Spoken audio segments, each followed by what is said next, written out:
I've been a national park ranger for close to 2 decades. Protocols have changed a lot in that time. I write this just to try to keep people safe for the next time you venture to the big outdoors. Let me tell you about the last park I worked. I can't be too specific about the location for my job's sake. Anyway, we had clusters of campsites that we rotated annually. The idea was to prevent one group from getting overused and worn down, let nature regrow a little bit. The winter had just passed, and our big summer season was a few months away. I'm sent out to check the suitability of the campsites to decide which ones need time to recover, and which ones we can open up. Winters here are cold. Not too many people camp during the winter aside from rugged masochists and Boy Scout troops led by people who believe they are rugged masochists. I didn't expect to find much out of the ordinary. The first site was clear and ready to go. As I'm trekking to the next site, I see what looks like some debris and junk down a ways in a river valley. Looks like some jackasses set up an unauthorized camp down there. Usually when that happens, they leave garbage and smoldering fires. This is going to be a pain to clear up. I approach, seeing the telltale wreckage of what must have been one hell of a party. Poo scattered everywhere, the skeletons of tents still raised up. And blood. I stop, and time stops with me. Pools of blood are spread out along the ground, next to signs of something heavy being dragged into the brush. I pull my radio off my belt and pause. I then pull my Glock 22 out of my holster and rack one round. I'm a certified law enforcement officer, but I haven't had to use my gun in a long time. I quickly look around for any movement, then get on my radio and call in for backup. While I wait, I listen. Silence. Silence in nature isn't good. Prey get quiet when they sense a predator. I hope all the birds are being still on my account. I edge forward slowly, looking for anyone or anything. A shredded plastic cooler. A tent that has been annihilated, with more blood splashed on the walls and inside. People died here. I know it. You can't lose that much blood and just walk off. But no people. Shreds of clothes, and a little viscera drawing all the goddamn flies here, but no people.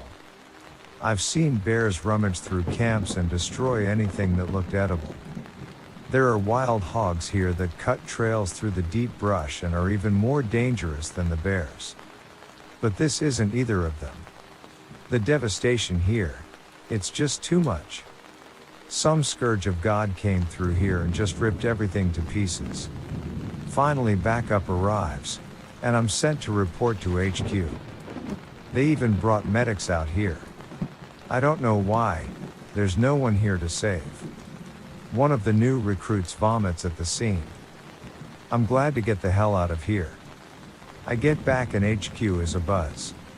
Only 4 people work here, but calls are ringing, printers printing and the air feels electrified. The manager sees me and signals me to his office. He's pale, ashen looking with bloodshot eyes. I sit down by his desk, and he goes to the door and locks it. I've never seen him lock that door. He asks me what I saw. I tell him, uninterrupted. He looks even paler afterward, and his hands tremble a bit. There's a very long pause, and I expect more questions. He doesn't ask any. I leave, then hear the door lock behind me. After a few minutes I hear him call someone up, and a long low conversation ensues. I never see him again. Word comes down from on high. We're assigned a new manager, one who excels at what he calls crises. His first order of business, a controlled burn of the unauthorized camp and the sites closest to it. I'm not arguing. I watch the smoke rise in the distance and pray that's the end of it. New orders: relocate the existing campsites closer to HQ. Before we do that, we stake out a few trail cameras at the new locations just to make sure it's not in the middle of a nesting ground. We put up a few cameras pointed at the hog trails through the brush for good measure. A couple days pass, and we go out to collect the footage. The new manager takes it all and starts studying it in his office. A couple hours into reviewing, he freaks out. Starts screaming and yelling. Gets on the phone calling up the line spitting more obscenities. He spends the rest of the day and at night in the office, calling up specialists and planners. Next morning I show up for a meeting. Manager doesn't look like he slept.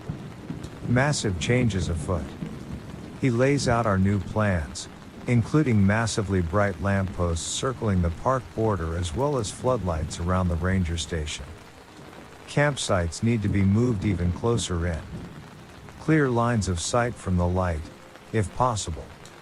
I butt in, telling him that defeats the point of going camping. If you're just going on a short walk through the grass, then setting up so close you can see the parking lot. He tells me to shut up, that it's just the start. The park now closes at sundown, sharp. Also, we're now required to have a long gun on our person at all times. Now it isn't uncommon for rangers to carry an AR-15 or a Remington 870 shotgun going out in the deep woods. There are wild and rabid animals out there. The real concern are massive pot growers. These aren't your chill neighbor who hides a few plants behind the tomatoes. They run the spectrum from large-scale suppliers who like their privacy and dislike law enforcement to anti-government crazies who think we have no right over them, the true patriots. Both groups have a few common points. They tend to be well armed, they do not like lawmen, and they won't shy away from taking a pot shot at some dumb poor ranger who finds himself in their fields. Keep in mind Elliot Ness, Mr. I fought Al Capone and one got scared off busting up Appalachian moonshiners because they constantly sniped at him in the foothills. They shoot to kill. Those are the reasons we keep the big guns around. Not routine patrols. I drew the short straw and got the overnight shift. Manager tells me more changes to protocol will be listed when I return. Overnights used to be easy. Monitor the radios, bust up the parties if needed, check for poachers if they're operating nearby, make sure the forest doesn't burn down. I clock in and per instructions, go to the gun cage. Things have changed. Our shotguns have new rifled barrels, so they can handle the solid slugs we've been issued. That's the kind of firepower you want to take down a charging bear, God forbid you ever need it. The AR-15s have been stepped up too. The old 15-round magazines have been replaced by 30-round ones. Someone even snuck us in hollow point rounds. Makes no damn sense. Shooting in the woods you need full metal jacket ammo so the rounds don't go wild when they touch a twig. Hollow points just exist to do more tissue damage. This is ridiculous. This is overkill. We're not a war zone. We don't need this firepower. Next to the radio, there are new instructions. Now we're not allowed to directly respond to emergency calls. We can reply, figure out what the issue is, then we report to a new phone number I don't recognize. Time passes slowly tonight. I'm not even allowed to leave the building until sunup. A few uneventful nights pass. The new floodlights and lampposts are frying my eyes. It's so bright out there a blind man could see. A week later some kids roll into the lot. They grab their backpacks and start hiking up the ridge. I know what they're up to. No one has booked a campsite that night. Cheap young ones going on a campout that will be a raging party. I wait for the sun to go down, confirming they're not out for a day hike. I call my manager to report. He instructs me to call the new number. I report up to them now. A curt voice answers the phone. He asks my park, then pauses. He asks the issue. Bunch of kids on an unauthorized site. Do I go break it up? I can see their campfire out the ridge right now. No. Do not leave the building. Do not attempt communication. That is all. Report if there are any developments. Right after daybreak, the manager rides up. It's real early. Have you seen them? Did they leave? No. The car's still there. Let 'em rest. They're probably all hungover. He curses, non-stop. He then goes inside to make a call. I'm outside looking up the ridge when he exits the station. One AR-15 in his hand, another one strapped across his back. Glock on his hip. He marches single-mindedly toward his car. I try to ask him what in God's name he's doing, but he isn't listening or responding. He takes a jerrycan of gasoline from his car and marches up the ridge. I yell after him. To no reply. I consider following him, but that doesn't seem like a good idea. I go back inside and call the number. The same curt voice. The same direct questions. Yeah, the manager went up to that campsite. Armed to the teeth, and carrying gasoline. What the F do I do? Stay there. Do not interfere. Backup is inbound. Report if there are any developments. About the same time I start to see smoke wafting off the ridge. 2 vans ride into the lot at a screaming speed. A dozen men, heavily armed and armored, exit quickly. I go out to check. Who are you guys? What's going on? The men are all lined up with that impeccable military precision. One of them, a commander, I assume exits the vehicle last. He says, "Which direction did he go?" I mean, he's up there. I point at the increasing smoke. The men fan out and start jogging up the ridge. I hear rifles cocking as they leave. I try to shout after them, but no response. I look at the vans they came in. Large, nondescript. They just say DOI response team on the side. Half an hour later they return, dragging the manager with them. He is bound in zip ties. He screams, "I did what needed to be done." Trust me. It's worse than they thought. We can't stop this. Burn it all. They throw him in the back and sedate him. The commander approaches me, my neck hairs bristle in cold fear. I need to see the office. All computers and anything with a hard drive is coming with me. He mentioned videotapes. I need those too. I unlock the doors and they ransack the place. Everything gets taken. Printed reports from the last few years disappear into those vans.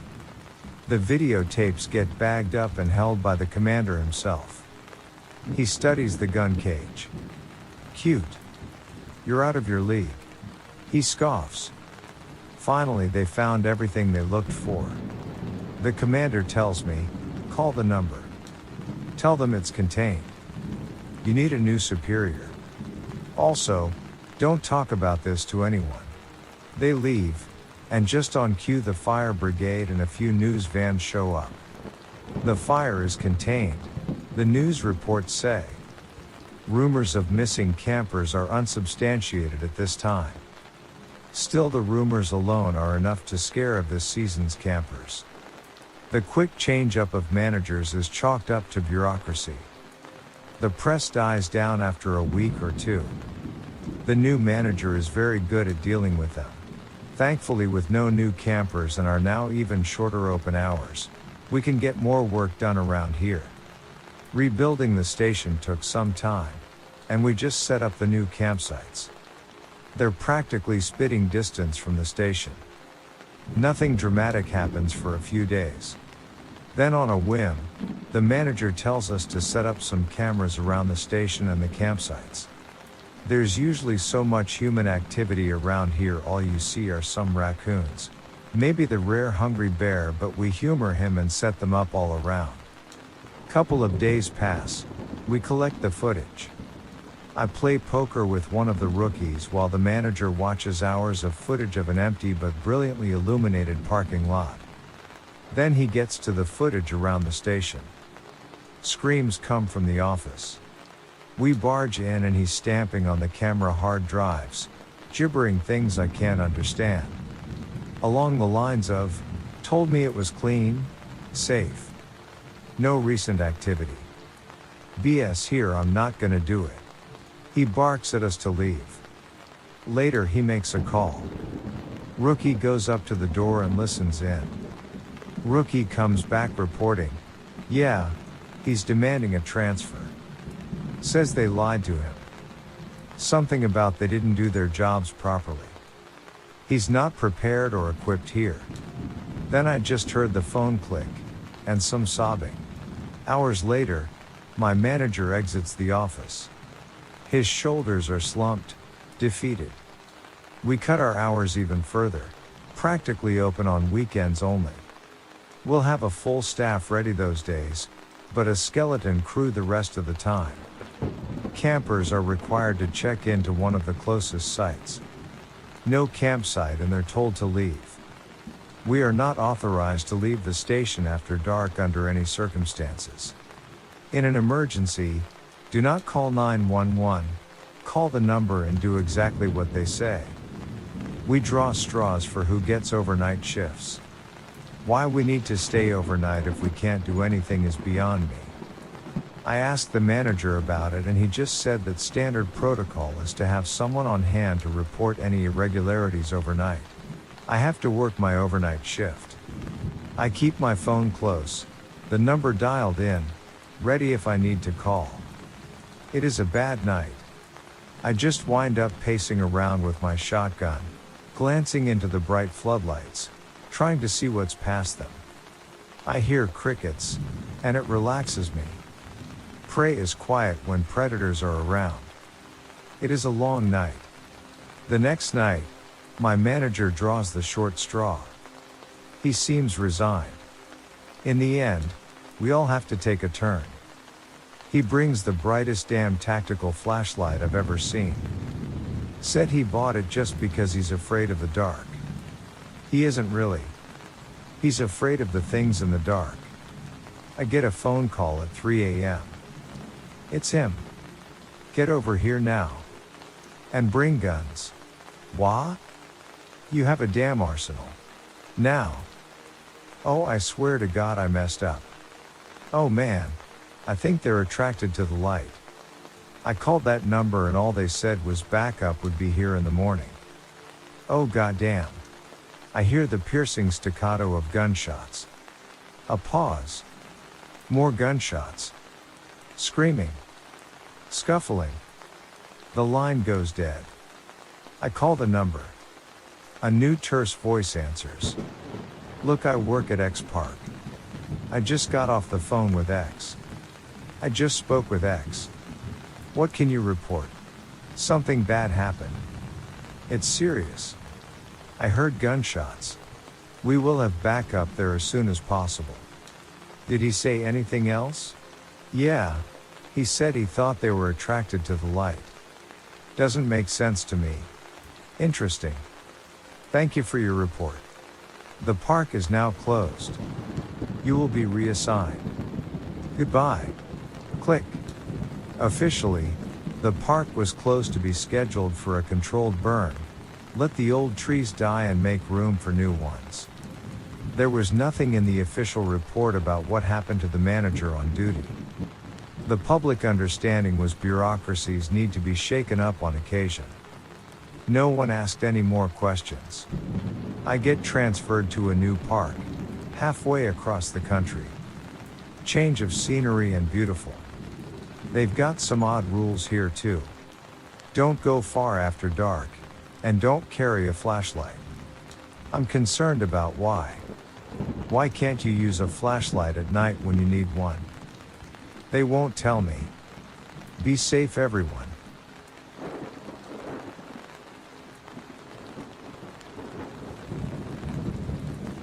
When I was a park ranger, they were hiding something from the public behind a barbed wire fence. I'm a park ranger for a national park in the US, and this story I'm going to tell you has been hidden for years by my superiors, but now I shall finally bring it to the light. When I first got this job, they were very straightforward with answering all of my questions until we were driving along one of the dirt roads. Off in the distance, I spot a barbed wire fence surrounding an area of land on the side of a mountain. "What's that fence for?" I asked while observing it from afar. The park ranger that was showing me around looked to where I was pointing, and I could sense fear by the way his eyes slightly grew wider. He focused back on the road and said, "That's nothing. Just a place to protect the wildlife and plants that live there from getting trampled on by hikers." His response made sense to me because I've heard of other areas being blocked off to protect the plants and such, but his body language was holding something for me. However, I didn't want to be that annoying new guy, so I just replied with, "Okay, makes sense to me." The man tightened his grip on the steering wheel as he stated, "Yeah, just make sure to keep people and yourself far away from that area entirely. You know, to protect the plants." Feeling a sort of awkward silence between us, I replied saying, "Will do, but if I may ask, what plant species are they trying to protect in the fence?" The man's face scrunched up as he thought about how to respond. He then just said to me, "You'll find out later what's back there, but you haven't been here long enough for us to trust that you won't tell anyone about it, so just hold your horses." After hearing this, I slumped in my seat and listened to the rest of the tour of the area. When we got back to the ranger station, everyone was welcoming me and introducing themselves, and one man, in particular, stood out to me. He had sort of a Santa Claus physique with an especially white beard that had only small remnants of a gray color to it. When I shook his firm hand, he told me his name was Paul Geyer, but he goes by Ranger Paul. He was the main one in charge of foreseeing this particular national park, so he took me into his office to give me all of the gear that I would need along with a schedule. "What made you want to be a park ranger, kiddo?" he asked as he signed some documents that laid on top of his desk. Taking a second to think about how to respond, I then said, "You know, I enjoy the outdoors and thought it would be both fun and interesting to be a park ranger." He looked up from signing papers and said, "Are you easily scared?" This question caught me off guard and wondered why he was asking me that. Anyway, I knew I had to respond, so I said, "I'm not really scared of that much. Maybe bears." Ranger Paul scoffed after hearing this, saying, "Bears? Bears are the least bit of your worries here. We lose far more people who've gotten lost in the woods than people who've been mauled by bears." He pauses and looks out the window as he continues, "It's the woods you have to worry about. How many people go missing here a year?" I asked, trying to avoid an awkward silence. "Too many is all I can say. If it wasn't for that darn..." Paul stopped mid-sentence and turned to me. "You'll see," he muttered as the park ranger who was showing me around previously walked into the room and pulled me out, taking me to sign all of the required paperwork. As I was signing, I could barely hear him talking to Ranger Paul, saying something along the lines of, "You nearly told him what's out there before he even signed the non-disclosure agreement." The rest of their conversation got muffled after the door closed completely. I was honestly intrigued to figure out what they were hiding beyond that fence. After that, I took every chance I could get to find out as much as I could about it, but no one budged on what they originally told me until I had worked there for about 3 months. That's when Ranger Paul decided I should know what was behind the fence. He pulled me into his office on a stormy day when we weren't checking if people had paid for their camping tickets and said, "I know you've been interested to figure out what was behind that fence, and you will but promise me that you will never tell another soul about it." I promised, and he continued, "You're not going to like what I'm going to tell you because it's quite anticlimactic. The reason we have that fence to keep people out is that there is a stream of water up there that just pops out of the ground from some source within the mountain itself and flows for about 20 feet before it again disappears back into the mountain." I interrupted saying, "That's really not that unusual. I mean, it could just be a spring popping out from the ground." Paul raised his hand up to quite me as he continued saying, "You're right, but that's not what's unusual about this. The water. It flows. Upstream. It goes against gravity and all other forces of nature as it flows upward on the mountain for 20 feet.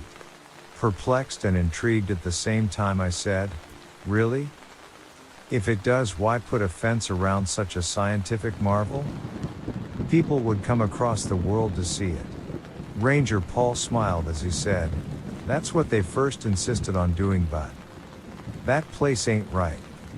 It's cursed or something." I asked him what he meant, and he responded by saying, "Most of the people who discovered went missing and were never found. Those were the lucky ones. For the ones that didn't go missing, they somehow were morphed into deformed humanoids without the capability to speak. One, however, could slightly speak, and all he said was, 'Hell's Entry.'" After he said this, I knew he had to have been playing a prank on me to haze me or something, but his expression never changed as he said, "That water going against gravity is some sort of an enigma. The place is like the Bermuda Triangle. A sort of place trapped between dimensions. Crap like that. The government tried to study it, but after losing half of their scientists who were researching it, they gave up on it, leaving it locked up behind that fence."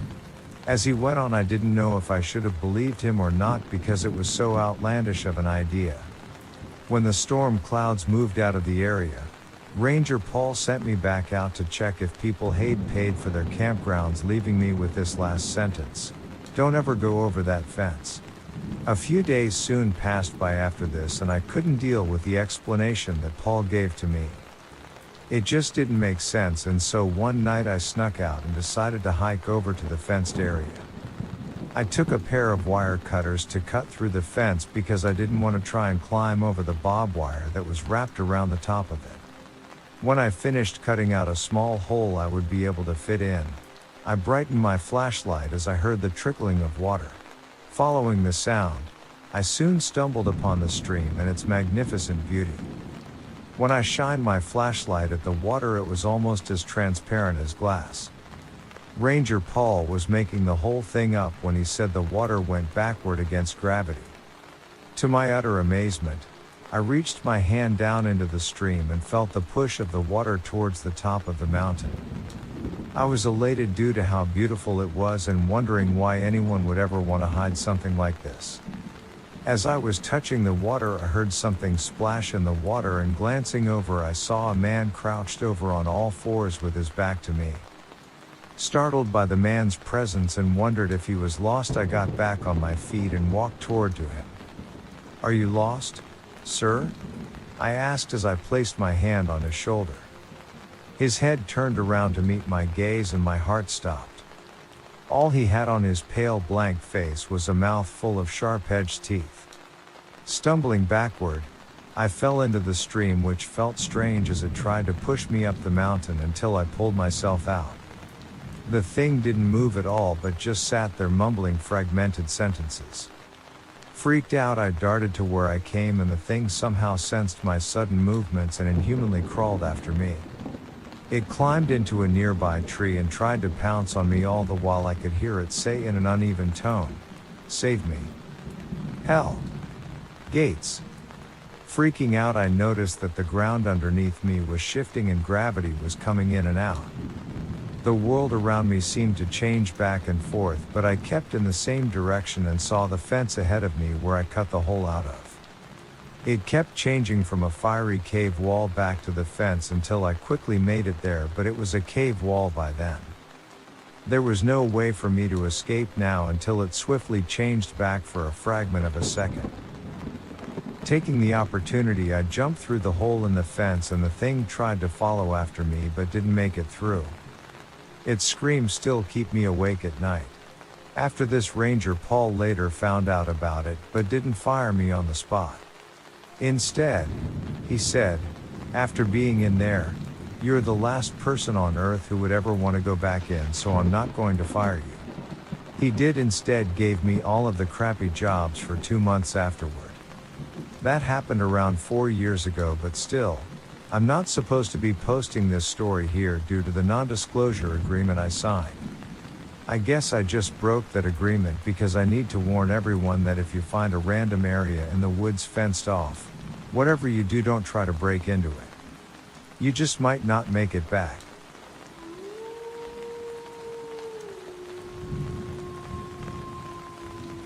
Hello, my name is Oshki and I'm a Native American who has taken over park ranger for my father who passed away from cancer.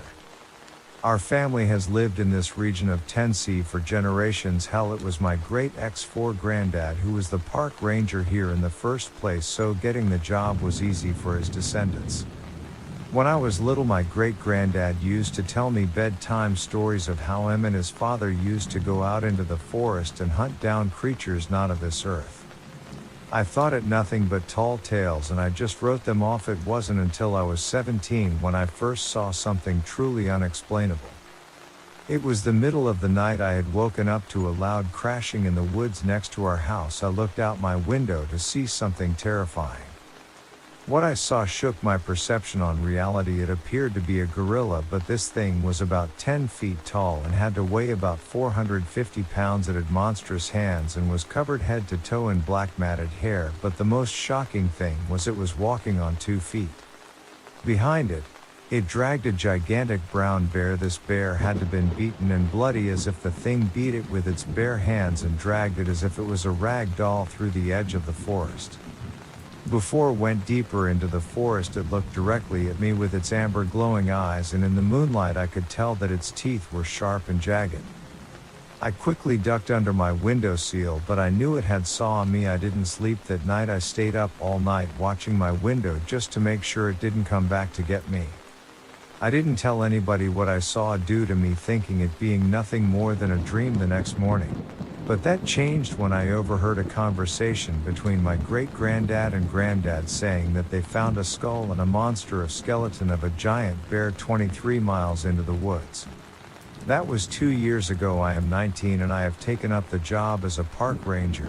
Ever since I took the job at 18, strange things have happened. For instance, last night I went out for an expedition into the forest just to look around the area. I did this at a bad time because before I knew it, it was pitch black outside. I was 10 miles into the woods when I noticed glowing red orbs watching me from the trees. I quickly took out my rifle and took cover behind some fallen lumber when I heard a distinct humming noise. That was when the glowing red orbs multiplied into 6 Jobins. My father used to tell me stories of these creatures. They are as peaceful as it can be. They are almost kind, in fact. The humming noise was a song. I quickly plugged my ears because the song they sing will enable you to enter sleep, or if you're already sleeping you'll be unable to wake up. My father theorized that the frequency they give off lock your brain state of awake to avoid anyone from following this fate. I lit a stick and waved it around in the air to make them know that their presence was not needed here.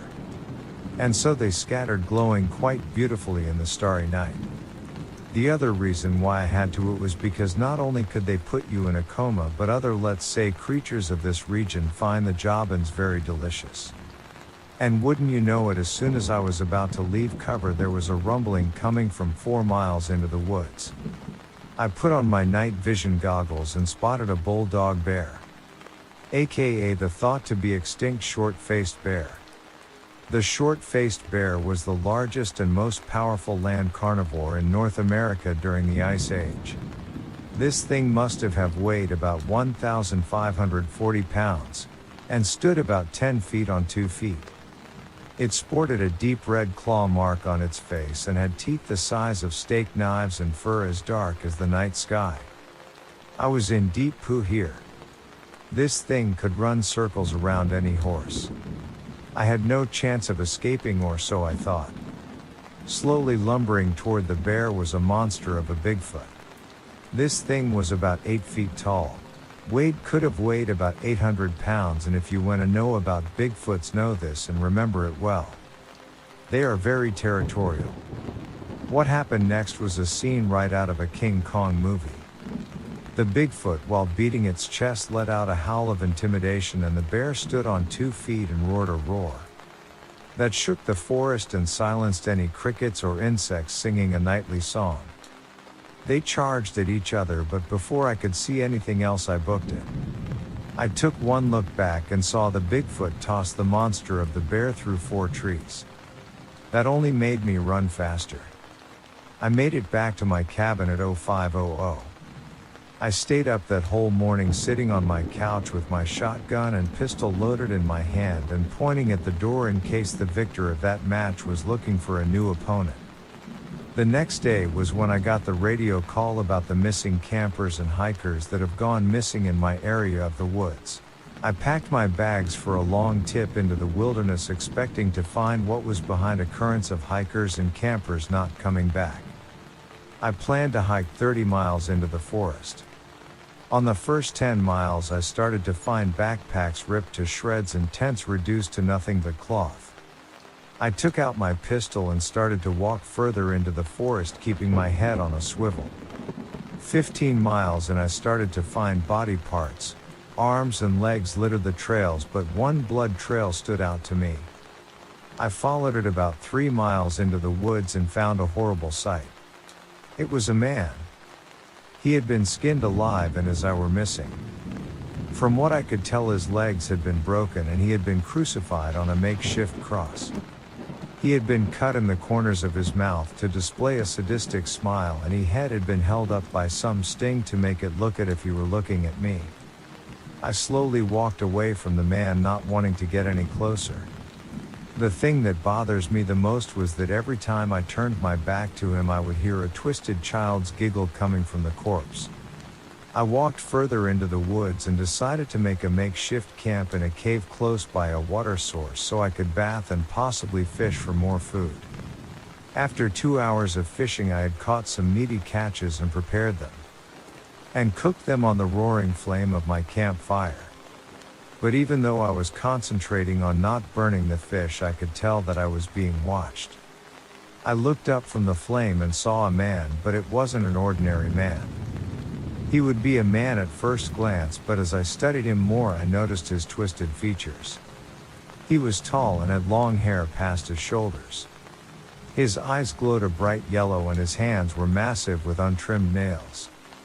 He smiled at me and his teeth were sharp and yellow as a stick of butter. He called to me a little lost, "Aren't ya? Why don't you put out that campfire so I can help ya find your way out?" in a raspy cigarette smoker voice. His voice was deep and I felt it in my bowels. I liked him in the eyes and threw down a log on the fire, which made it roar and grow bigger, and the creature let out a cry and stumbled back.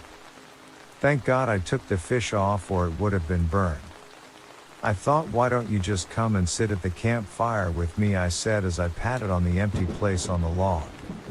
Next time, while sporting a grin. "You're a cool for coming out here this deep into the forest alone, and I'll make you realize that sooner or later," the creature said in voice full of hate, and then he left walking with an unnatural gait into the forest. I stayed awake all night keeping the fire alive and my shotgun loaded in my lap. I knew that if it had gone out I wouldn't be making it the next morning. When sunset came I went into my tent and fell asleep, keeping an ear out for any noises. There have been stories of wild men roaming deep in the forest, but to meet one is a whole different feeling of fear. I woke up at 1200 p.m. and continued hiking at mile 20. I had found an abandoned cabin. Nothing seemed to be wrong with it, and when I went inside of it, it appeared to be normal and untouched. Besides being covered in cobwebs, so I made base here. It was a small cabby. Just one bed and one bathroom and a half kitchen. I sat at the table and took out a field guide to the area and started to read up on the other creatures that could be lurking around here. It was night when I finished and heard a weird noise outside of the window. Thank God I had turned the lights off before it got to dark. Because right outside my window I saw an old man wandering the forest. I thought it to be strange that anyone besides me to be this deep out here. I wanted to open the door and offer to help, but then noticed this was a very tall old man and was wearing the skin of a mountain lion on his back, and was dragging a human body behind him. He was walking towards the cabin. Man, I thought I hid under the couch with my pistol in hand and threw my stuff in the bathroom and closed the door. He opened the door and slammed it shut. He was sniffing the air like a dog who smells food. He knows I'm here, I thought, but then he growled and just walked toward the table, dragging the mangled human body behind him. I wanted to let out a breath of relief, but I knew that if I did, he'd find me. He then threw the corpse on the table I was reading at, and I started to hear sounds of gnawing, ripping and tearing. From what I could see, he was eating the human body, and when he was done, he stood in the middle of the cabin and started breathing heavily. He fell on his knees and started shifting into a monster of a mountain lion. His once human hands turned into gigantic, terrible paws with claws that could cut through diamond. His fur was jet black with what appeared to be red stripes on the ankles. Of his massive mountain lion legs, he cracked the wood floor of the cabin as he walked, and when he roared, he shattered every window in the cabin. He ran out the door, shattering it into pieces and talking off into a tree deep in the woods. That was 4 hours ago, and ever since then I've been sitting on this couch in shock. Every once in a while looking at the poor camper's body. His poor mangled body. The skinwalker had eaten every organ and it had left it a husk. I know what must be done, but the question is, do I have the guts to do it? Right now I've made a plan to take the skinwalker out, but I don't know if I could possibly defeat something so evil and ancient. The stories that my family have told me of skinwalkers have made them seem like an unstoppable force of the evils of this world, but there is a way to kill it. When the sun was in the middle of the sky, I went to go find some wolfsbane. I then liquefied it to saturate my bullets in and sharpened, and then coated my machete in it. I thank God my father for only using silver rounds and a silver machete for when he was in charge. But the cost must have been very expensive. I got my pistol and shotgun at the ready, and I am hiding under the bed of the cabin. Everything's in place. I don't know if I'll make it, but just in case I don't, I'm gonna post this now. And it's good thing I'm posting this now too. I just heard the silver bear trap coated in wolfsbane. I placed in the living room go off, and a roar of a creature that's not too happy that someone has found its lair. Part 2. Hello, it's me again, Ashki. Now I bet you wondering how the hell did I make it out alive? Well, I'll tell you. After the skinwalker had fallen for the silver bear trap, I busted out from my hiding place and loaded it with the special bullets I made.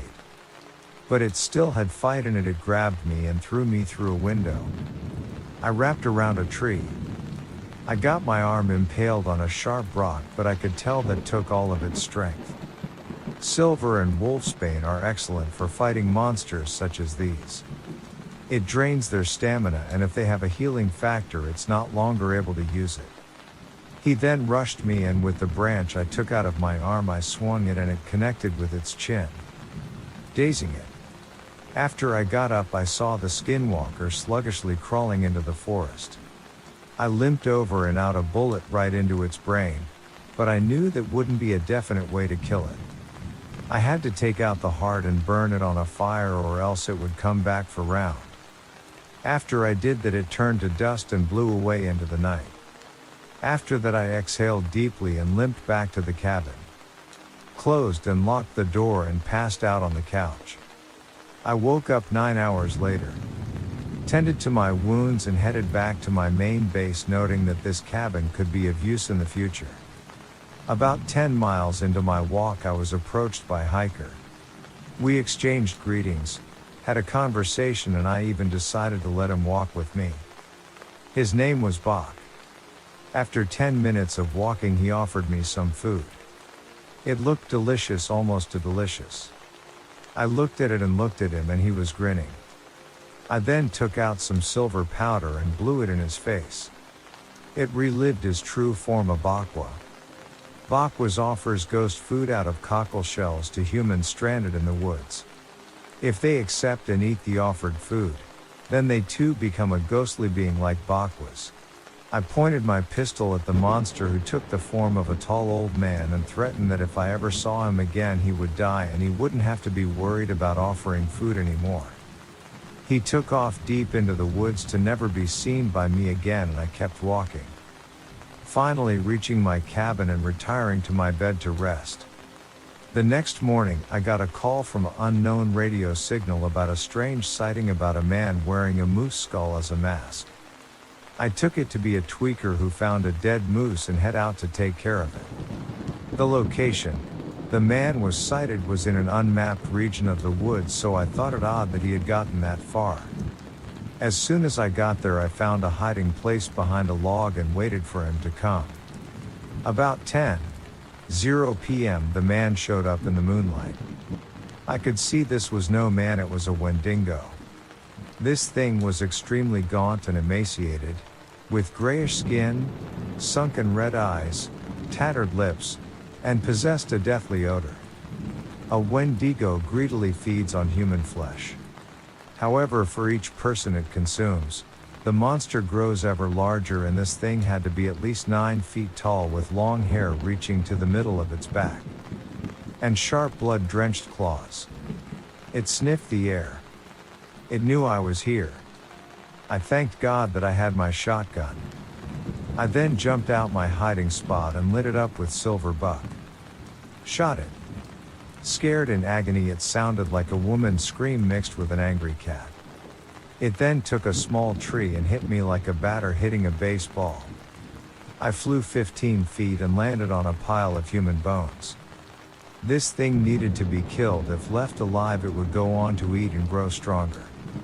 So as it came charging me, I ducked and it hit the side of a large rock, cracking its skull and stunning it. I took the chance to pick up and slam it on its head, load its heart full of silver shotgun shells, and then poured liquid wolfsbane into its opening chest cavity. I thought this thing smelled bad when it was alive, but when it died, this thing smelled terrible. I made a large fire and burned what was left that night. I was pretty far into the forest, so I made camp near water and started to fish. I caught some pretty big fish and took care of my wounds from the previous night. I even decided to take a bath. Smelling like a Wendigo could attract unwanted company. Later at sunset, I started to cook the fish when a rustling came from the woods. Before I could react, a Waila jumped out of the brush and snarled at me. I was defenseless. This thing was 10 feet on 2 legs and on all 4s stood 6 feet tall. It had a large mouth and black fur with white marking on it. Its piercing yellow eyes started into my soul, and then it took 3 of the big fish I caught and ran into the woods. Better me than the fish, I thought.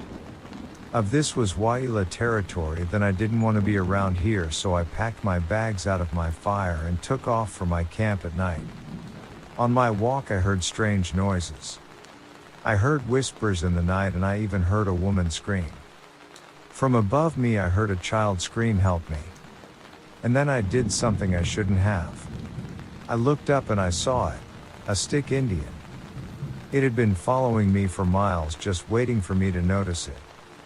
Stick Indians are seldom seen. They are almost completely nocturnal, and it is said that their language does not mimic human speech but instead sounds like birds and other animals. They also have powers to paralyze, hypnotize, or cause insanity in hapless humans, while in others, they merely lead people astray by making eerie sounds of whistling or laughter in the woods at night. In some stories, stick Indians may eat people who fall prey to them, kidnap children. They also take aggressive revenge against people who injure or disrespect them, no matter how unintentionally. This thing was tall, had long arms with big hands that ended with long claws and red eyes. It had a face like a totem pole and had a hypnotic going on with its eyes. I knew I was in trouble. I took off as fast as I could, and the stick Indian was close behind me, swinging in the trees branch to branch. It swung at me and got the back of my neck, but I kept running. Luckily, I was by my old cabin and took cover and locked the door. It was beating on the door and time was running out. I had dropped my weapons while running from this thing and had nothing to defend myself. I then remembered that I had left some silver brass knuckles in the night stand in the bedroom. Also, I had found an old tomahawk, but it was still sharp. I took out the last of my liquid wolfsbane and coated the knuckles and the tomahawk with it. I have a slim chance of beating this thing, so I decided to post this before fight. Night went down, the door just slammed open and the locks are rolling on the floor. If I make it, I'll post how I survived this fight, but if I don't, you'll know. Farewell, be safe.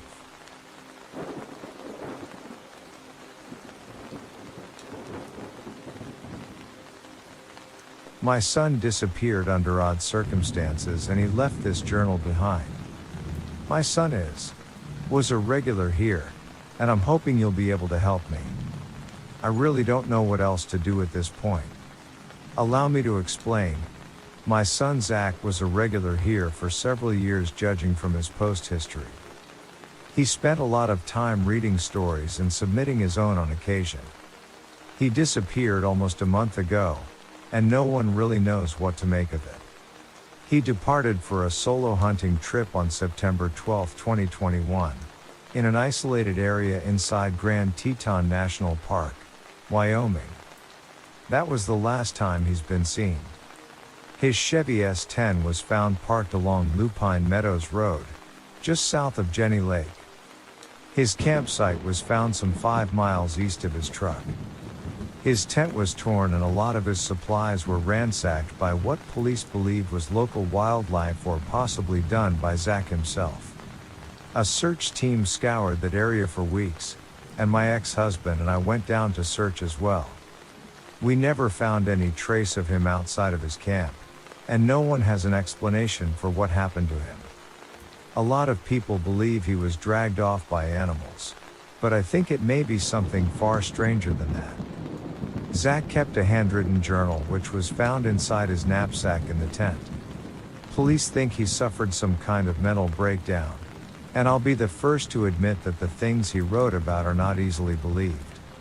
Zach struggled with anxiety and depression, but as far as I or anyone is aware, he never had any conditions that could induce something like psychosis. I also wholeheartedly believe that he wouldn't kill himself, as he's seen firsthand how devastating that can be. His cousin tragically committed suicide a few years ago, and Zach had the horrific duty of being the first person to find him. He's always been open with me about his struggles, and after that happened, he swore he would never put me or anyone else through that. I realize that life is hell sometimes, and there is always a chance that he went back on that promise, but I believe that he wouldn't do that. I think something happened to him, something that none of us yet understand. Authorities have called off the search now, and Zach's disappearance remains an unsolved case. I don't know where else to turn at this point, but since Zach spent so much time on this site, I thought it only appropriate to share what he wrote in his journal. I think it's what he would have wanted, but I cannot verify any of its content. Maybe someone out there can connect the dots, but if nothing else, maybe Zach's journal can entertain you all one last time. I like to think it's what he would have wanted. Entry 1. Finally, it's here, and not a goddamn moment too soon. I swear to God, if I had to hear Jennifer ask me to stay late for another PM order, I would have poo on her desk at the next budget meeting.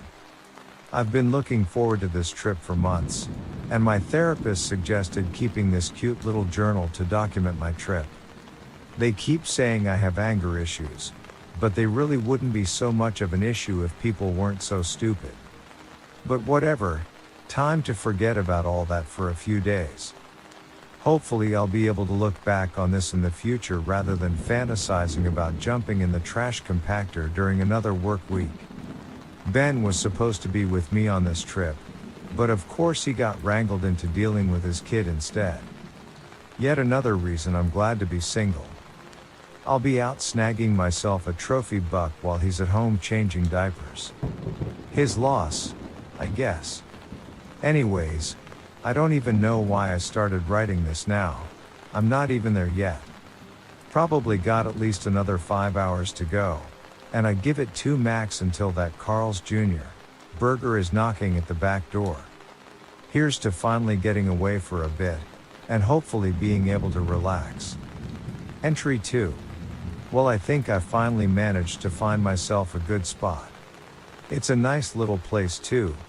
Flops Lake, I think they call it. Kind of a weird name, but it's a serene little spot. Sun's just going down now, and I got my tent all set up. Nothing to do now but puff on this cigar and drink a couple beers. My buddy Tim says this place is an excellent area to get some deer. He pointed me to a spot about 5 miles northeast, and claims it's where he got the 10-point rack over his fireplace mantle. Tomorrow I'm gonna start my hike in that direction and see what happens. Wish me luck. Entry 3. I officially hate ducks. Not that I ever really was a huge fan of them to begin with, but now our relationship is truly unsalvageable. 2 a.m. and I'm trying to get some sleep when all I hear is a ruckus of quacks coming from the lake. Don't those feathery bastards ever sleep? I tried ignoring it, but the noise was like nails on the chalkboard of my brain. Something about it just really irked me, and I couldn't blot it out. After like 5 minutes of the onslaught, I finally stepped outside the tent. The moon beamed a pearly glow down from the heavens, reflecting off the surface of the lake like one giant effervescent mirror. In the misty early morning haze, I just managed to see the little silhouettes of the flock of flagrant fowl happily putting across the lake. I looked to my side, planning to grab a rock and lob it in their general direction in hopes of scaring them off. I paused when something caught my eye. On top of my stovetop something sat. Its long neck shimmered in the dew, and its beady little black eyes stared back contemptuously, as if challenging me to a duel. Quack! The nerve of this guy. Comes right up into my camp while his belligerent flock are out cavorting around the lake and sits right on my damn stovetop. Damn bird's got balls of steel, I'll give him that. Quack! Duck soup started sounding like an excellent breakfast then. I slowly crept back to my tent, retrieving the 9mm from my bag. I drew it out, but before I could take aim the bird suddenly took flight. I heard it flap and quack defiantly as it soared back to join the rest of the water chickens. Guess his balls ain't so big after all. By that point I knew sleep was no longer an option, and I would be up for dawn in an hour or two anyways, so I decided to just brew some coffee and start the day. Sun's about to rise now, so I should probably get moving. Entry 4. Well, I made pretty good time today. I got blisters on my feet, sores on my shoulders, and my coveralls are filthy. Took a gnarly faceplant in the mud as I was crossing the creek, but no worse for the wear. My 308 got a little drenched, but it'll dry out. I hope. The important thing is that I think I found the spot that Tim told me about. The trail crests right on top of this hill, leaving a wide open grove down in front of me. The field stretches for at least a couple hundred yards, and the hill gives me the perfect vantage point. It's a beautiful spot. Now if I can just get some bucks to show up, I'll be in business. I thought this spot was absolutely perfect, but not long after I arrived some old friends came and found me. I heard the commotion of quacks long before I saw them, and sure enough the flock landed right in the field down beyond the hill. Little feathery bastards just out there quacking up a storm now like they own the damn place. This may sound crazy, but I swear one of them is staring at me. It looks like the others, brown and white with a green head, but this one has a black strip running down its left side. Its beady little black eyes don't even seem to blink. I swear it's the same exact one that landed on my stovetop earlier this morning. Hopefully they just leave before morning, otherwise this deer hunt is gonna quickly turn into a duck hunt. Can't risk them spooking the real prize. Entry 5. Damn it, I feel like such an idiot, but at the same time it's kind of hilarious. I won't lie. So last night I ate some dinner and then crawled into my tent to get some shut-eye. Fell asleep for a while, but part-way through the night I randomly woke up. I checked my phone, and realized I could sleep a bit longer. I was on the verge of doing just that when I heard something outside my tent. It sounded like the slight pitter-patter of footsteps. I tried telling myself it was just normal forest ambience, but it kept going. I started to grow nervous, and was about to reach for my gun when something suddenly struck my tent. The tent rippled from the impact, and something fluttered away into the distance. I was on the verge of pissing myself and turning the tent into Swiss cheese with my 9mm, when suddenly I heard something familiar. Quack! A wave of conflicting emotions rolled over me: confusion, shock, anger, disbelief, but one then circumvented them all. Comedy. All I could do was laugh at that point. I mean, I could have ran outside and unloaded my clip on that damn goose, but that definitely would have scared off the deer. I'm willing to bet it's that same exact one that tried staring me down earlier too. Whatever, I'm going back to bed now. Entry 6. Today started out great. Woke up just before the break of dawn and got to my prime spot on the top of the hill. The sunset crested over the valley about half an hour later, and I was finally where I always want to be. Cracked a beer and saluted the early morning sun, considering it was already 5 o'clock a.m. that is, but whatever. A bit of booze always helps steady my hand anyways. Sat out there until well past noon, keeping myself occupied with a steady diet of beef jerky, sunflower seeds, and Miller Lite. That's when I saw the grass rustling on the far end of the prairie. I slumped down and clutched my rifle, staring out as several figures stepped out from the trees. I counted 35 fawns that slowly sauntered out from the thicket. They began grazing on the far side of the pasture about 200 yards from my position. I prayed for a buck to be leading their herd, and hunkered down as I watched. They grazed for a solid 3 hours, but the buck never showed. One of the mothers then suddenly drooped her ears, and the entire herd suddenly dashed back into the woods. I guess something spooked M, and that pretty much marked the end of my day. I got back down to my camp, and prepared to cook myself a nice hearty chili and drown my frustrations in Jack Daniels. Only problem was I couldn't find my stovetop anywhere. I spent at least an hour looking for it, but it's just not here. I don't get it. I used it earlier this morning to cook breakfast. I'm too tired to worry about it at this point.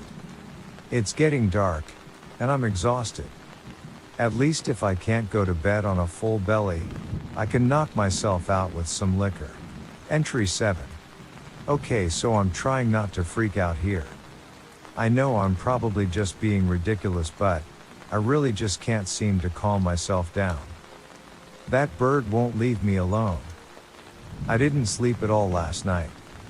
Every time I felt I was getting close, I'd hear that familiar loathsome quack. It was like that damn bird knew when I was about to finally fall asleep and interrupted it just to piss me off. I finally grabbed my pistol and stomped out of my tent, but I didn't see it anywhere. Things haven't gotten much better since then. When dawn finally broke, I decided to abandon any notion of sleep altogether. I hobbled out of the tent, and kindled a fire to brew myself some coffee. That's when I first noticed it. Now, I'm not 100% sure about this, but I'm damn close. I'd swear my tent had moved about 10 feet away from where I had set it up. It was staked down and on flat ground, so it didn't slide downhill or something. Not to mention the fact that I had literally been awake the entire night and hadn't felt it move. Part of me thinks I'm just crazy, but another, even louder part says I'm not. I don't understand, but as of right now I'm gonna just chalk it up to exhaustion and me not remembering properly, which has been known to happen. Got 3 more days out here before I gotta start heading back, but I'm not even gonna try and get a buck today. My head is throbbing, and I keep nodding my head as I'm trying to write this. I really need a nap. Entry 8. Someone is out here messing with me. I'm almost sure of it now. It would honestly explain a lot of what's been happening. The missing stovetop, the moved tent. I don't know how they're doing it, but I'm damn near positive that all of this is more than coincidence. Shortly after my last entry, I passed out in my camping chair by the fire. Some hours later, I woke up engulfed by the caustic smoke of smoldering ashes. I broke into a fit of coughs and quickly rolled out of the line of fire. After my eyes finally stopped watering and throat stopped burning, I managed to acclimate. Quack! There he was again, only about 20 yards away from me, staring contemptuously with beady black eyes. That was the final straw. My former irritation gave way to outright rage. With my pistol at my side, I quickly whipped it out and aimed towards his silhouette. He didn't flinch, and I pulled the trigger. My 9mm zinged right into that little winged demon, erupting with a plume of feathers. He fell off the log, flapping and quacking in distress before falling silent a moment later. A sense of triumph washed over me, and I jumped to my feet, relieved and proud that I had finally vanquished my harasser. I walked over to where he had fallen, and the feeling evaporated, replaced with utter confusion. The bullet appeared to have struck the creature in the lower abdomen, tearing a hole in its gut. Its intestines were dangling out of it in little coils, at least. That's what I thought they were. I moved in for a closer look, and could scarcely believe what I was seeing. It wasn't entrails hanging out, it was wires. I poked it with a stick and saw all manner of LEDs and circuits within. The duck which had harassed me was a damn robot. Screw this trip, I think it's time to leave. Entry 9. Well, I'm still here, still haven't left. It's been probably 3 hours since I wrote my last entry. The sun has gone down now, so that's not great. Not that I'll even be able to sleep at this point. That's just what they want me to do. These last few hours have allowed me to contemplate my situation, and I think I've figured it out. At least part of it. That thing I shot was obviously not a duck, and I realized it's gotta be some kind of drone. A surveillance robot designed to look just like a normal duck in order to blend in and observe. And since it is a drone, that means someone had to have built it. Drone technology has obviously advanced quite a lot in the last few years, but I had no idea it had gotten this good. The thing behaved exactly like a normal duck would have, no jerry, robotic movements or anything to give it away. Obviously, the government's got secret programs and technology out the wazoo that they never tell us about, so it could be them. But even that explanation has holes. This thing was seriously advanced, like something straight out of cyberpunk, so maybe it wasn't even built by humans at all. I know that may sound crazy, but there are a lot of stories about mysterious lights in the sky around this area. I'm not saying it's aliens, but I'm not saying it isn't either. I realize this probably isn't the smartest decision, but I'm not leaving, not yet. I need to figure out the truth. Entry 10. Okay, I'm leaving. F this thing. This is some seriously creepy stuff. I've watched enough horror movies to know where this is going, and I don't plan on being probed. Unfortunately, it's night now, and there ain't no way in hell I'm walking all the way back to my truck in pitch black, especially with that thing out there. I got no choice but to wait till morning, so I might as well write out what I saw. I really hope this isn't going to be a found footage situation. So after writing my previous entry, I realized I should try and take a closer examination of that duck/drone. I went back out to the spot where I'd shot it, but it wasn't there. It was only like 20 feet from my tent earlier, but it was just gone. Never heard any noise from that spot, and obviously, it never got up on its own as it was way too damaged. I still don't know how to explain that. I figured I might as well go out and try and scout around a bit, and keep an eye out for any YouTube pranksters or other shenanigans. I got to my same spot as the previous day, and proceeded to see a whole lot of nothing. I sat there for hours, and must have still been exhausted from the previous night because at some point, I dozed off. You know that feeling you get when you take a nap, wake up and for no apparent reason are kind of panicked when you wake up? Like it takes you a moment to remember what happened and where you are? Yeah, so picture the times like 1,000, and maybe you'll get the feeling I had when I woke up. When I woke up on that twilight hill, nothing made sense anymore. The sun hung low in the sky, painting the landscape with a scarlet tinge eclipsed in the distance by purple clouds. That familiar and unwelcome sense of a panic attack looming then struck me. I got up and began to saunter around, as is my usual tactic of trying to ward those damn things off. It was then I realized I had no idea where I was. It got far scarier than that though, because I, for the life of me, suddenly couldn't even remember my own name. If it wasn't for my rifle beside me and wallet in my back pocket, I swear on everything I could not have told you who I was or what I was doing out there. On the brink of panic, I grabbed my supplies and trudged back down the hill, spotting my foreign campsite further down the grove. I assumed it must have been mine, although I had no conscious memory of setting it up. It was there I found this journal though, and things started coming back. After rereading the previous entries and taking some time to reevaluate my memory, I feel as though I've stumbled upon something very strange out here, paranormal even. That stupid duck, my disappearing supplies, the random apparent amnesia. Something is doing this to me. I don't know what, but I am a guinea pig in someone or something's little psychological experiment. It's dark again, but as soon as dawn breaks, I'm leaving. Entry 11. I can't leave. It's no longer an option, but don't take that to mean that I don't want to leave. I'd give just about anything at this point to escape this godforsaken grove, but whoever or whatever is doing this won't allow it. I woke up at the crack of dawn, and thankfully things seemed pretty much normal. I packed my stuff up and began walking down the trail back to my truck. Everything was going fine, until I hit a wall, and I mean that literally. I was walking along, when all of a sudden my nose smacked right into something. I paused and took a step back as blood began to trickle from my nostril. I stared in disbelief because there was nothing in front of me. I put my hand out, and felt something there.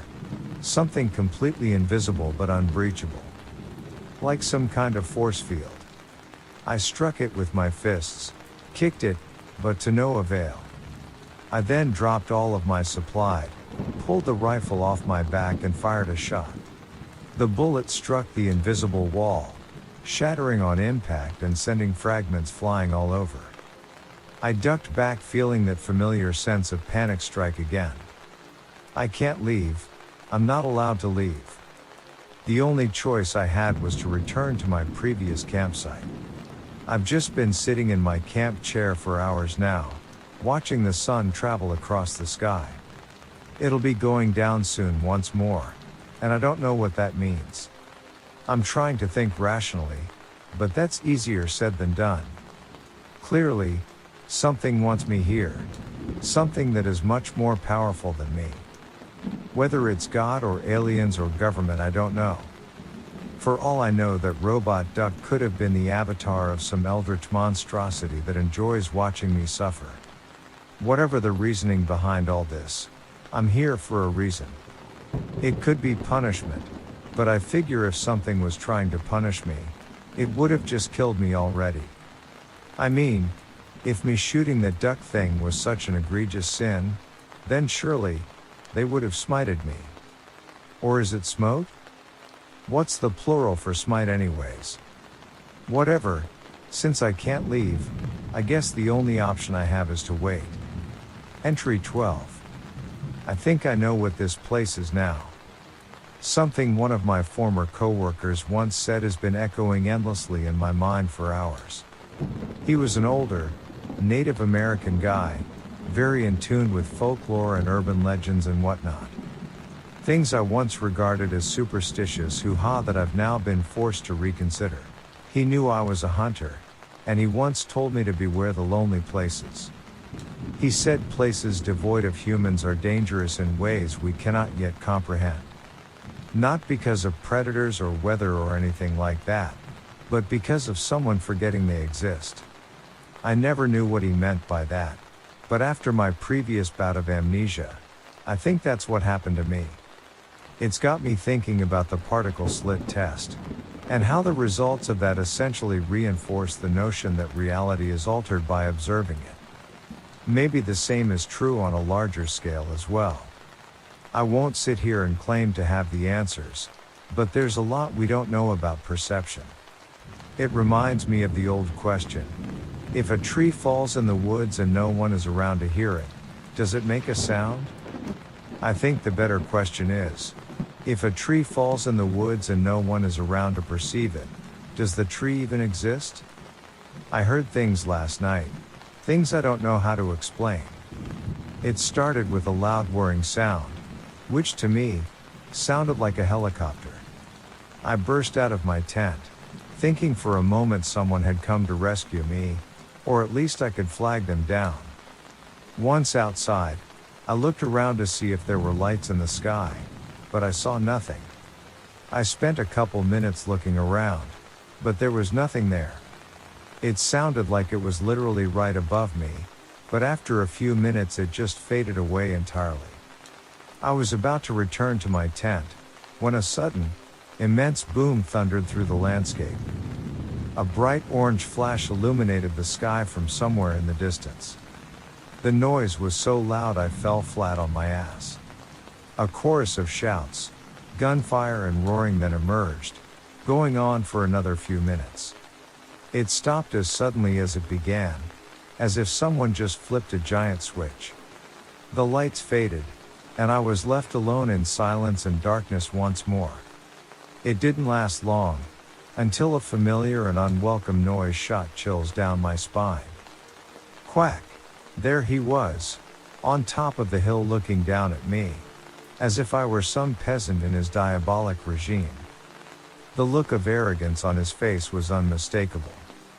Those beady little obsidian eyes and the stoic beaked expression spewed the unmistakable contempt of kings and gods from eons past. It's him, it always has been. He's the one doing this to me, toying with me, trying to drive me mad, but I wasn't about to submit. The two of us just stared at each other for several moments, and I tried to figure out what I should do. Since murdering him earlier didn't seem to end it, I figured I only had one option. I took a step towards him, and he didn't budge. Seconds later and I had reached him atop the grassy hill. It was like he was waiting for me to join him. I stepped beside him, and peered over the hill that overlooked my former hunting grounds. Only this time, it wasn't the same. Down below us, was an alien landscape. A bleak, scorched desert with scarlet sands illuminated by the effervescence of an enormous gleaming moon above us. The field was littered with debris, mostly broken down machinery in various states of decay.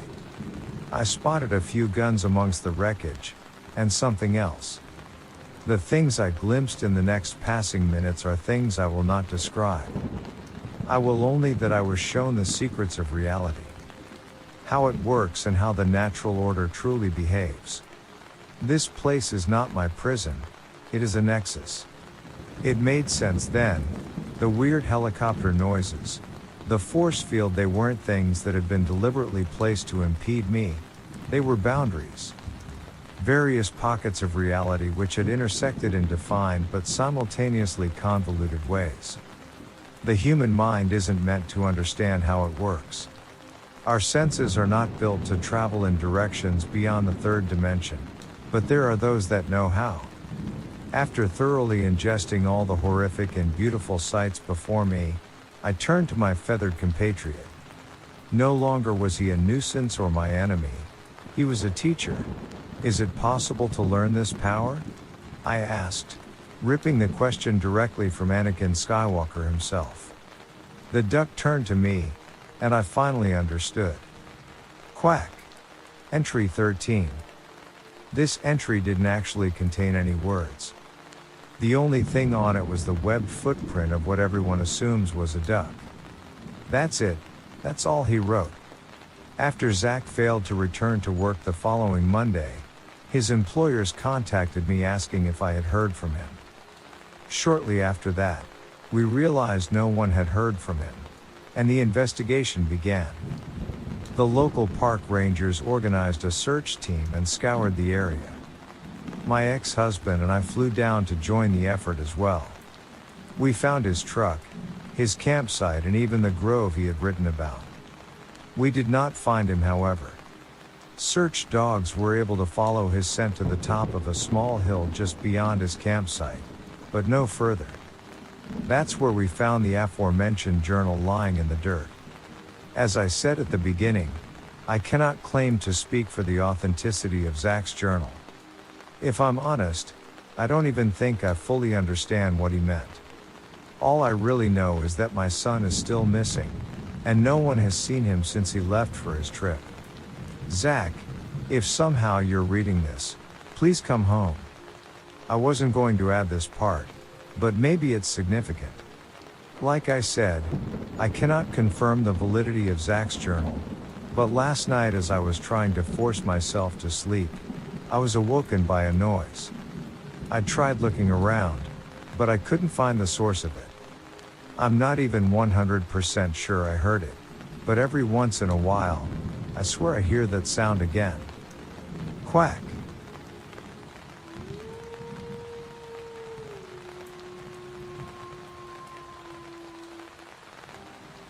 Do you ever notice how many trees there are? I've heard it said there are more trees than stars in our galaxy. Amazing to think about, isn't it? That something as big as a star should be outnumbered by the trees on our planet, in our galaxy at least. That's a lot of trees, and they're all very old, aren't they? So very old. Older than us. Maybe, somewhere out there, is a tree older than the dinosaurs, buried in a mountain, somehow having survived millions of years. I know we find fossils of trees, but what if those fossils weren't dead? It's interesting to think about. That there could be a tree out there older than all of mankind's history. Do you think trees have thoughts? After, trees are alive, and every living thing has some kind of mind, an intelligence driving it. And if so, what do they think of us? I've got a fair idea of what they think about humankind. I'm a park ranger, and this is my story. It all began when we got a call none of us had been wanting to receive. A child had gone missing. This wasn't unusual. People go missing all the time in the parks. However, what made this one unusual was how it happened. Maxie Patton had been out with his mother on a picnic. At 13 years old, he was a wild and rambunctious child. And if there was one thing he loved doing more than any other, it was climbing trees. If only he'd been more of a video game kid than an outdoors kind. Perhaps all this could have been avoided. You see, it was when he was climbing a tree that he disappeared. His mother recounted everything in detail. They picked out a nice clearing on the edge of the woods, near a large clump of trees Maxie could climb on as he pleased. We set up the blanket right here. Maxie wanted to climb that big pine tree. She pointed to it. I took my eyes off him for only a moment, she sobbed. Just one moment, and when I looked back, he was. Then she utterly broke down. The first thing we did was check out the tree in question. It was a pine tree, one of the tallest I'd ever seen. Clearly, it was very old. How high up was he when he vanished? I asked his mother, a little skeptical a kid could just disappear without a trace while climbing a tree. He was halfway up. Then she continued sobbing. After that, it was obvious we weren't going to get anything else out of her. Still, I walked around the tree twice and I could clearly see the snapped branches and twigs where Maxie had climbed up. They ended at about halfway up. It was like he just stopped climbing then disappeared completely. We did a thorough search of the area first and found nothing. Well, almost nothing. See, about 50 yards from the pine tree, I found a shoe, covered in pine needles and tree sap. It was red and blue, a Nicky brand symbol on the side. It seemed to have been there for a long while, but when I bent down and picked it up, what I found inside planted the first seed of doubt that this wasn't just a case of a woman losing track of her child. There, written in black permanent marker, was a name. Maxie Patton. So how did it get here? Maxie's mother was hysterical and became even more so when I brought the shoe to her. That's it. That's my Maxie's shoe. She grabbed it, clutching it close to her chest as she wailed and wailed. We had to take her away. Taking the shoe from her was difficult, both physically and emotionally. That woman held the shoe to chest like it was a baby. I'll never forget how much that woman cried as she was taken away. Sad to say, but the shoe was the only evidence we had of Maxie and where he'd gone. She was escorted to the park center where she'd wait for the paramedics. We know that she wanted to help, but in her condition, she'd only be a hindrance. The moment she was out of sight, however, was when one of my partners spotted Maxie's blue shirt at the top of another pine tree, hanging from a branch by the collar, 100 yards in the opposite direction of where we'd found his shoe. He swore up and down that the shirt hadn't been there when we'd first looked, and did so with such conviction, that none of us doubted him, even if we wanted to. We knew we had to get that shirt down somehow. It was evidence. But then again, how had the shirt gotten up there? Unlike the pine tree Maxie had disappeared from, this one had no sign of anyone having climbed on it. No broken twigs and branches slightly bent from where someone had climbed up and left the shirt. There were 5 of us when we went to first look for Maxie, excluding myself. We didn't think we'd need that many, because frankly, people go missing in the parks all the time. Often, they'd turn up in about a few hours. But we'd never dealt with something like this. Staring up at that shirt, covered in pine needles, I think it began to dawn on all of us that we were dealing with something we weren't trained for. We radioed for backup while trying to figure out how to get the shirt down. I volunteered to climb up. The very first branch I grabbed, however, broke in half instantly. In the process, scratching me across the hand. I cried out, looking at the gash across my palm. It wasn't deep, but the skin had been broken. Blood was already pooling in it. Groaning at the sharp pain, I clenched my hand into a fist, trying to stifle the bleeding. I glared, stunned, at the large branch which had just snapped when I touched it. My blood was already seeping down it and towards the ground, where it dripped onto the exposed roots of the pine tree below. Crap, I cried, turning back around to the others while clutching my wounded hand in my still healthy one. Park rangers always carry a first aid kit on hand, and they quickly helped me apply bandages to it, wrapping my hand in cotton. What happened? One of the other park rangers asked me, looking at the broken branch ludicrous. It just broke, I snapped back despite myself. My agitation at having been cut by the tree branch when it broke was severe, but then something else dawned on me. How had that tree branch cut me? It broke in the grip of my hand, and shouldn't have been able to move in such a way as to leave a mark this painful. Inadvertently, a shiver went down my spine. I became acutely aware of how many trees were around us. Was I mistaken, or had their number increased since I'd last checked? I had to be mistaken. We need to split up and find Maxie, another park ranger said. I was thankful, given it meant I didn't have to focus on the trees anymore. What about the shirt? Another said, indicating the garment at the top of the tree. "We'll come back for it later," the first one said dismissively. You know, it's strange. For the life of me, I cannot remember their names. See, I was still new at the time. A rookie really. I barely knew what I was doing at the time. I never saw any of the other park rangers involved in the search for Maxie Patton again. Most of them retired or transferred to a different park.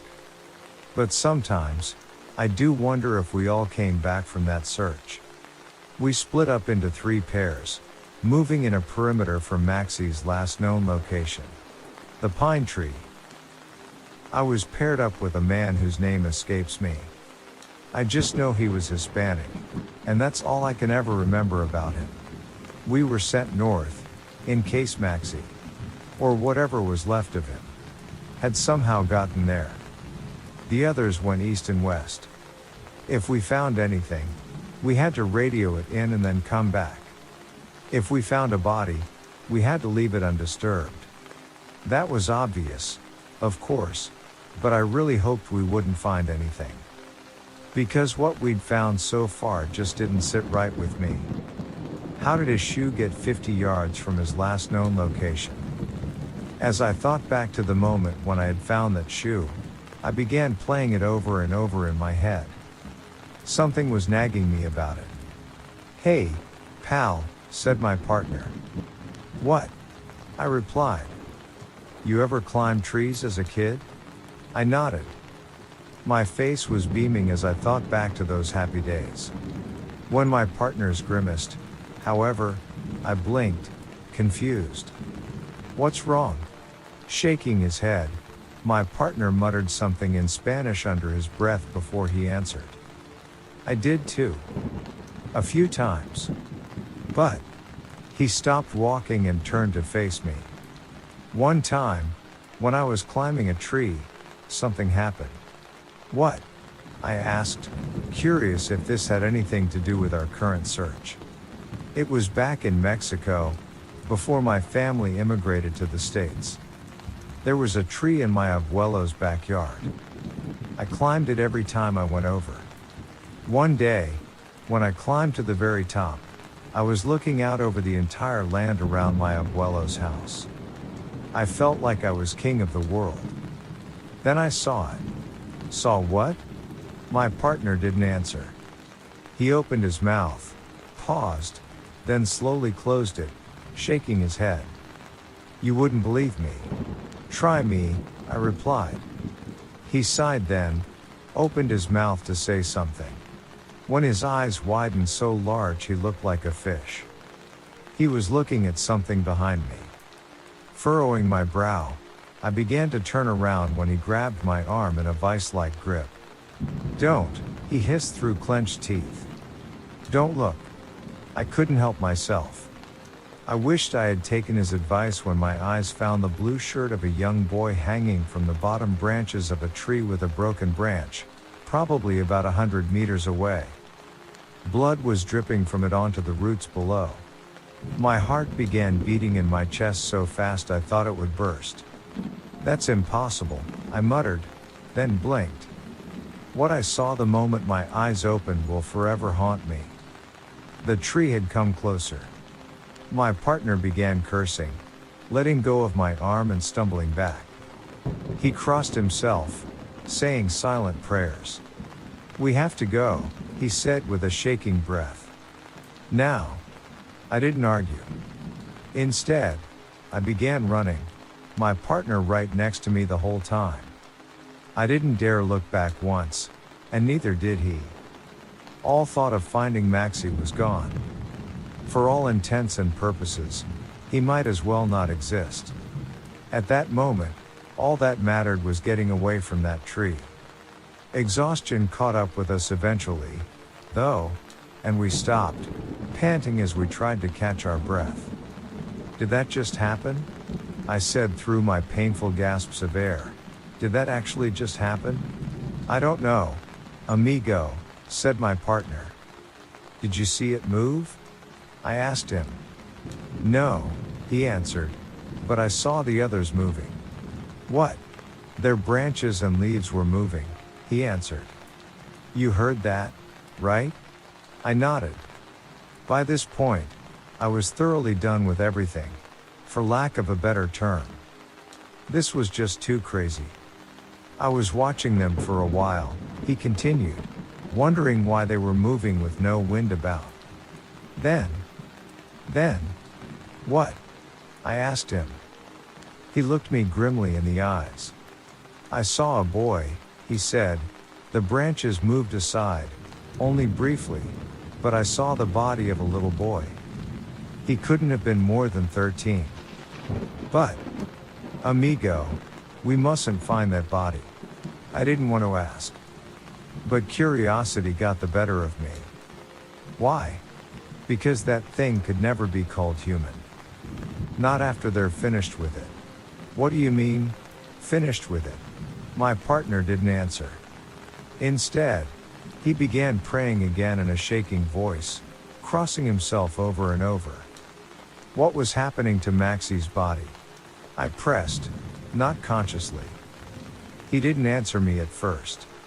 Instead, he licked his lips, looking around us, eyes darting from one spot to another. When he spoke, his voice was low and shaking. The same thing I saw in my abuelo's backyard when I was a child. I didn't say anything to that. I just sat on a stone, leaning backward until my partner grabbed my shoulder. Don't, he whispered. There's a tree behind you. I didn't need to look to know he was right. It was obvious anyway. We hadn't left the forest, after all. What do we do? I asked him. I kept my eyes on his face intently, because looking anywhere else meant seeing a tree. Ignore them, he answered firmly. They might leave us alone if we do. So we did. We just sat on the ground, facing each other, catching our breath. I could hear the singing of birds, the gentle flow of a stream nearby, but the only thing I could pay attention to was the sounds the trees made. The soft creaking of wood, the swaying of leaves and branches on this windless day, the trees brushing against each other. Neither of us said anything, just looked at the ground to avoid the awkwardness of staring at each other's faces for who knows how long. The silence between us was marked by our tense patience. Something was going to happen. We could feel it. Even after running from that thing for God knows how long, I didn't believe we'd escaped it. It was still out there, waiting, just like us. I've heard stories about how some hunters track their prey. They shot it first, critically wounding it, then follow the blood trail it leaves behind, waiting for it to collapse from exhaustion. Why bother letting it put up a struggle when you can wait it out? I remembered those stories when I looked at my hand. The cotton around my palm was soaked a crimson red. Why is this happening? I asked my companion. He said nothing, just stared at the ground. I've never heard of this before, I continued, my voice dull and tired. I've heard stories of Bigfoot, Mothman, even freaking dogmen in Michigan. Some people say they've seen aliens, others, goblins and fairies. And they always say they see them in the woods, peeking around a corner, watching them, hiding behind something, like a rock or I couldn't say it, because they were still all around us, listening. But I've never heard of anyone being hunted by a tree. When I said that, I don't know why I did. I guess accepting the reality of what was happening would make it easier. It didn't. Because when my partner looked up at me suddenly, I could see it in his eyes. He was disappointed in me. I was talking in the presence of other trees. I didn't care. This was just too weird. Any rational part of my brain was long since dead, unable to deal with how bizarre this was. I wondered if my partner was going through the same thing. Then again, he claimed to have experienced this thing before. Are we sure they're trees? He said slowly, like he was talking to a child. What? I answered, and eyes narrowed. My father once told me a story. It was about a demon possessing a woman he knew as a child. He said she went stark raving mad, biting people and scratching her face. When he finished, I couldn't help but wonder if demons only possessed people. Are you saying a demon has possessed a tree and is hunting us? Maybe, he answered. Who knows? I mean, how do we even know if that thing was a tree? Looked like one to me, I replied, trying not to peek over my shoulder to see if it was behind me. But trees don't move that fast. And they don't carry around pieces of clothing. They don't chase people. You said you saw them with a boy's body, I pointed out. My partner swallowed, crossing himself. I did. I wish I hadn't, but I did. And let me tell you, amigo, trees aren't capable of doing what was happening to that boy. I didn't say anything. The sun broke through the leaf canopy above us, and I squinted from the glare. So did my partner. Part of me thought he made a compelling case, but another felt like there was something we were missing. Missing? That was it. When a tree falls, I said, and no one is around, what sound does it make? My partner furrowed his brow, confused. How do we know trees don't chase people down? How do we know they can't move in the blink of an eye? Or take a young boy without anyone noticing and carry away his body? What are you saying? That trees are capable of doing that? Maybe they are, I replied. Maybe we aren't the first to have seen them either. You think there might be others? When you were a kid, you saw something in your grandfather's backyard, right? Something involving trees? Through the sun's glare, I could see his face going pale. Maybe you were one of the lucky few to live and tell the tale? What? He said, mouthing hanging open. When a person goes missing in the savannah, some people believe they were killed by the local wildlife. And nobody doubts that. Africa is full of dangerous beasts. I let that sink in, let my partner begin to understand what I was going to say before I finished. When a person goes missing in the forest, sometimes, people assume they were killed by the local wildlife. Mountain lions, bears, wolves.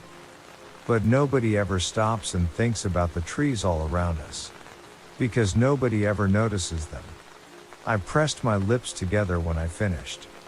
My partner looked at me in disbelief and horror, dumbfounded. Do you have any proof? He said slowly. Same amount of proof as you do for demons possessing trees. Only a theory. Then my partner's face brightened with a dark realization. What if? What if we're both wrong? I blinked. My mind began racing with possibilities. What if we were both wrong? What if this wasn't trees or demons, but something else entirely? If it was, then, what was after us? I was about to say something when I noticed it. The shadow which had fallen between us, perfectly still on the ground. Like a border keeping us apart. A long, thick black line. One with several appendages sticking outward from it. My heart skipped a beat as my eyes widened. I knew my partner saw it when he cursed, screaming and backing away. However, there was one part of the shadow which made my blood run cold. One of the appendages was broken, and from it hung the silhouette of a shirt. And, slowly, very slowly, it was getting bigger.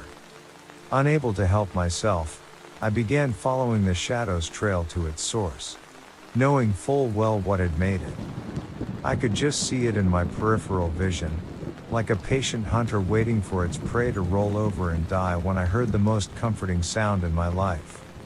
The distant hum of a car speeding down the road, passing us by. I turned back to my partner, locking eyes with him.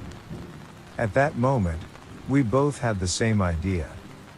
It was our one chance of getting out of this nightmare. Neither of us knew if it would work, but we didn't have a choice. Because the shadow had nearly doubled in size. And a tree was creaking. Very loudly. We ran, faster than I ever have in my life, before or since. We ignored everything around us, especially the silent, inescapable trees.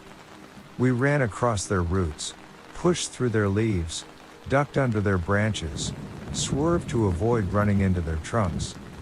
I didn't care if I touched them anymore.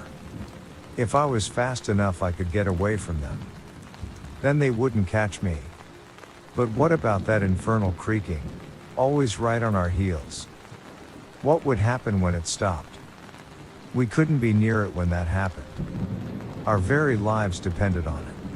So caught up in sprinting out of those godforsaken trees, I didn't think to look at my path. My foot hit something large and solid, and I cried out, losing my balance. My partner was in front of me, and looked over his shoulder, bewildered. He stopped and reached out his arms. I grabbed onto them and planted my foot back on the ground, pushing myself forward. Both of us kept running. We didn't need to check what I had tripped on. It was bound to happen at some point. We'd been running over them for ages. When we saw the gray asphalt of the road, my heart leapt for joy. The creaking behind us had become distant, growing fainter and fainter. I knew damn well we were safe the moment we reached that road. And that I felt something brush against my back. Something I knew all too well. The hard, rigid texture of tree bark. The next thing I knew, I was laying on my back against the burning asphalt, panting as I caught my breath. My partner was bent over me, his face obscuring the sun. There were tears running down his face.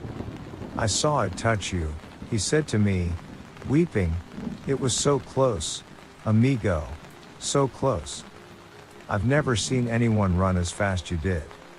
"We're safe now," he began murmuring. "We're safe. Praise the Lord, we're safe." I didn't say anything, just grunted as I pushed myself off the asphalt. I didn't remember even setting foot on it. My body ached and my lungs demanded oxygen, which I was only too eager to provide. I looked back at the woods we'd come out of. Marked by broken twigs and foliage pressed into the ground was the spot we'd both burst from onto the asphalt. Beyond it, I saw only trees, and not a single blue speck anywhere. I smiled, relieved, and stood up, glancing to the other side of the road. And my smile vanished when I saw the blue shirt laying on the edge of it. The inside of the collar was facing me, and on the white tag was a name written in black marker. Maxi Patton. I blinked, and it was gone. I didn't tell my partner. He thought we were safe. Why should I take that away from him? Instead, both of us went back to the ranger station, tired, thirsty, starving. The other pairs had already beaten us to the station. When we arrived, they'd been trying to work the radio, but stopped when they saw us come in. Nothing happened to them. They didn't find anything either. They didn't ask where we had been for the last 3 hours. They knew better than to do that. Nobody ever tried in the days that followed, either. We didn't tell anyone about what happened. Some things are better left forgotten. A couple of weeks later, my partner resigned. He cited intense emotional trauma as his reason. I did the same thing 3 months later. I didn't keep in contact with him. He didn't try to. Instead, I moved to the city, surrounded by buildings and cars and the modern world. I avoid the parks, botanical gardens, anywhere a single tree is, I stay away from it. I've always believed it was the only way to keep myself safe. I do enjoy going to a park my apartment overlooks. There are no trees there. Only grass and bushes. That is, until I'm not sure what to do anymore. Because I had a dream last night. There was a pine tree in my apartment. And one of the lower branches is broken. I thought it was just a symptom of my trauma. Then I saw that tree in the park. And it's getting closer.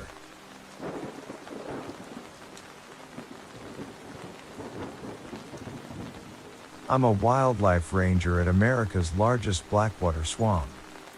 Now I'm trapped here. I've been working as a wildlife officer at the Okefenokee State Park since 2010.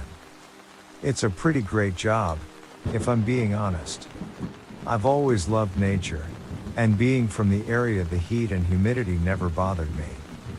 There's been some strange stuff going on lately though. The job doesn't involve a whole lot. Mostly just patrolling the swamps to make sure nobody is hunting illegally and keeping an eye out for any possible fire hazards during the summer months. Really, it's just a peaceful place to be, assuming you keep plenty of bug spray on you at all times.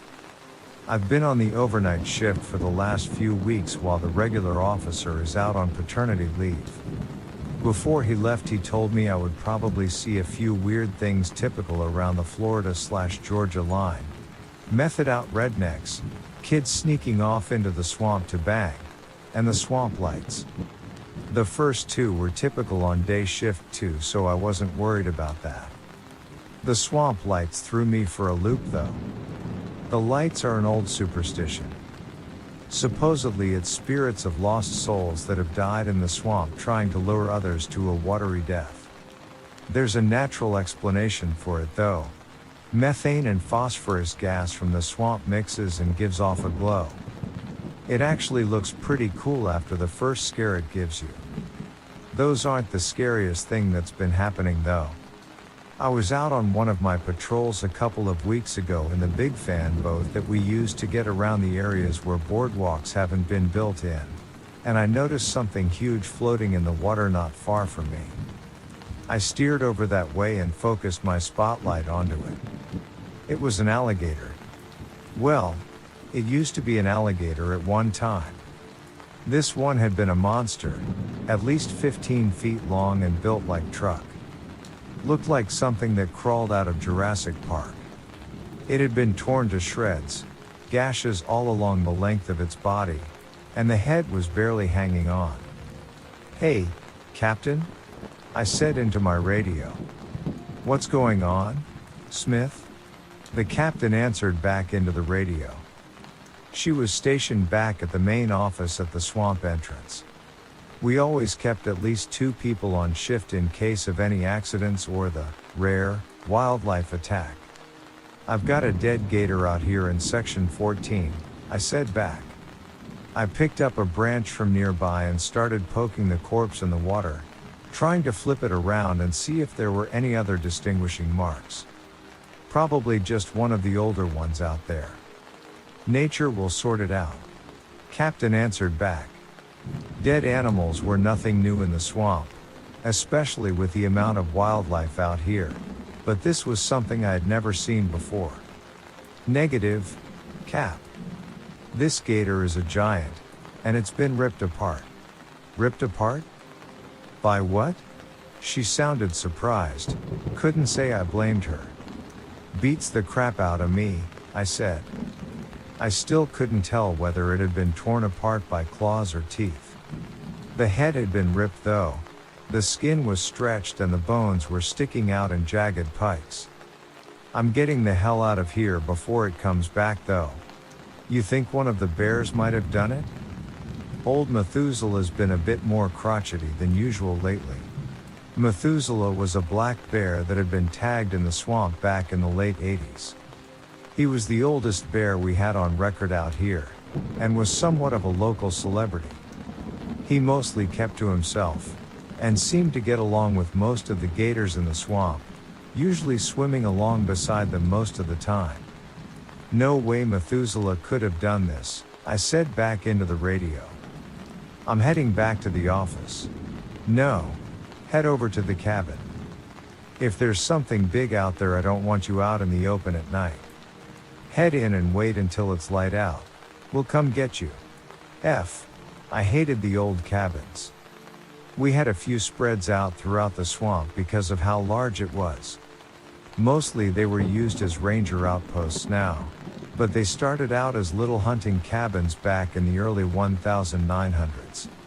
They were small, and up on huge stilts to keep them out of the water, plus to make sure the black bears didn't wander into them and make a nice little home.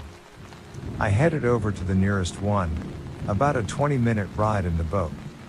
The whole way over I was going over what in the world could have torn that gator apart. Usually they're pretty docile. There's plenty of food for them out here, so one wouldn't have any reason to attack a bear for food. And a bear is the only thing out here big enough to have done that. The only ones out here are black bears anyway, and they're more likely to run than fight. I coasted up to the cabin and stopped the boat fan, pulling it toward the nearest stilt and tying it down. With the sound of the fan not overtaking my hearing, I started to notice just how quiet it was. Usually there were cicadas, frogs, crickets, and all kinds of other wildlife making noise all over the swamp. Now I didn't even hear the usual owls in the trees. It was like everything had run away. Once everything was tied down, I grabbed onto the ladder and started the climb up into the cabin. I pushed open the small trap door and pulled myself into the cabin. It smelled like mildew and dirt, but at least it was a safe place to sleep, out of reach of any dangerous animals. I looked around the cabin until I finally found the generator in the corner. Luckily we have someone come out to these once a month and replace all the gas and make sure nothing has chewed through the wiring. I would actually have light and some air conditioning, so tonight wouldn't be too bad. That's when I realized the gas canister was mostly empty. They must have forgotten to hit this one last month. I still have a supply of batteries down in the boat and we keep some small lanterns around, but it wouldn't be nearly as good as having all the lights on the cabin. I looked out the window into the swamp. There was a bright light coming from about 50 feet away. It looked too bright to be one of the swamp lights. "Hey Captain," I said into my radio, "you got somebody coming out to me right now? You and I are the only ones out here tonight," she said back. "Ain't nobody coming out there until sun comes up." More lights started to pop up near the first one. They were spaced out, but all just as bright. "There's lights out there, Captain. I think they're moving toward me." I tried to hide the shakiness in my voice. The lights were getting closer. "Just hang tight. Try to get some so the radio cut out with a high-pitched burst of static." "Cap? Cap, can you hear me?" It was useless. The only thing coming through was a low buzz of static. "I'm gone." I looked at my watch. It was only 11:19 p.m. I had at least 8 hours before someone would be out here. The screams started a few minutes later. It sounded like a child. The screams when a kid falls and scrapes their knee and don't know what to do about it. They were anguished. They were coming from the direction of the lights. "F this," I said to myself. "I'm not sticking around for this crap." I grabbed a lantern and a flare gun off the wall, and pulled up the trapdoor to get onto the ladder. I practically jumped down to the boat, and started to unit it from the stilts. I reached down to the engine to pull the cord. It was gone. The pull cord had been cut off. There was no way to get the fan going. "I'm stuck here." The screams grew louder, and I turned to see the lights only a few feet away. I hightailed my ass up the ladder. I could hear something ripping at the boat behind me as I closed the trap door. I heard the splinter of one of the stilts and felt the cabin sway. I've got my cell phone and my signal comes and goes. I'm going to try and keep updates going as I can. I've got every lamp in the cabin on and I'm sitting in a corner as far away from any of the windows as I can get. The screaming has stopped, but I can see the glow of the lights coming in through one of the windows. If you're reading this, send help. Part 2. According to the clock and calendar we keep in the cabin, I've been here for 2 days. Not that I would be able to tell, seeing as the sun hasn't come out this entire time. It's been dark since I got here that night. The only light I've seen is from those goddamn swamp lights out there, and they've been coming and going as they please. I still don't know what they are, but I know there's something else out there with them. I've been trying to sleep since I've been here, not like I have the ability to do much else. The boat is trashed, one of the stilts of the cabin is splintered, and I sure as hell can't swim out of here. I was looking out the window last night, between naps, and saw something moving between the lights that were out there. It was big, at least the size of a SUV. It around the perimeter around the cabin, walking on 4 legs. It wasn't a bear, I knew that. We didn't have any bears that size in the swamp. I hope to whatever gods are listening that it isn't a gator. I can't get too good of a look at it with how it's weaving in between the swamp lights, but I saw it knock over a tree on its way through. So, here we are, 2 days stuck in this hole of a cabin, surrounded by floating lights that scream, and whatever biological nightmare shambling around out there. I know some people asked why I didn't call the captain using my cell. You really think I didn't try that? I just get a busy signal. I've tried sending out texts and messages too, but they all just show read. I haven't gotten anything back. I really hope someone can tell the captain that I'm out here. If they ask, I'm in the section 14 to 18 cabin, out near the Gator Bog. Holy yes. It hit me. If I'm near the Gator Bog, then there's a boardwalk not too far from here, maybe a mile or 2. That will lead me directly out to the swamp entrance and the head office. I looked around the cabin and found the map that we keep of the entire swamp with all of our trails and stations marked. Okay, I'm in sector 14, and the boardwalk is a mile and a half southwest of me. Right over the Florida border. I'm going to have to try to sneak out of here though. Maybe I can make a paddle for the boat, that way I don't have to swim. I looked around the cabin, taking inventory of what I have available. There are some battery packs, a set of radios, a flare gun, and the emergency rifle with 20 rounds of ammo, plus the lantern and a couple of flashlights, with glow sticks as backup. I think there's a backup or in the fan boat, but I'll need to check to be sure. The other thing I'll have to do is distract the lights and whatever that thing is in there. I may need to use either a flare or a few of the rounds of ammo. I don't think bullets will hurt the lights though. I thought it over for a few minutes. This was going to take some trial and error before I go anywhere, and I've seen what those things out there can do to the cabin, so they could break me in half no problem. I'll load up a flare and see what that does. I have 6 flares total, so one shouldn't be an issue. I loaded it up, stood at the window, and took aim at the nearest light. The flare shot off, the red light almost blinding me. Before it landed, I saw it pass through the light. The light changed. It had a face now, gaunt, with hollow, black eyes. Sharp teeth showed from the twisted maw, almost as if it was screaming in terror. I heard a roar of anger from it, and it shot toward the cabin, howling. I pulled the shutter, trying to close the window before it got here, desperately hoping that would keep it out. It banged against the side of the cabin and I could hear claws scraping against the wood. At least I finally had an answer to their state. They were solid, so maybe bullets could hurt them. Okay. I think I'm ready. There's a small propane tank under the camp stove in the corner. I can rig that to a flare, throw it out there, and shoot it as a distraction. Then I jump down from the trapdoor, land in the boat, and row my way out of here. I'm going to wait for a while and observe. That swamp light I shot at is still howling outside. That's a sound I'm never going to forget. It's like a child screaming, but warped, as if it's being put through an echo and drawn out. God, I hope I make it out of this hellhole. The radio suddenly let out a burst of static. I could hear a voice coming through. Kaysen? Kaysen, are you out there? Holy yes. It was the captain. Cap? Can you hear me? I'm here. I'm in the Section 14 cabin, I shouted back into it.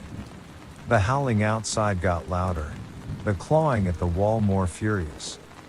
Kaysen, we searched the cabin. You weren't there. Where the hell are you?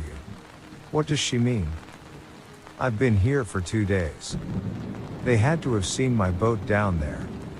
Look, we found your boat back near that torn up gator. Just stay where you are. We'll find you. Captain, I'm in the cabin. I haven't left the damn cabin, I shouted back. I was panicking now. If they couldn't find me, what hope did I have? I think leaving is my only hope. I need to get the hell out of here and at least get back to the main office. From there I can at least been a little more safe behind some cinderblock walls instead of this old rickety cabin. I have to go through with my plan. I'm writing all this into my phone and setting it up to go out automatically when I have signal again. If I don't make it, hopefully somebody can read this and find my body. I still don't know what the giant creature is out there, but I assume it's what tore up that gator the other night. I'll try and update again if I can make it out of here. God, please let me make it out of here.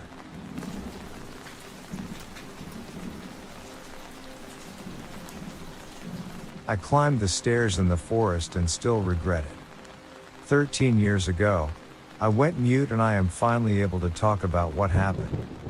From a young age, I was an extroverted and a stubborn girl. Although I always listened to my parents, but that time, at 12 years I felt rebellious. My neighborhood held a Girl Scout camp. Every year, my parents didn't allow me to go, but this time I felt old enough, which was my first mistake.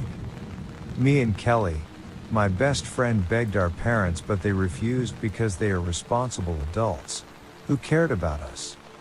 But to us, 12-year-olds, they seemed like monsters. So, I made a plan. We told our parents that we were going to Katie's house for a sleepover. They talked to Katie's parents and we did stay at Katie's for approximately 12 minutes and then we left for our epic camping trip. Kelly decided on the place, Ludenberg Woods, and that was our second mistake. Kelly and I have been best friends ever since we were little. Recently it was her birthday and I gifted her a unicorn bracelet which she never took off. Our neighborhood is surrounded by woods. The Girl Scout camp took place in the eastern part of Wisteria Forest. So we were quite far away. We didn't really have any camping gear, just 2 pillows, a blanket, a small Barbie tent, a flashlight, and some snacks enough for a day. We rode our cycles from Katie's to the woods. At first, everything seemed nice. We heard birds chirping and cars go by. The weather was nice and warm. We saw squirrels and rabbits jumping around. But as we went on, the forest grew thicker. We were tired of running around, so we sat under a dark shaded tree. We ate our snacks and I tried to scare Kelly, but what will happen next terrifies me to the core. As we started walking down the wrecked trail again, we couldn't hear or see any animals. The only sounds we could hear were of the rustling of the leaves. There was an eerie presence in the woods. I felt uncomfortable and suffocated. And then, there was a sudden cloudburst. It felt like the whole woods were closing in on us. An ominous feeling wrapped around me. The trees looked like tall, intimidating creatures. The peal of thunder startled us and both of us ran for shelter. In a state of panic, I realized that Kelly was missing. Fog surrounded me so I couldn't see anything, but I could feel she wasn't here. After I calmed down, I investigated my surroundings and scouted for Kelly. As I said before, where I live was quite warm, but here it felt like it dropped about 10 degrees. Anyway, while walking down the path I noticed something. It was iron? As far as I know, that wasn't natural. Why would there be human-made stuff so deep in the forest? I walked closer to it, and in betwixt of the fog I saw an iron staircase. It seemed new, polished, and untouched by nature. Almost as though time had stopped for it. It seemed like someone had cut the stairs from a house and put them here. I was so mesmerized by them that it didn't even register to me that all the sounds were blocked off. At this point, I could hear nothing but my own breath. Looking at the stairs, I felt an unexplained morbid feeling to climb up them. At that time I felt like it was a must to climb. I had no choice. So I did. I started climbing them. With each step, I felt disconnected from reality. Nothing mattered. Eventually, I couldn't even hear my own breathe, or was I not breathing? You may think that creepy sounds and screams are scary, but no. Silence, dead silence, is the most terrifying thing that could destroy a person. This type of silence will make your skin crawl and make you want to rip your ears out. There was only the final step left between me and whatever lies beyond. The last thing that I could recollect was feeling a push. That's it. I fell and lost consciousness. When I woke up, it was still pouring, even heavier than before. After I made sense of what was happening, I felt like being watched. Then I heard my name, Rebecca, in a low, distorted voice. It didn't sound human. I got up and looked around and saw the thing that haunts my dreams. Every last thread of hope was shredded by this deep despair. What I saw was a thing so horrifying that I can't even begin to describe it. It was tall and had 2 dark holes for eyes, a huge distorted grin which stretched from one side to the other. It had huge limbs with sharp claws covered with disgusting blood. I was petrified looking at it. It continued to say my name in a now childlike voice. It began to walk towards me, repeating my name in the same disturbing voice. In a state of panic, I searched for a weapon and my eyes landed on a piece of wood. Without thinking, I swung the piece of wood, hitting it until it was a bloody mess. After I realized what I had done, I ran away. I kept running and running. In my attempt at escaping that demon, I barely noticed the sounds of the woods. Panting and gasping for air, I finally made it out and dashed to my home away from the deathly forest. I broke in and started crying hysterically. Kelly's parents, the Adams, were also there talking with my parents. All of them shared the look of despair on their faces. There were cookies on the coffee table which were untouched. My once sugar-loving parents were now anxiously making phone calls. My angsty teenage brother was actually out of his room and nervously listening to the conversation. Kelly's mom, Mrs. Adams, who once was a fashion diva and always wore makeup, was rough and sobbing, and even Mr. Adams, the most cheerful person I knew, was on the verge of tears. When their eyes met mine, they were completely taken aback. Mom threw everything, including the expensive new cell phone, and ran towards me. They hugged me so tightly that it was hard to breathe. All my anxiety faded away when my mom brushed the dirt off my face.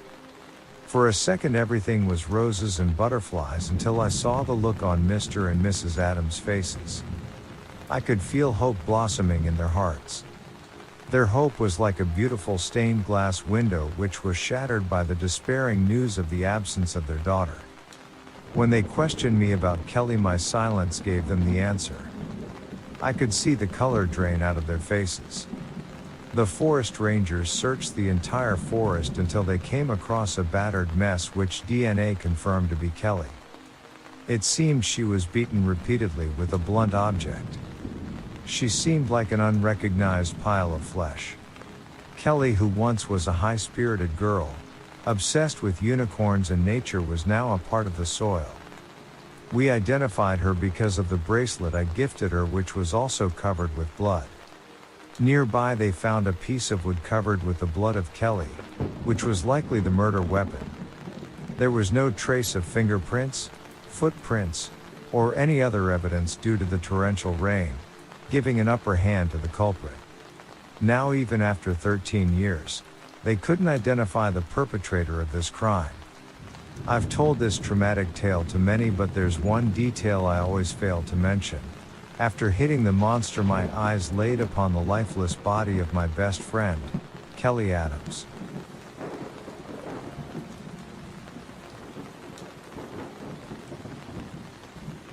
I'm the son of an Army Ranger. I'm also the Army's greatest mistake. I always had a good relationship with my father. He was an Army veteran, and I would love it when he recounted war stories about his time in the jungles of Vietnam or the deserts of Kuwait. He would always tell me one before bed about his time as an Army Ranger, when he led his team to liberate villages, negotiate hostages, and crush rival troops. He was my hero. When I grew older, I already knew that I wanted to go into the Army. I ached to fight terror and be as much of a hero as my dad was. I had trained for years to be in pristine shape when I turned 18. I put in all the effort my dad did to achieve his level of prominence. Night blindness. The inability to see in dim light or at night. So I couldn't see as well in the dark. I was ready. But the Army decided that I wasn't. And with that, my lifelong dream, along with the work I put into it, was crushed. I was just about to walk out the door when I felt a tap on my shoulder. I spun around to find an Army Ranger standing in front of me. The Ranger looked down on me, an impressive feat for a 6 feet 7 inches guy like myself. He had a solid, but weathered face, and a graying 5 o'clock shadow showing to be the only visible hair on his head. He had to be in his late 50s to early 60s, but his eyes showed otherwise. A hawk's eyes burned holes into my own as I stared up at the man. "Could you come back with me, mister?" The Ranger stopped for a second to check the forms I had filled out at the start of the examination, before barking out, "Ferguson." I followed him to one of the back rooms of the facility, where I sat facing him and a young Asian man in a white lab coat labeled Dr. Andrew Lee. The doctor stared at me and spoke. "So, Mr. Ferguson." "Walter is fine," I interjected. He looked at me almost non-amused and repeated, "So, Walter, we see that you are in pristine shape to serve our military. However, it appears that you suffer from extreme nyctalopia, which forced us to not be able to accept you into the nation's military. There is, however, another option." I looked at him, now intrigued. "What is it?" Dr. Lee answered, "The Army is looking for ways to healthily increase the performance of soldiers. You would make for the perfect test subject. Would you be willing to join it?" For a second, I hesitated. I thought that maybe I shouldn't do this. That I should just walk out of this building, become an engineer, get married, and forget about being in the Army. But my father's face flashed into my mind, and I knew that there was only one answer. "Of course, sir." It would be another 3 months before I was flown out to an undisclosed military base in the middle of the wilderness. I know that said base in the US, but I could not begin to tell you which state it was in. As soon as we arrived, I was strapped to a gurney and wheeled to a room that looked exactly like any other hospital room, minus a window. Understand that by hospital room, I mean horror movie hospital room. The ones where the light is always on, yet it always seems too dark. Where the white walls always seem gray and the room's door doubled as a heavy-duty locking system. It was safe to say that I was immediately regretting my decision. As the door was locked behind us, Dr. Lee reached into his medical card and revealed a syringe filled with, from what I can guess, 1,000 milliliters of a clear liquid. As I strained my eyes to look at it, I noticed the word Prodigy 3 written on the side of it. The doctor inserted the needle into the crook of my left arm before unstrapping me and leaving. Everything felt fine at first, but my body started aching about half an hour after I was administered the drug. It honestly felt like my body was fighting a war on itself. It felt foreign, yet it felt natural at the same time. My arms felt too long but too short. My legs felt like they were growing stronger than ever, but they are feeling as weak as cooked pasta at the same time. My entire body just felt right and wrong in every way possible. That is the only thing that can give justice to what I experienced. After I was given a meal, I prayed. My dad was not only an Army veteran, but he was also a deeply devoted Christian. My faith is another part of him that rubbed off on me. That night, I prayed for the sick and the elderly, but I prayed for answers too. Answers to this experiment. For example, what was the point? What was happening to me? Why? No answers came. The same thing happened the next day. Wake up, get injected with Prodigy 3, eat, relax, pray, fall asleep. My schedule may have been common, but the side effects of the medication were not. All that was happening to me was that I was getting taller and stronger, but it just felt wrong. I understand that my body was changing, but it wasn't changing the way it felt like it was changing. The way it felt, it was horrendous, like my molecules were individually splitting apart. I have no idea how long passed before the cut. It seemed like a normal day until I noticed that the medical cart was bulkier than I remembered. I watched him reach on the cart and pull out a wolf's skull and a knife. I was suddenly afraid. I thrashed in the restraints as he moved the knife closer to my head. I passed out, right before the knife touched me. I woke up alone. The only comfort I had was my dinner. I raised the navy bean soup to my lips to notice that they're further forward than normal. I lifted the metal spoon to my face. Something unnatural stared back at me.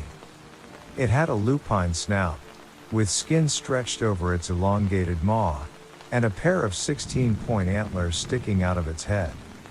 It looked terrifying, but one factor made it much more horrifying than the monster itself. That monster was me. It was then that I prayed harder than I had ever prayed. I asked God why. Why do I suffer while sinners are relieved? Why is this the path I am told to take?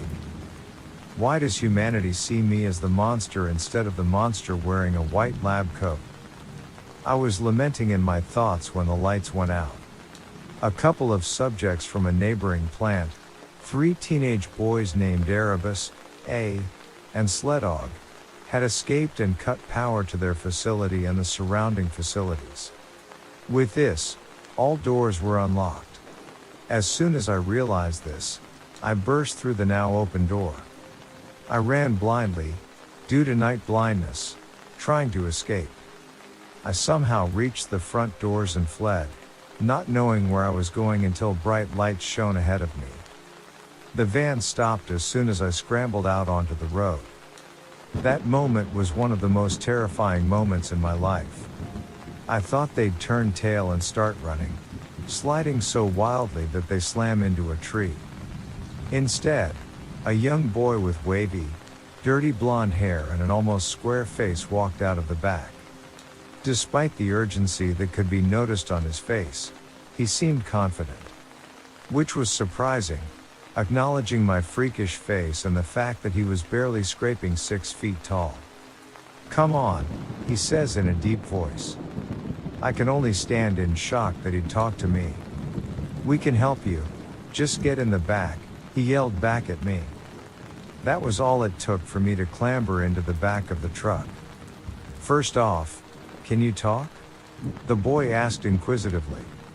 I answered a curt, "Yes," in reply. "Next, do you have a name?" In which I again tersely responded, "Walter." The feelings that were suppressed for however long came flooding out. I tried to stop it, but I could still feel tears leaking out of my fiendish eyes. The boy asked me if I was all right, in which I laid every bit of information I knew upon him. My rejection from the army, my flight out here, the laborious months, Prodigy 3, the cut, everything. He looked at me sympathetically, taking notes and absorbing information. Proverbs 12. 10 inches are the only words that the boy said after everything. What? I answered, bewildered. Proverbs 12. 10. Whoever is righteous has regard for the life of his beast, but the mercy of the wicked is cruel. In God's eyes, you're no more an outcast than the football quarterback or a common housefly, and there will always be those that see it. You may never return to normal, but you are as much of a person as anyone else in our care. You just need to learn to see that, the boy stated. I looked at that kid, and I felt a sense of relief wash over me. The truck slowed to a stop, and I could only assume that we reached our destination. The boy went to exit the back, but I hurriedly called out, "Wait. What is your name?" He turned back to me and replied, "My name is Nick, but everyone here calls me Night Walker." With that, he jumped out of the van and made his way towards some unseen destination. I stepped out and gazed up at the night sky for the first time in what seemed like eons. I stared up at the heavens and asked for forgiveness for my rage earlier. I then turned around and walked towards the large white fortress. I am the son of an army ranger. I am the army's greatest mistake. But I am not a monster, as there are no monsters in God's eyes.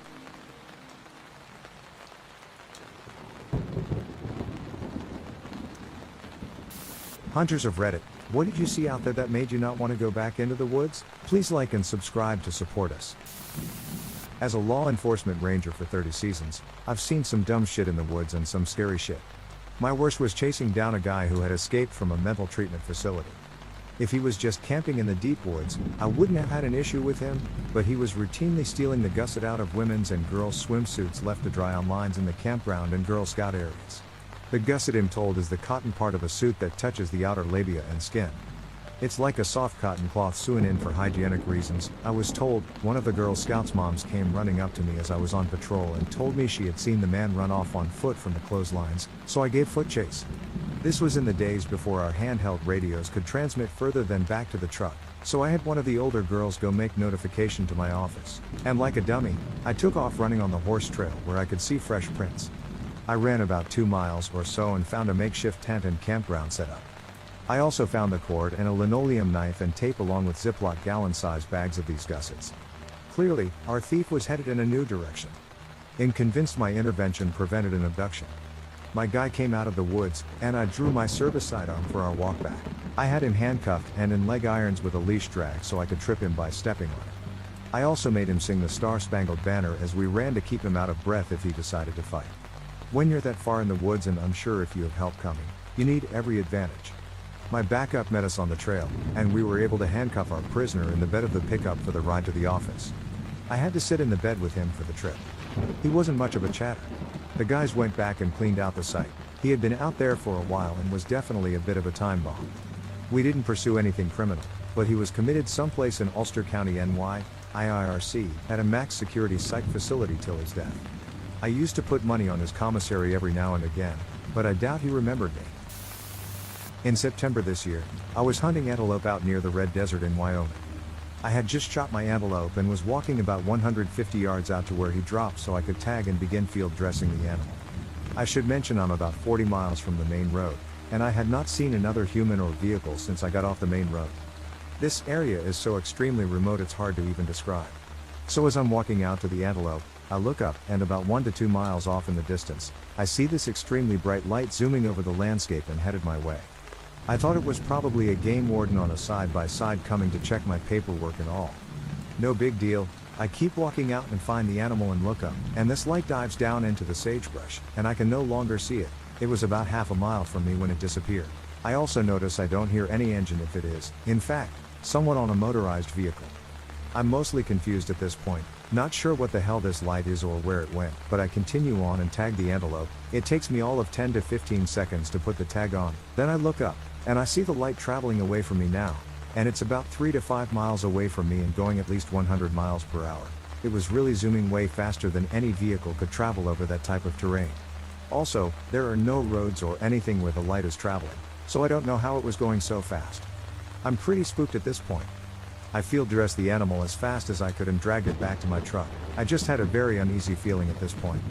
I have no idea what that light was, although some others have speculated it was a drone, but if it was a drone operated by the game warden, why didn't he come to check me out once I got back to my truck? 3 years ago, I was hunting in Namaji State Forest in MN. If you know anything about this area, there are wetlands everywhere, swamps and sinkholes litter the land. It's like nothing I've ever seen. This land is tough and mean, and if you go in unplanned and do not mark your way out, there's a good chance no one will ever see you again. It was a foggy morning and the second week of deer opener, and I was trailing along. I had my rifle across my chest with both hands on the scope and just trying to find an area where I could see more than 10 feet in front of me. The further in, I realized I was lost, and then the oh shit set in. I walked a little further ahead, trying to get my bearing, and before I knew it, I stepped forward and sunk.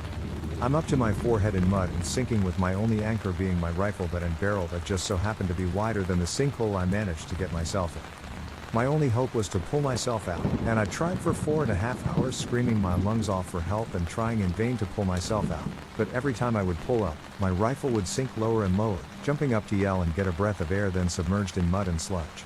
After 5 hours, I came to terms that I was not getting out, I was going to die in a sinkhole, and no one would ever find me. I just thought about my wife and mom and how much it would hurt them to never find my body and go the rest of their lives without knowing what happened to me. I thought of my 2 girls and how I had wasted my life on a hunting trip and that I was never going to be there for them anymore, and at that point, I think I probably looked like Leonardo DiCaprio from The Revenant crawling through the snow. I was cursing and praying and cursing more, using my last bit of energy to get out. I thought if I'm going to die, I'm going to make damn sure I exacerbate every fiber of my being before I entomb myself in this literal hellhole. Again, no luck, and out of nowhere, this feeling of euphoria just rushed through my body. I was sad but happy at the same time and understood it was my time to go. My body was broken, I was beginning to feel hypothermia set in, and out of nowhere, I felt these 2 pairs of hands grab mine that was still clenched to my rifle and slowly started getting pulled out of the sinkhole. A father and son had tracked a deer they shot to within 5 feet to where I sank, and to this day, that deer has made me feel like a god is out there, or it was my guardian angel where its life ended. I was reborn and given a second chance. And after the week in the hospital recovering from dehydration, hypothermia and the ass kicking I gave myself, I walked out of there promising myself to never take a second for granted. It's made me a better father to my children and a better man, I truly believe. I still wake up at night screaming with the rage I had, trying to pull myself up, sinking deeper and deeper covered in sweat with my heart pounding, and when I do, I go check on my now 3 girls, and I just think to myself how lucky I am to be alive. And lastly, I have given up hunting or even going into deep woods. Maybe one day I will try again, but every time I think about it, I just start shaking. Even writing this has had me in tears. On a side note, a man from the Twin Cities this last hunting season disappeared in the very same area I was hunting. Look it up if you don't believe me yet.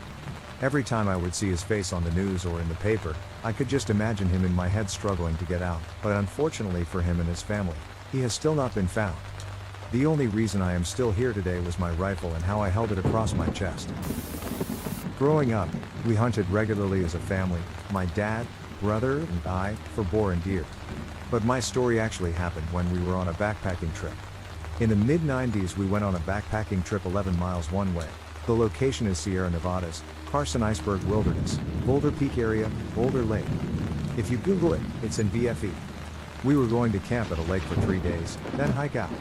We get about 9 miles into the hike, and we come through a clearing, and there is a huge mountain of granite. It cascades away from us in large 30-foot flat slabs. We hike around it and pass by the last slab, which is like shoulder to knee height, and my dad gets startled and jumps back. My fucking uncle is naked, sunbathing on the rocks. He didn't know we were going up there. We live like 3.5 hours away, what the F? He puts his clothes on, and we have a casual conversation.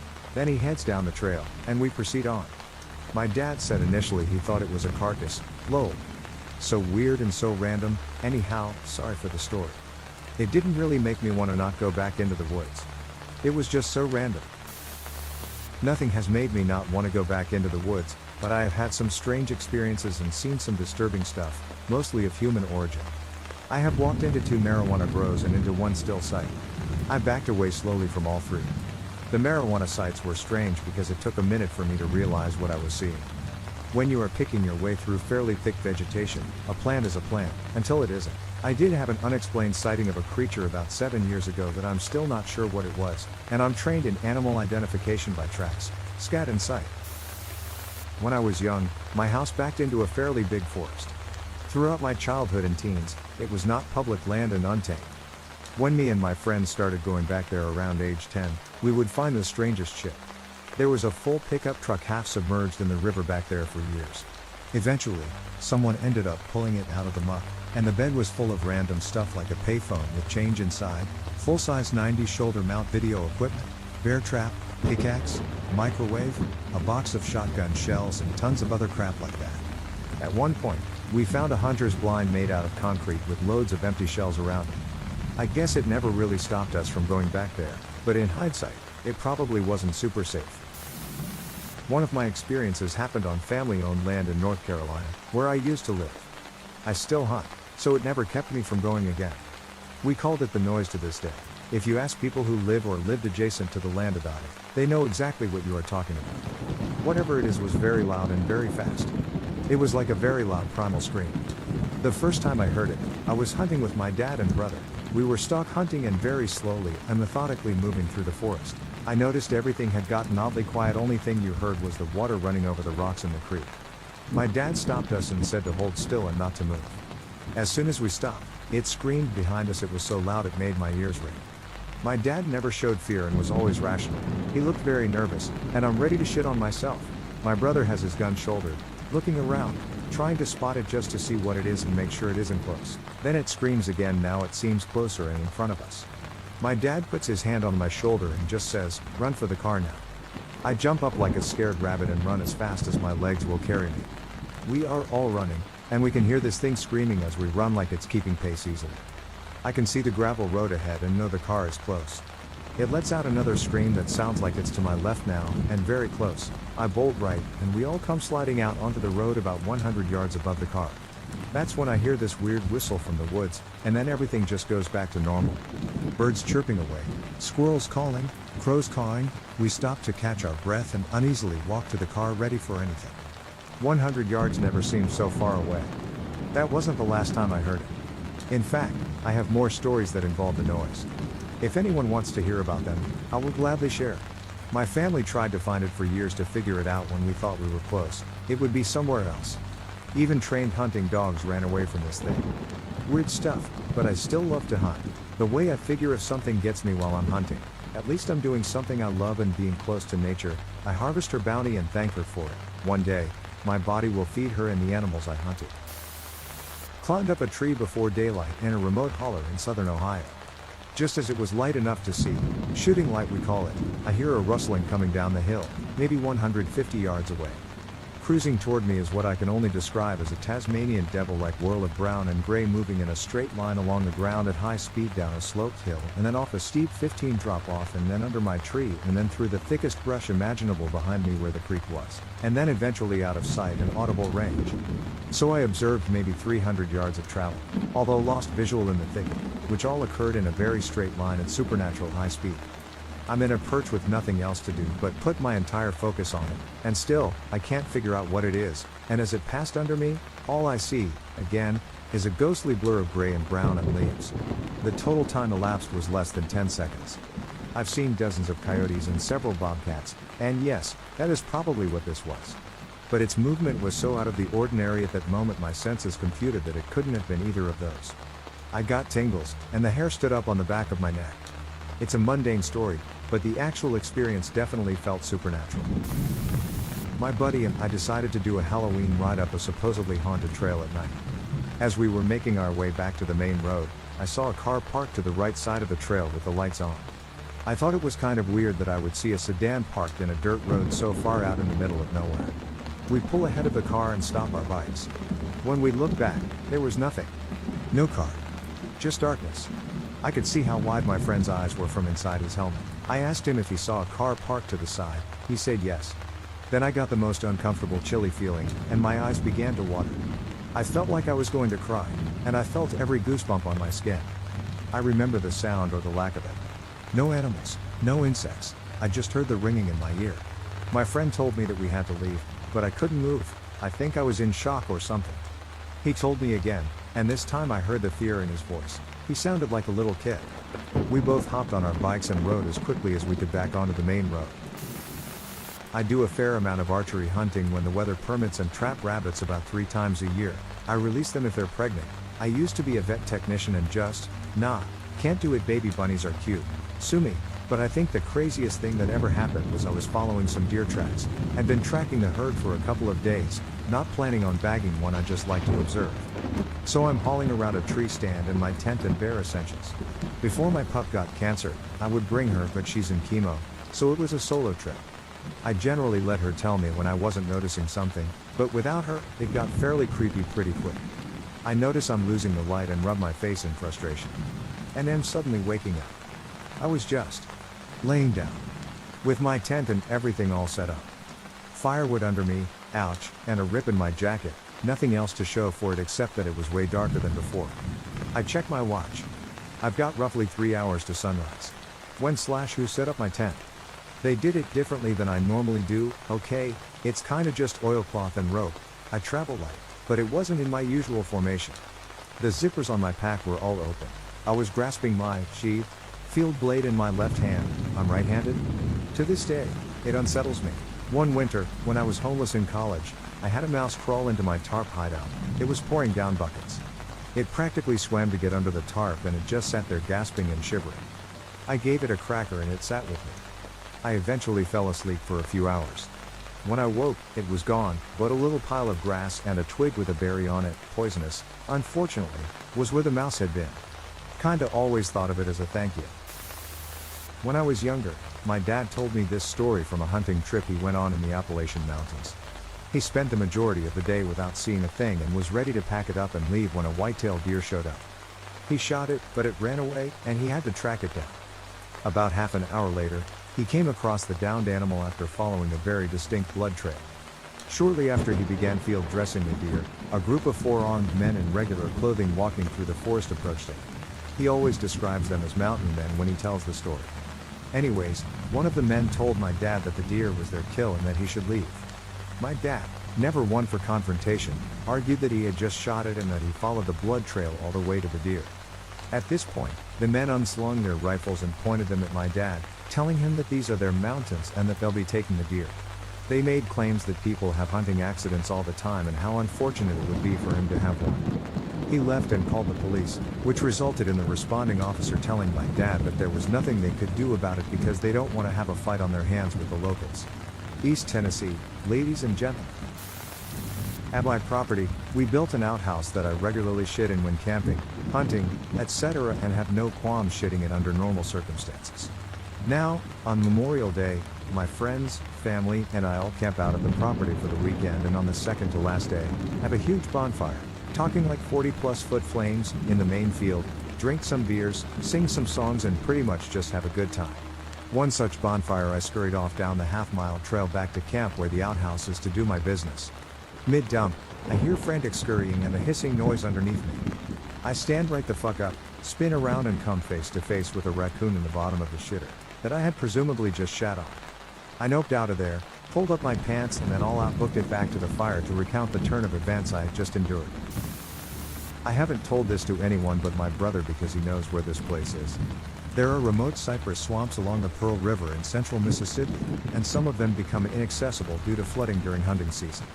The remoteness of some of these places create ideal situations for a hunter willing to put in the extra effort, and I have hunted these woods and swamps for years and know them well. Even though it's a bad idea, when I was younger, I was confident enough to hunt back in there alone. One afternoon during duck season, a front was coming in, and I knew if I could get to Deal Island, that it would be a good day. I put on my chest waders and rode my four-wheeler down an overgrown logging trail in the swamp to the edge of the flood.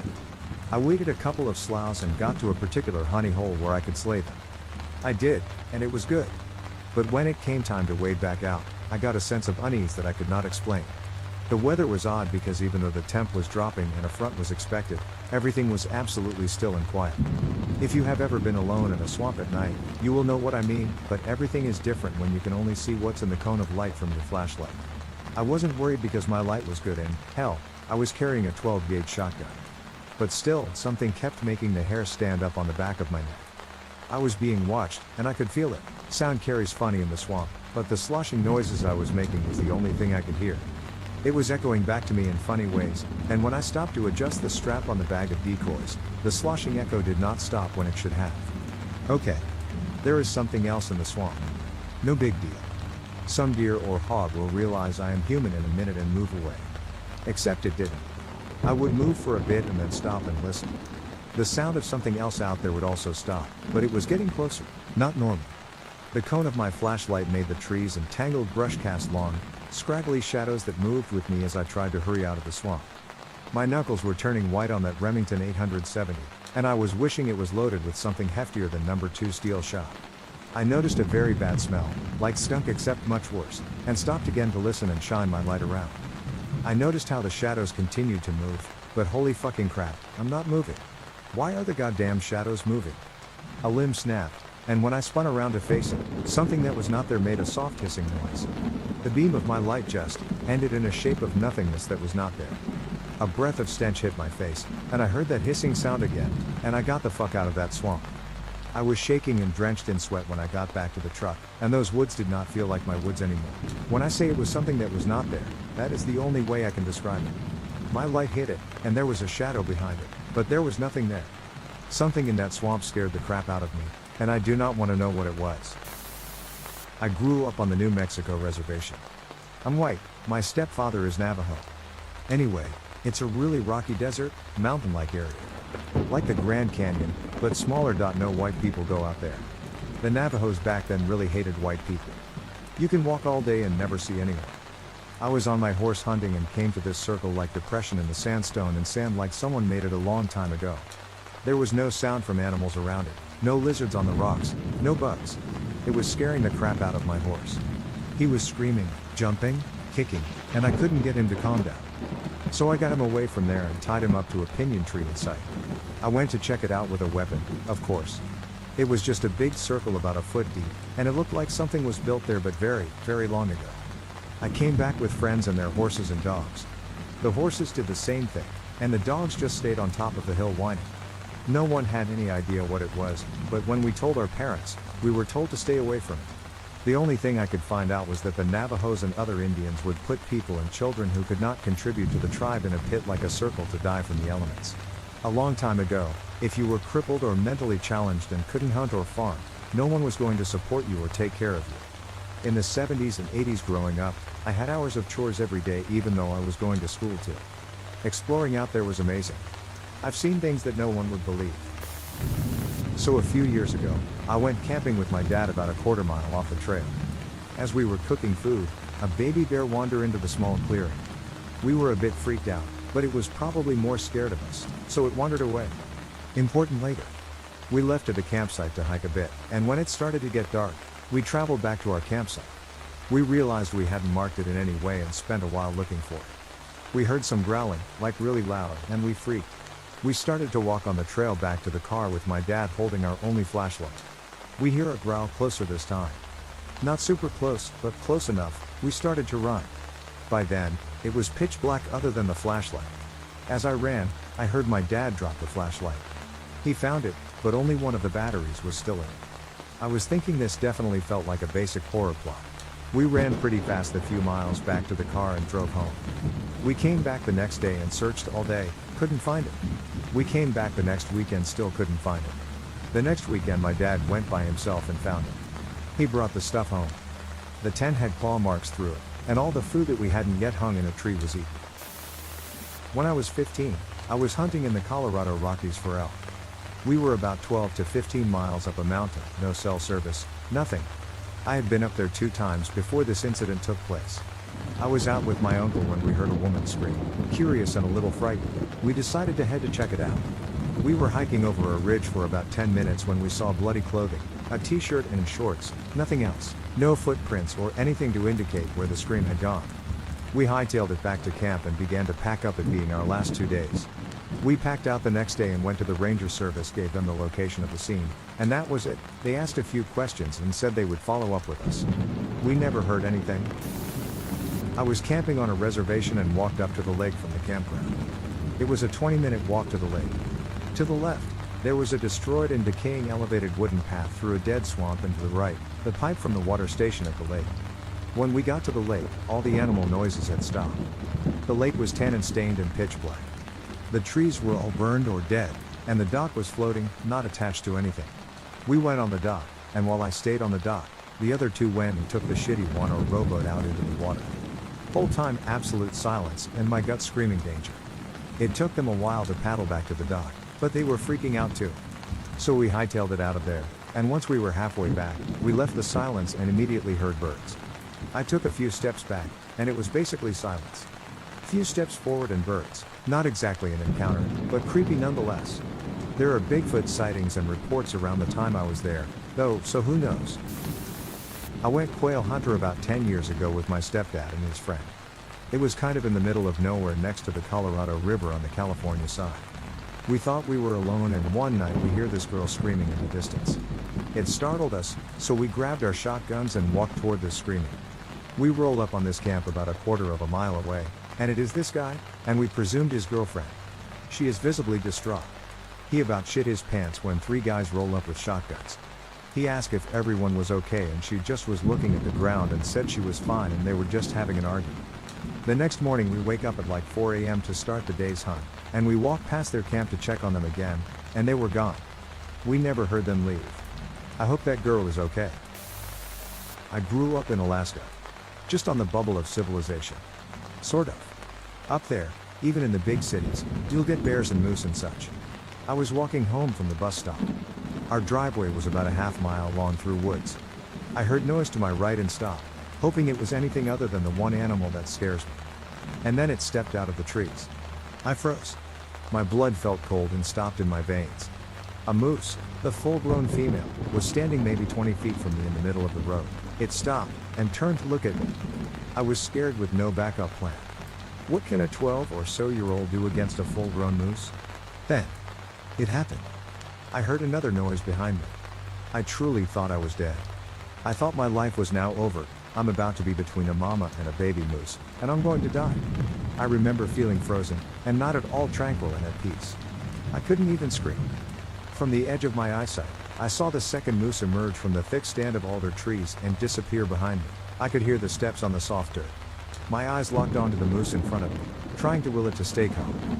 I stopped breathing, and then felt it. A gentle whoosh of warm air down the back of my neck, followed by the unmistakable sound of a forced inhale. The moose behind me was sniffing my head. I could feel the breath, hear the nostrils flare. Some neighbors had dogs, off through the woods a ways, and they must have gotten out of their yard. They started barking inside the trees and startled both moose that turned and ran back the way they came, crashing into the small trees and leaving. To this day, the only animal I'm afraid of is moose. I've been fishing with brown bears, had black bears say hi as they walked by my camp.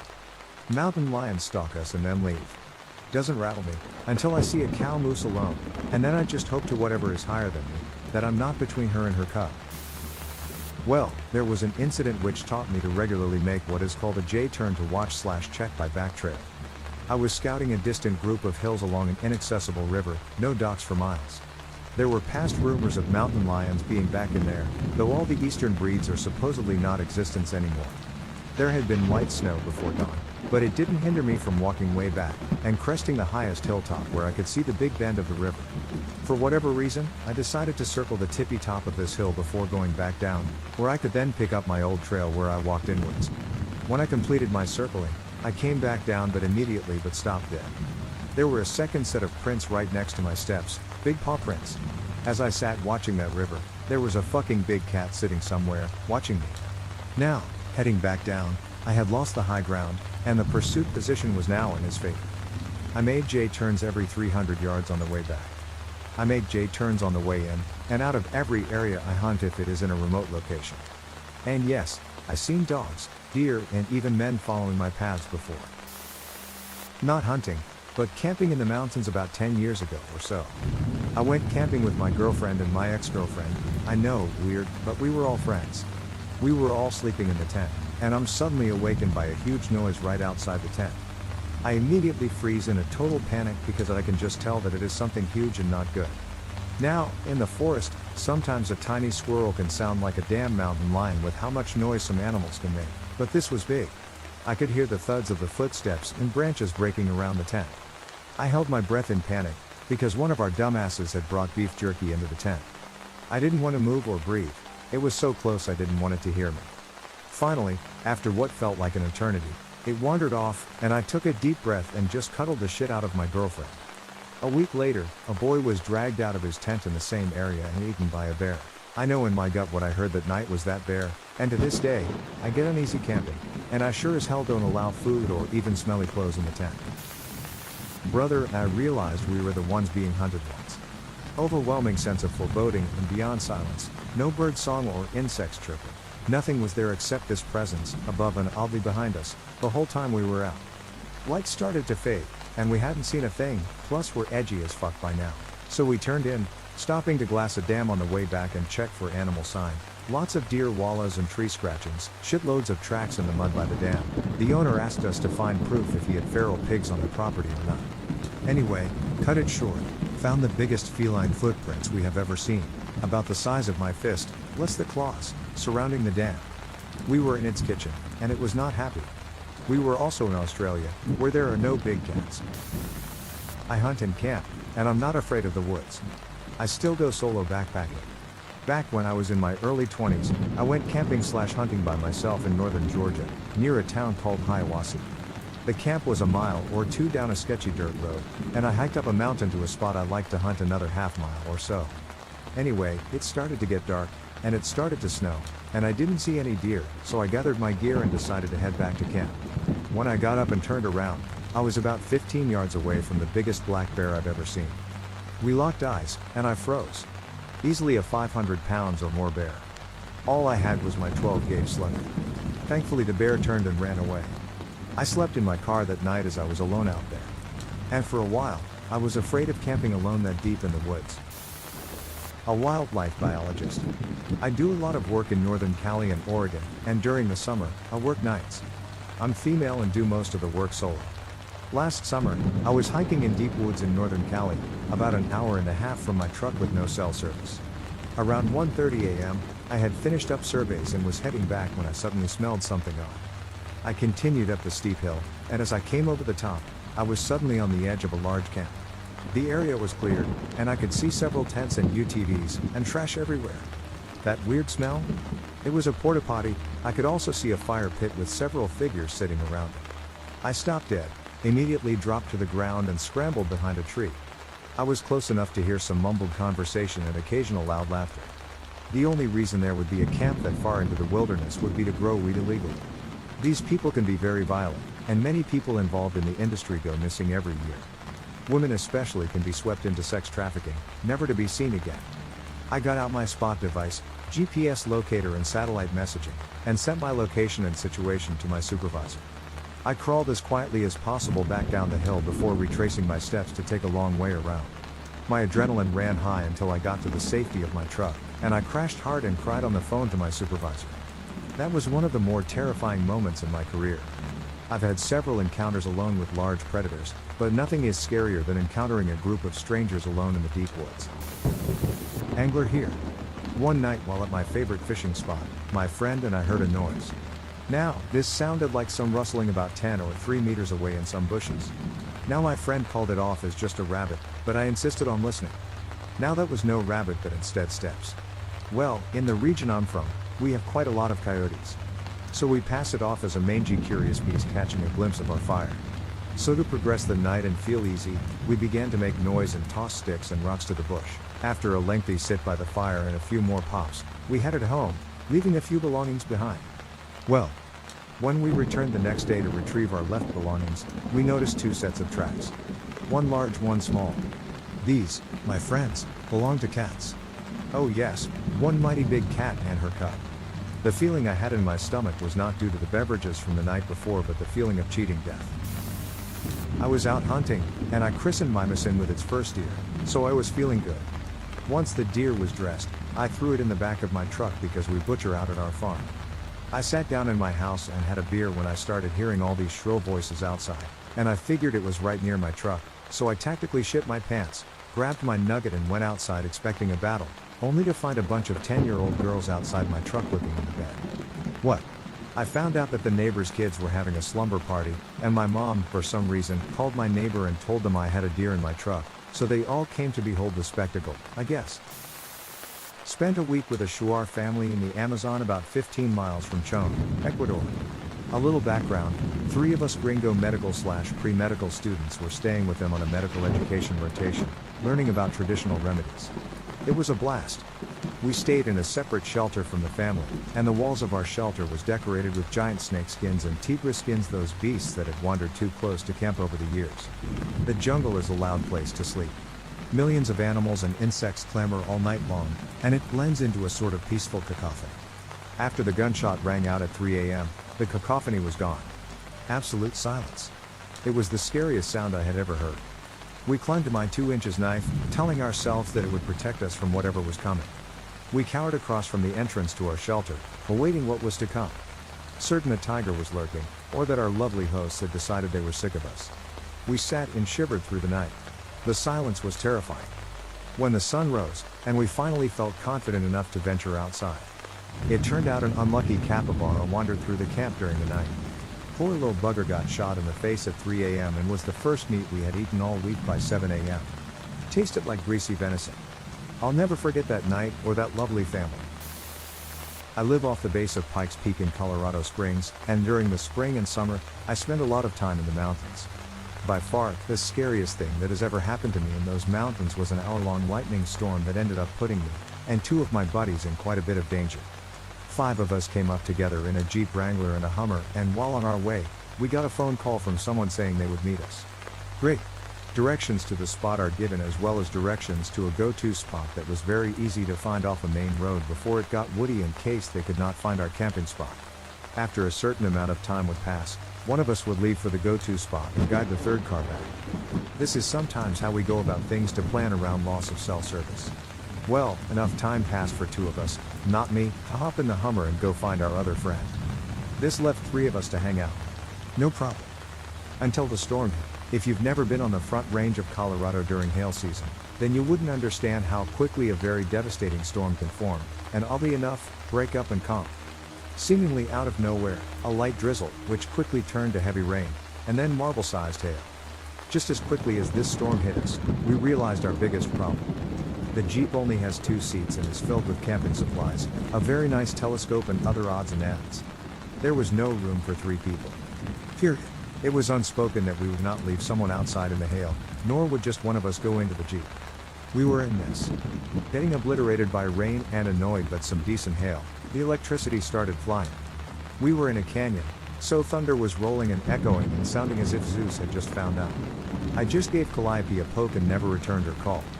The noise was terrifying. We found a blue tarp in the back of the Jeep and was able to tie it to a few trees to at least shelter us from the rain, but it was one particular bolt of lightning that changed my respect for the power of the Rockies. About 50 feet from where we were huddled was a fence that outlined the property of a very large ranch. You couldn't see the ranch by any means, but the fence was clear as day, as well as a large pillar that stuck from the ground with a sign that said "Warning, trespassers may be shot," or something similar bolted to it. While we were waiting for the storm to pass, and all the while among dozens of very loud and bright flashes of thunder and lightning, a massive bolt bends around the mountain, of which base we were up against, and strikes onto this post, absolutely frying it. It was as if the bolt clung to the post for a solid 2 or 3 long seconds. Needless to say, we were horrified because this was considerably less than 100 feet away, and this bolt was huge. The most disturbing part of it was for about 10 seconds after the bolt had gone away, that trespassing sign was glowing molten red and vibrated so loud that we could hear it over the rest of the storm. Our friends in the Hummer returned perhaps 45 minutes after this, and by then, the sky was clear, and it was 75 degrees again. My property is pretty old. We bought it from an old couple who gave up on it after a tornado destroyed the silos, barns, and a couple of sheds. We've spent years fixing it back up, but only one of the barns got rebuilt. The other is still collapsed. The shed is worn down, and the door is blown out, which makes it always scary walking by a dark shed with an empty opening. The silo fell over and is next to the shed, which is across from the 2 barns. All of this was on my walk to a deer stand in the furthest field in the back of my property. I was a freshman in college at the time and hunted until it went dark. I left the stand and started quietly walking back. I always had an eerie feeling walking by the torn down barns, but at night, it's always way worse. I forgot to mention there's an old well with a concrete slab on top of it, but the concrete siding had a hole. Always gave me the chills. As I was walking by the well and barns with everything super quiet, I all of a sudden jolted my eyes to the fence along the field by the shed. I had heard a chain whipping sound and faint, giddy laughter. When I looked up, I saw two men in prison gang garments, white and black striped suits, quickly galloping away from me, thank God, alongside the fence. Both were laughing and had chains on their hands and feet. I quickly fell to the ground and loaded my rifle in terror. I looked through my scope, where I saw them running alongside last. It was the biggest field on our property, so they had another 100 yards to go alongside the fence before they hit the woods, but they were gone. I laid there searching for 10 long minutes before chalking it up to being sleep deprived from the morning hunt. I've never had experienced something so real, but I must have imagined it. So, this was the most terrifying moment of my life. Not hunting, but hiking. A few years ago, I was traveling in northern India with my girlfriend at the time. Being young and stupid, we decided to hike up a nearby mountain without really doing any research on the area or how long it would take. It was an amazing hike. We met locals along the way, who gave us chai tea, climbed up through thick misty cloud forest, and were even joined by a friendly stray dog who traveled with us until we reached the top, which was like a kind of grassy plateau.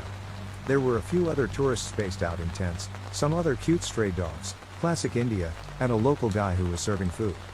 Now, thank fuck for this local guy, because we didn't have a tent and it was dark, we foolishly thought we could hike back in the same day. Anyway, we borrowed this guy's spare tent. It was a one-person tent, so super tight for two, and make camp 30 meters away from everyone to have privacy. We were asleep for maybe an hour, then suddenly awoke to this really low, deep growl right at my face. It was a stray dog outside the tent. Then more growls. At our feet, we were surrounded by these strays that only hours before we were playing with happily. Every single noise or slight movement we made in this tiny fucking tent would be met with deafening barking, more growling, and you could see faint shadows through the fabric. Some of the dogs were even leaning against the tent, testing it.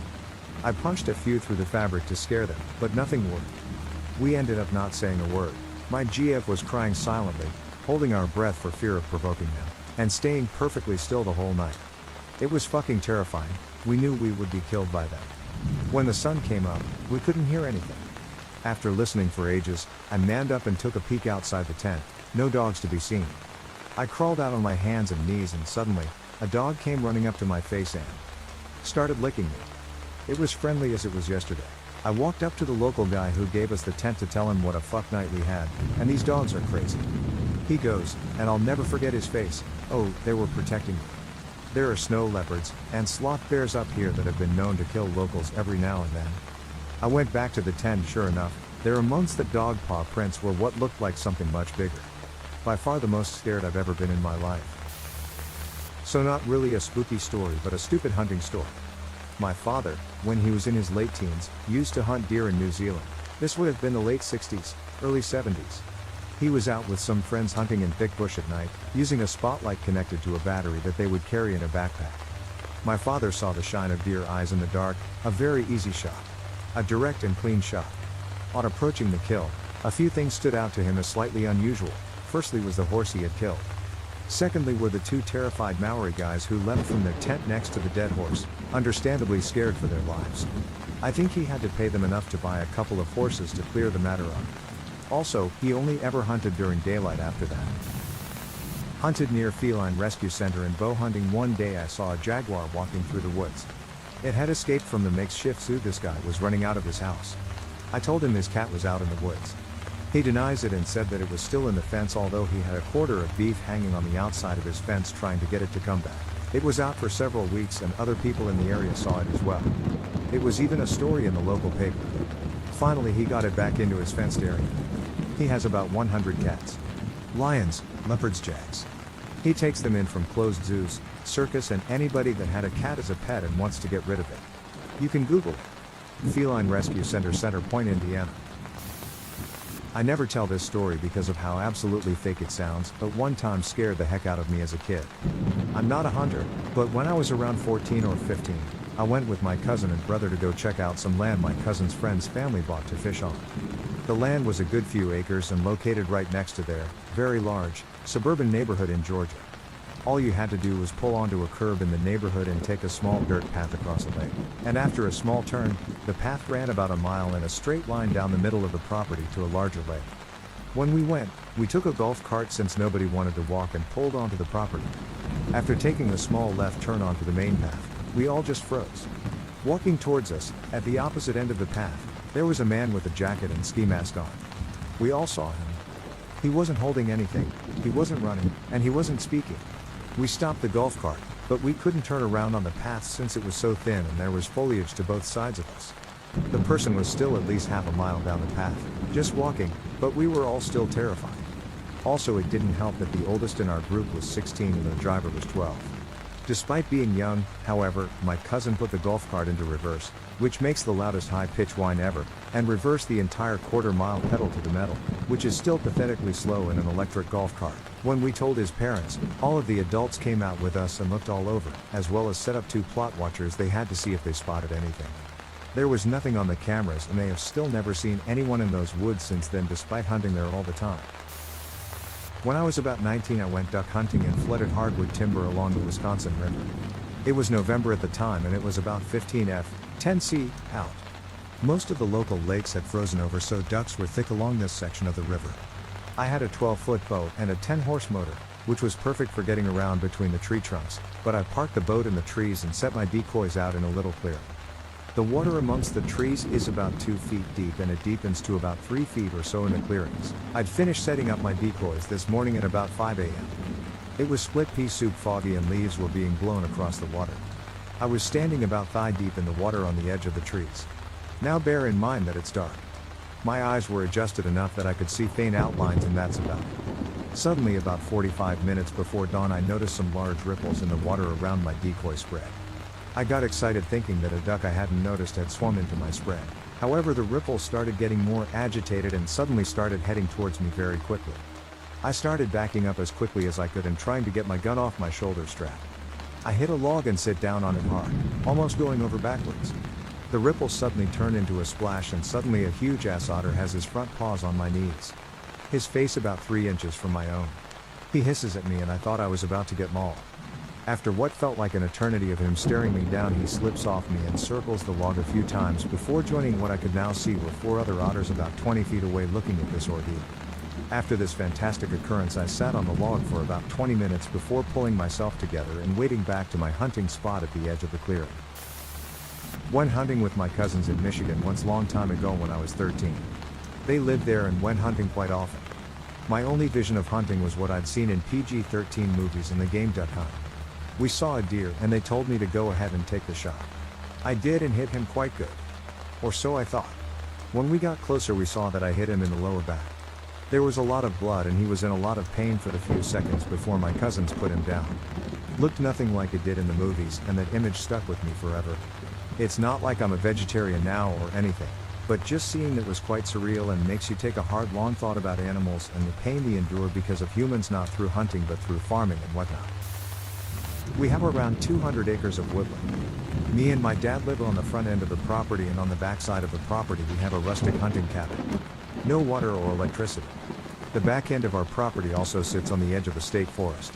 You have to travel something like 12 miles before you reach any kind of road or trail. Several years back during deer hunting season my dad and I were sitting around the campfire back at our hunting cabin.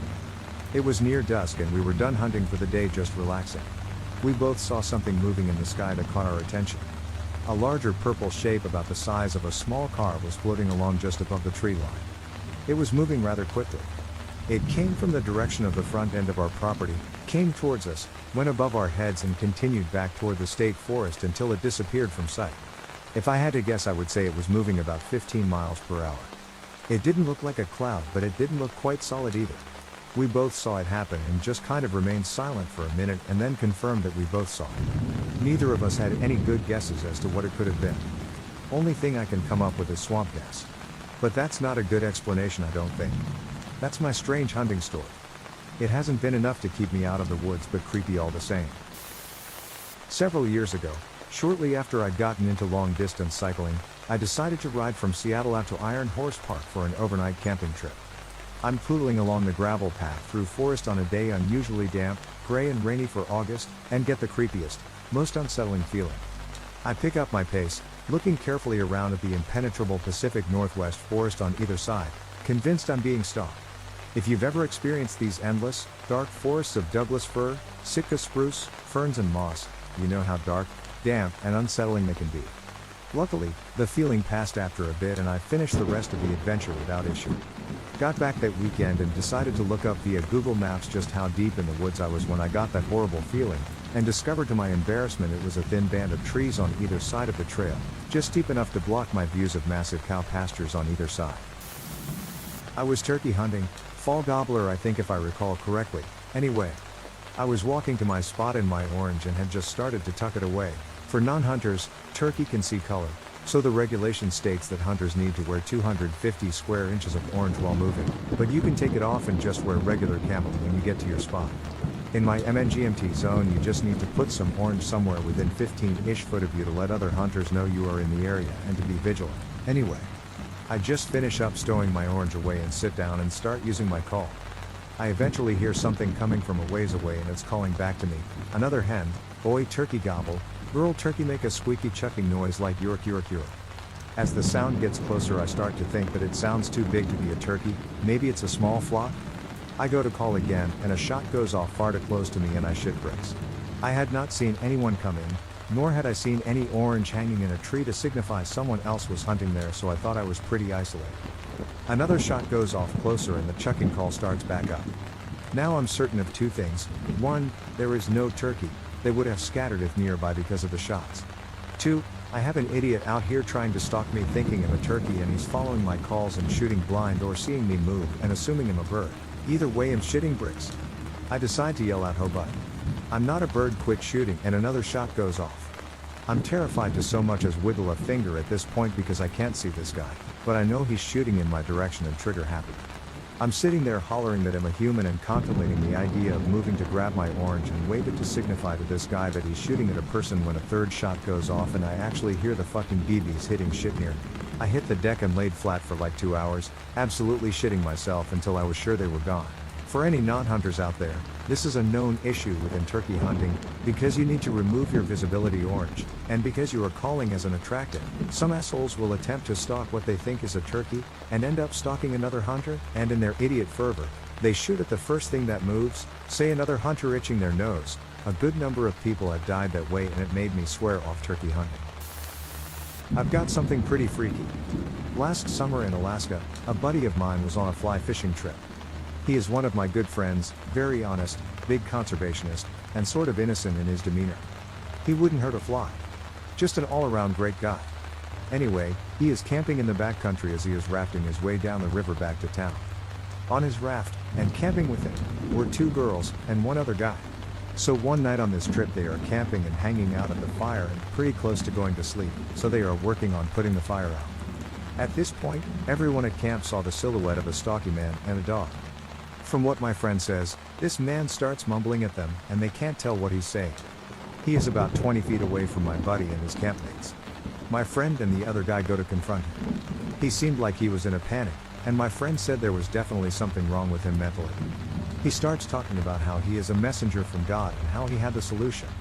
No one knew what he was talking about. He ends up walking his way back to the campsite, to the dismay of the group. The girls are obviously freaked out and scared and told my friend he needed to leave. Something about him just felt wrong and troublesome. My friend said his dog was nice, but again, this stranger starts talking about how he is a disciple from God. Then, he pulled out a gaming laptop and started showing my friend some code he wrote, but didn't pay too much attention to. He mentioned to me that the stranger isn't aggressive, just off-putting. It's worth noting, he only had a small backpack and no serious outdoor gear. He told my friend that he wanders the woods and occasionally heads into town. So eventually, they convince him to leave camp, telling the stranger they were going to bed. He agrees to leave. But 3 hours later they hear something outside the tent that sounds like a man yelling yo-woo when they come outside to find the campfire roaring again. The whole group stayed up the rest of the night with their bear spray and continued the camping trip downstream the next morning. Every time my friend has told me this story he is visibly disturbed. My friend still wonders what he was doing out there with only a dog, no gear, and miles into the woods. Why? Several stories, none of which happened while hunting though. Would dearly have loved to have been armed each time. Walked into a pot growing operation outside Santa Cruz, California. Took a minute to figure out why there was black tubing running everywhere. Got TF out of there in a hurry. Close encounter with a bear in Colorado. I was visiting and not used to the elevation. If I had had to run, I would have been the easiest meal that bear ever had. Stumbled into an abandoned homeless camp in a pretty suburban part of VA. Except that it wasn't abandoned after all. Saw 7 or 8 guys standing back in the woods staring at me. Backed up the way I came in. None of them ever moved. No one said a word. Weird thing is that they were all dressed exactly alike. Brown jackets, green pants. There's one encounter that really stands out though.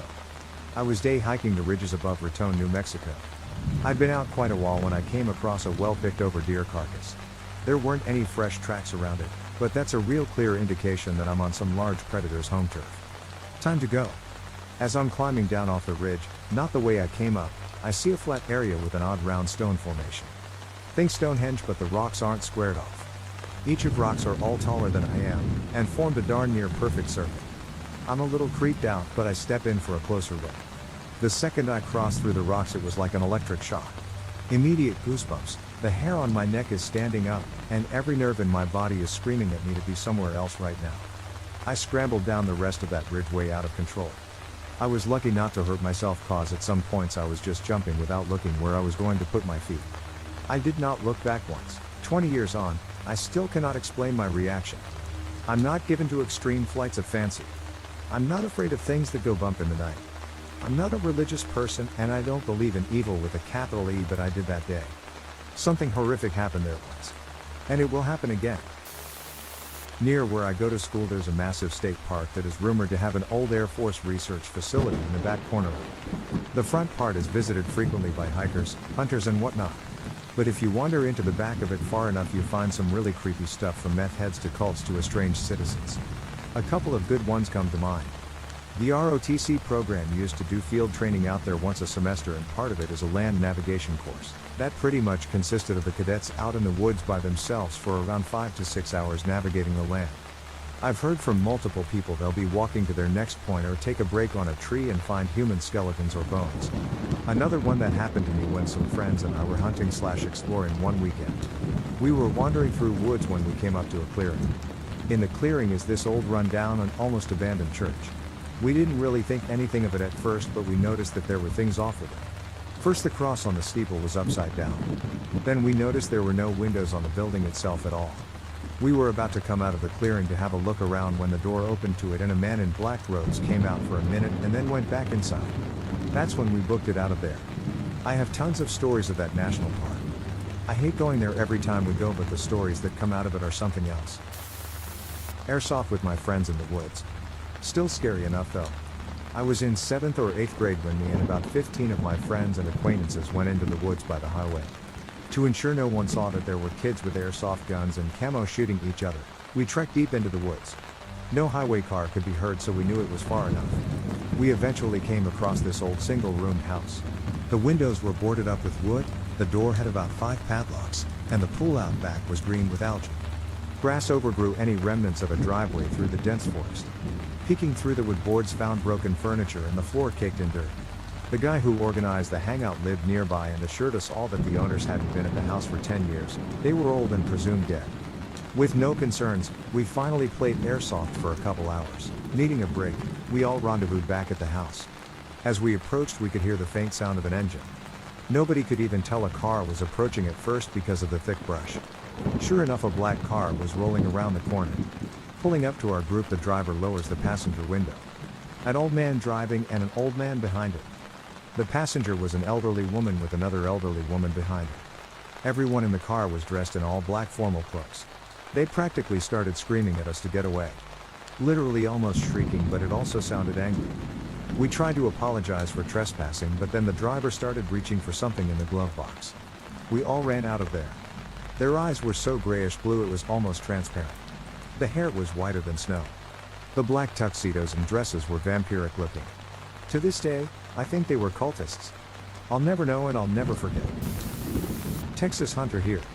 Been hunting for a few years, so I've seen my fair share of weird shit. Mutilated rabbits killed by coyotes, among other things. Bobcat screams are also pretty freaky. But one day while walking on my property through the woods I heard some branches quietly break about 30 yards ahead.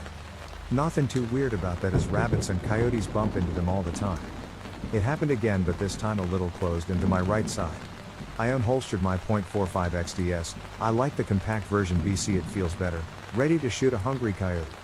The day before my neighbor told me how a few women in Little Elm got mauled by some pissed off coyotes a few days earlier. So I was ready to shoot. Anyways, I shined my flashlight through the trees and didn't see anything. Kept walking but a little faster and I heard a high scream with low undertones. Didn't sound like nothing I've ever heard before, I swear it sounded like a bobcat fuck Batman. Took off sprinting back to my house a mile or so away. I'm near the woods tree line and look back to see a hunched shadow 40 yards behind starting me. Like a person trying to walk on all fours. It was dark so it might have been my imagination. Noped the fuck out and got to my house. Never seen it since and didn't sleep for a few nights. At the time I wasn't hunting, I like to go for nighttime walks to clear my head but I never go without my gun. Stay safe, and be careful. BC Ike. What it was hunting down in Stephenville, Texas during whitetail season. I was up in a tripod overlooking a pasture. Behind me about 50 yards away was a dry riverbed but you couldn't see it because a dense screen of trees grew along both sides of the riverbed, but you could hike to it and there was another spot I would sometimes hunt on the other side. It was getting late but there was still a decent amount of light. I had seen absolutely nothing that day, not even critters. So I'm sitting up in my tripod just watching when all of a sudden from behind me and or around the riverbed I hear the most ungodly shriek / howl / roar that made my hair stand on end and I damn well near peed my pants. It continued for about 3 minutes until it suddenly stopped and that's about when I decided to call it a night. Ran the whole way back to my vehicle. I didn't see it, and to this day I still wonder what it was. Didn't sound like a bobcat or coyote and Stephenville isn't exactly known for its big cats or any cryptids. Maybe some of you hunters out there have experienced something similar?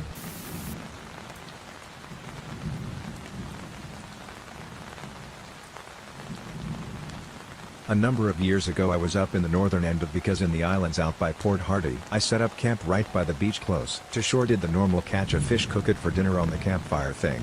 Perfect really. A few hours pass and it's getting dark. I climb into the tent and fall asleep quickly. I get woken up by extremely heavy breathing on the beach from something big in the area of my fire, but the tide was in now so the waves would have covered it. My first thought is bear, but on the islands where I was bear were not common at all to the point that there hasn't been one documented ever. This is blasting though my mind, but then urban talk of Bigfoot runs through my mind. At this point I am like, there is no such thing as Bigfoot, so what the hell is it? I gain my courage and open my tent. I shine my flashlight around but I don't see anything, so I get out of my tent. I am shining my light around when I hear it again.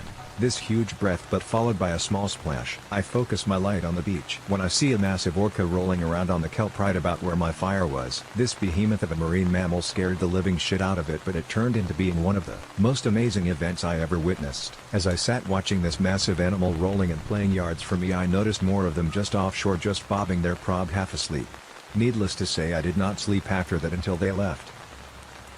My boyfriend and I were camping in Peter Lougheed Provincial Park this past summer. On the last night of our stay, as I am falling asleep, my BF tells me I've been pushing him off his side of the air mattress. I was trying to steal heat from him, as he's a human furnace, and asks me to give him room. Sounds good. We go to sleep. I wake up to him shoving me and think I am crowding him by accident, so I move over a little. He shoves me harder and I am annoyed now because I already moved and I am tired, so I somewhat loudly say I am moving, and he grabs me and shushes me. I know something is wrong and am awake right away. He whispers very softly, "Do you hear something?" And right away I hear the unmistakable exhaling huff of a bear right by my head. My heart is pounding because at this point I can hear it sniffing us and huffing, which is not good if you know grizzlies. My BF says we need to get to our truck and I agree, but from what I can hear, the bear's between our tent and truck. Luckily we have command start and our truck has a very aggressive start. So when my BF started the truck, I heard some crashing through the trees and we both ran to the truck. We drove a lap around our campground to make sure the bear hadn't gone into anyone else's sight but didn't see it. We slept in the truck until it was light out and let the wildlife hotline in the area know. Before we left we started second guessing ourselves, because this all happened at about 1:30 a.m. But when we were packing up the tent that next day we found coarse, brown hair all over the side of the tent where our heads were and on the grill of the truck. I've never been so terrified and full of adrenaline in my life. backpacking in the woods with a group. I am a bit of an insomniac, so I was up far after everyone else. We wanted to pack as light as possible, and it was summer, so we just had a tarp on the ground and put our sleeping bags on top of it, so we are completely out in the open. It was after midnight and I was still tossing and turning. Then I hear footsteps. I had heard a deer, coyote or something else with 4 legs running through the brush earlier, but this was definitely bipedal. Whoever it was came right to the edge of the clearing. About 15 feet from us. I could just barely make out a shadow of the figure, but it was pitch black out and hard to tell what it looked like. It looked like it was swaying side to side, or looking around the clearing. Then it turned and rushed into the woods, and I heard the running footsteps. Once they faded into the distance, I finally felt like I could breathe. I was considering waking someone up. Then I heard the most blood-curdling scream from the direction the thing went. I shook my friend awake, who was more experienced and familiar with the area. All he said was, "Dude, it's just a fox, go back to sleep." I told him I heard the footsteps and saw it and it was not a fox, but he just dismissed it completely and insisted I go back to sleep. I sat there for what felt like forever, feeling paranoid and scared, until I just gave up and took an extra dose of my sleep meds because I figured the anticipation was worse than being killed in my sleep.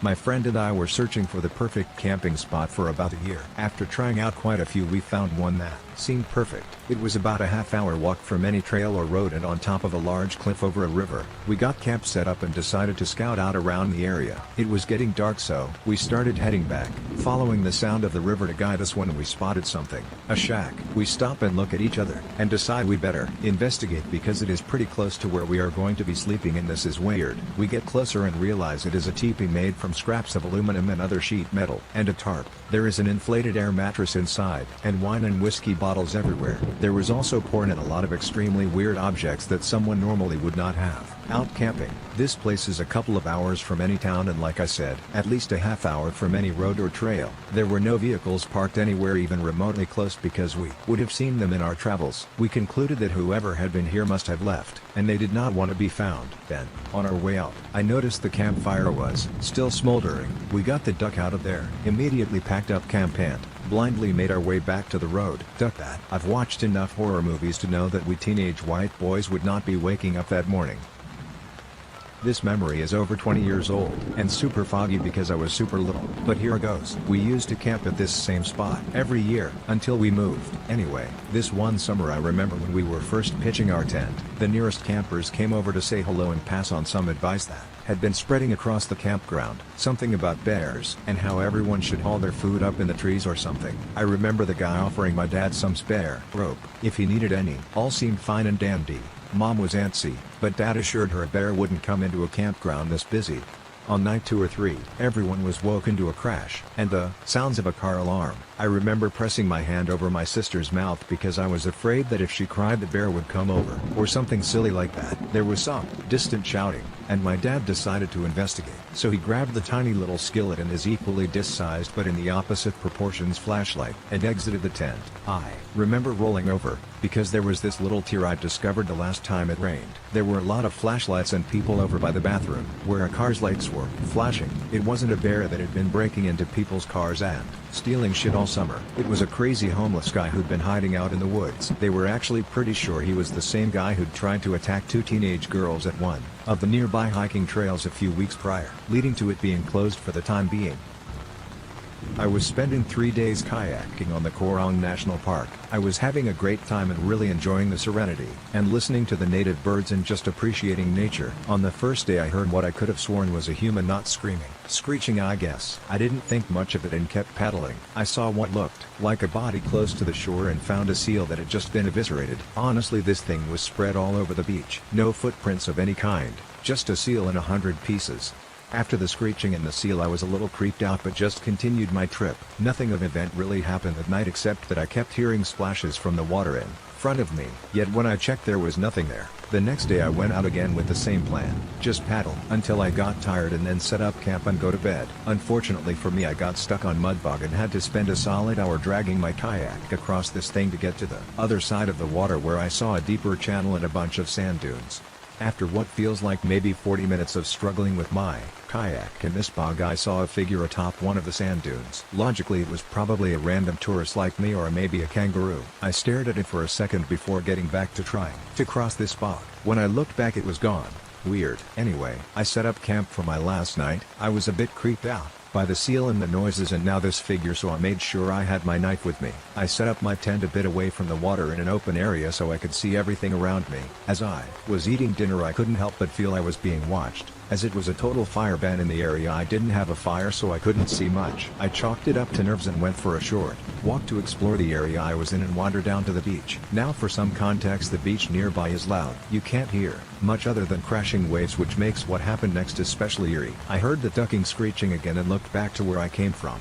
Again, a figure was standing in right by the path where I walked to the beach. Duck that, I thought. I pulled my knife out and approached where I thought I saw this thing. There was just a week-old fish that looked like it had been hung on the fence and forgotten. As I walked back down the path, I heard what sounded like a kangaroo or wallaby just slightly hopping behind me. But when I looked back, there was nothing there. Honestly, I just climbed into my tent and prayed to God there was nothing around. It's kind of anticlimactic, but nothing else really happened. I think I heard that screeching once more and then I didn't hear it again. Apparently there are a few indigenous graveyards in the area. I am not one for superstition, but if I am being honest, this experience really spooked me. I was out camping one night by myself and started hearing voices. I was playing music and it was around 2 in the morning. My grandma's house was about 2 miles down the river and I thought it might have been my grandpa. So I turned off my music so I could tell back, but I heard a dog and my grandma or grandpa don't have dogs. Then I heard someone say the noise was this way. This genuinely freaked me out, so I climbed one of the pine trees and sat up there. About 5-7 minutes later, I saw a flashlight in the distance and saw 2 people walking up. They were both men and there was I believe a husky German hybrid with them. They ransacked my camp and I swear they should have noticed me cause they shined the lights around and pasted right over me. After they left, I started to walk home cause duck that shit. I heard 2 loud bangs, sounded like a rifle, and I booked it. When I got home, I stood in the porch for a second and saw their lights at the edge of the woods. I can assure you I will never camp alone again. It wasn't even hunting season, so they shouldn't have even been out with a gun, and if they were, it should have been at least a handgun, not a rifle. But I am still not sure what kind of gun it was. I hate dark forests now though, and I got hella bad paranoia from this. Back in mid or late October, I was camping on the San Juan Islands off the Washington coast, in a little inlet that separates the Olympic Peninsula from the rest of Washington. My last night before returning to the mainland, I stayed in a campground in a state park on one of the islands. That campgrounds happened to be just 2 miles or so away from the highest point in the rather hilly archipelago. Hiking to the top of Mountain Constitution was the main reason I went back to that island before finishing my time on the islands, but I was initially just planning to do it whenever I happened to wake up the next morning. But that evening, as I lay in my tent, I realized it would be really cool to watch the sunrise from the top. So I set an alarm for 4 a.m. I figured that would give me plenty of time to be on the trail by 4:45. Figure it's roughly 2 hours to the top. That would get me to the summit right around first light at 6:45 before the 7:15 or 7:30 sunrise. I forgot that the batteries in my headlamp were nearing the end of their life. My headlamp was pretty much useless in actually seeing where I was going, although it did cast just enough light to reflect off the eyes of all the animals watching me through the woods, presumably just deer. But it still freaked me out. The entire 2 hours, I was constantly noticing them. It was never just a single pair of eyes, either, but always 2 or 3 animals together. They never made a noise, never even moved, just stood there watching me. My other really freaky experience happened a few years ago. My dad and I loaded some camping gear onto the back of our bicycles and left out home in Wisconsin to ride around a part of the state for a few days. I don't like paying to sleep on the ground. So about an hour before dark, we'd start looking for somewhere we could disappear into the woods to pitch our tent for the night. On I think the second night, we found a small grass path through the woods that went to a farm field quite a ways off. We pitched our tent to one side of the path and quickly fell asleep until around 2 that night, when we were wandering up by a sort of snorting sound outside the tent. Every, 30 seconds, a minute, we'd hear the noise come out of the woods behind us. Figuring it was likely just a deer, whose path from the woods to the farm field we were blocking. Dad and I just started talking loudly to each other about it, hoping our voices would scare it away. When that didn't work, I tried shining my light through the wall of the tent. Eventually I ended up getting out of the tent, waving the light in the direction of the noise, and yelling at it to go away. And then we never heard it again. I never saw so much as a pair of eyes reflecting the light, nor did I hear any plants moving around as it ran away. But the snorting sound stopped, even though it most likely was just a deer. I had never heard a noise quite like that before. Once we fully woke up, we were regained our wits, but in that brief period where we were only half awake, it was a terrifying noise. Years back, I was out solo backpacking in the Pecos wilderness of northern NM, camping about a 6-hour hike from the nearest pavement way up past Puerto Nambe. I typically used an enclosed camping hammock, lightweight, bug-proof, packs up small with a rain fly. No need to carry a pad or mat, just need 2 trees. Easy and perfect for solo. When you're in it, with a full fly on, you don't have any real visibility around you. The top was totally enclosed by a bug screen. To get inside, you sort of climbed into a slit in the bottom, and then your weight pulled and held it closed. It worked well, but it was a convoluted process to get in and out of. I picked a spot just at the edge of the tree line, so I could cook on the edge of the meadow with a view of Santa Fe Baldy. I ate dinner, cleaned up, bags in trees, looked at probably a billion stars, and then processed myself into the hammock for the night. At some point, in the pitch black, I bolted awake, to crunching footsteps in the pine needles around me. It was the kind of awake where you go from fast asleep to instantly hyper-aware, but frozen. I make absolutely no sound. I can't look outside. Lighting a light would only illuminate the hammock like a lamp and leave me blind to the surroundings. The crunching continues as if it's circling the hammock. I am not sure how long I held my breath. The crunching is right alongside me. I have zero clue what it is.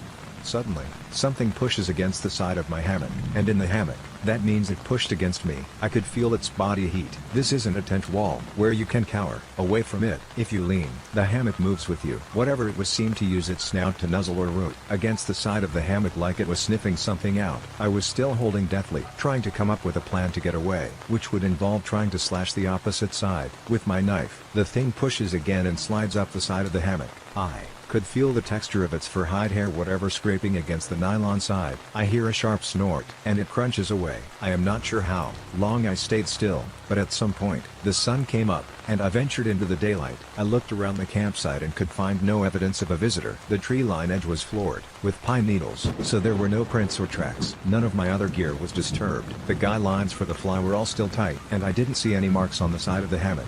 Couldn't even find a broken twig. I am not sure it even happened. I've never slept in a hammock since. We were camping at Long Beach, Washington for the Kite Festival, and decided to take a late night drive. We found ourselves on some back roads in the woods, cruising along slowly with no music on and the windows down, no other cars but us. And suddenly everything just felt wrong. It was dark, but the light seemed different somehow. I remember the hair on the back of my neck standing up and just having the thought, this isn't right, we shouldn't be here. I look over at my wife, is wide-eyed and clearly feeling the same way. I decided to pull over so I could turn around and head back the way we came.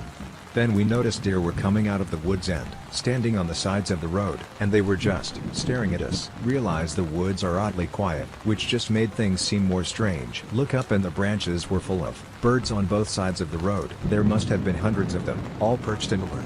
My wife said, we need to go, so we left eventually. Once we had gone far enough, everything seemed normal again. I am a pretty big fan of the idea of multiple worlds dimensions, and honestly wonder if we accidentally drove through a thin spot and briefly wound up somewhere we shouldn't have been. A few months ago my friend and I went to hike Pikes Peak near Colorado Springs. The hike up this mountain is a literal marathon, with about 7,000 feet of vertical gain, and the general rule of thumb is that if you're not up and back down below the tree line by noon then you are at risk of being struck by lightning. So we made the decision to hike the whole thing in one day by staring at 11 p.m. the night before. So we roll up on the trailhead at 10:30 only to find that the parking lot is completely empty, which I found very odd for a 14 emergency room trailhead on a Friday night in late summer. I had done nighttime hikes of other mountains, but the parking lot was usually at least half full at all times, especially in the late summer in Colorado. That made me feel a little uneasy, but I shrugged it off and we started the hike. We started at a pretty good pace, getting about 5 miles in within the first couple hours, so at about 1 a.m. at this point, we are walking along a narrow part of the trail that has a large rock cropping to the right of us. As we pass it we hear a scraping noise followed by some rustling of bushes, then silence. That freaked me out a bit, but I told myself it was a deer and that we must have spooked him, and we continued along. For the next couple of miles I kept hearing little noises off in the distance to our right. About an hour later at 2 a.m. we had just passed Bar Camp, which is about 7 miles from the trailhead, still without seeing any other human being other than my friend. Even the campsite was deserted. Anyway, I am walking along the trail about 2-3 meters ahead of my friend when I look up a little and see 2 glowing white circles floating in the darkness on the trail about 15 meters ahead of me. My heart sunk and I stopped dead in my tracks. My friend asked me why I stopped, and I told him to point his headlamp, which was brighter than mine, up the trail. We saw that the 2 glowing orbs belonged to a mountain lion. At this point I was just frozen looking at him, thinking duck, that's the last thing I want to see out here. He was quite aware of our presence as well. He stared at us for about 15 seconds and then he retreated into the darkness, behind some trees. At this point, without saying a word, I take out a thing of bear mace and hand it to my friend and we turn around on the spot and begin hiking back down the mountain at a very brisk pace. I was looking down trail and my friend spent about 80% of that time walking back to back with me to make sure it couldn't jump us. We made it back down to the trailhead at about 3:30, counted our blessings and went home. Overall the hike was a very unsettling experience, being deep into the forest without coming across any other people, especially when you would expect to meet others, is uncomfortable, let alone being staked by one of the most dangerous predators in North America. I know that most of the time mountain lions don't attack humans, but I've also been told that if you see a mountain lion then they've been aware of your presence for a good while prior to that, and if they make their presence known to you it's usually a warning, so I can only assume that all the noises I heard that night were from the mountain lion stalking us. Also the next day we found out why we were alone on the trail. Earlier that day an elderly man had a heart attack and died on the trail, so the trail was closed, but we missed that memo since we got up there so late. My sister and I went camping in the North Cascades in Washington State. This was our first time camping, just us two. The first night we set up our tent and went to sleep. The next day we woke up early and hiked Sourdough Mountain. That night when we got back to the campsite at around 8, it looked like our stuff had been rifled through. Nothing had been taken. We brushed it off mostly because we were insanely tired and sore. We went to sleep. I woke up at around 3 a.m. to the sounds of loud singing. At this point I'm just annoyed because I'm exhausted. After listening closer I realized it was not a language I'm familiar with and the man sounded absolutely insane. I'm increasingly getting more and more terrified because the singing kept getting louder and quieter, like he was walking around singing. I wake my sister up to listen to the singing, and literally at this exact time we hear the sound of tree branches snapping. Someone or something was walking around our tent. At this point we're freaking out. Suddenly a flashlight is shining in on my side of the tent, like he was looking in. There was no flashlight shining up until this point. He couldn't have been more than 5 feet away from my side of the tent. We left all of our stuff in the tent and booked it to the car. The spots for parking were right behind the tent, so I shined my car's brights at whoever it was, and it was a large man in a hoodie unzipping our tent. Who knows what he wanted, but it was terrifying. Also, I think the crazy singer saved us because it woke us up before the man got into our tent. I live near the Canadian border in central Washington State. More bears than people in my little valley. One afternoon, I was walking up the hill near my house and saw, after passing a large tree about 20 feet away, a very large cougar. My estimates for size, probably very accurate, are weight 175 to 190 pounds. Length from nose to tip of tail very close to 9 feet, thick, bulky, male, muscles on the back of his neck like a large pit bull or breeding bull, not a scar on him that I could see, no chunks out of his ears from previous fights. Hair was long and perfect, you could see the muscles rippling through hair that was 1.12 to 2 inches. He was coming down the hill, and had just stepped from behind a tree of his own.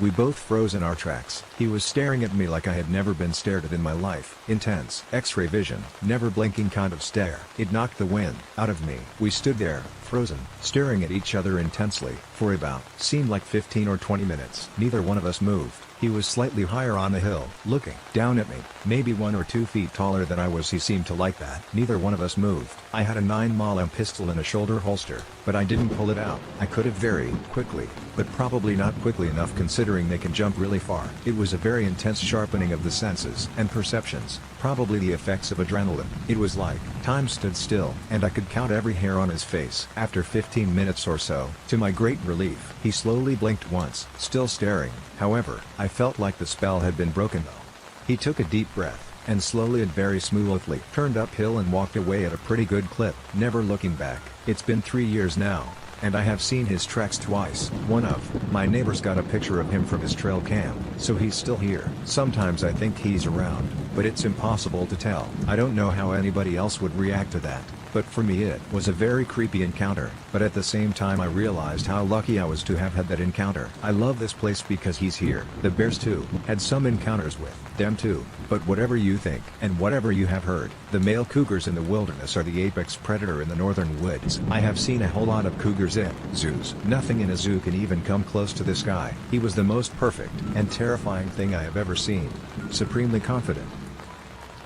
I was in Lincoln State Park in southwestern Indiana. My family and I were staying in cabins they have there, so it's not exactly the most remote area, though there is a lot of wooded lands. I took a hike all alone to the fire tower, which I've done dozens of times before, and made it to the very top. I enjoyed the view for a bit and then climbed down and started going back because it was getting dark. I was walking on the trail not far from the tower when all of a sudden I felt this great sense of warning and terror. It was a suddenly random huge wave of terror and dread I have never felt. It was like some sudden spidey sense kicked in and it telling me to get out of there now or I was going to die. I didn't fight it and started running back to the campgrounds, and then heard something moving through the woods like it was running alongside the path. I looked to my right and saw a very big brown blur and what looked like a giant brown arm flail about, and then whatever the thing was veered off and quickly moved away from. That didn't comfort me at all, and I went into a flat-out sprint at a speed that would probably rival Usain Bolt, and didn't stop until I got to the trailer camping area, where I finally had to catch my breath. To this day I think that it might have been a Bigfoot, as the only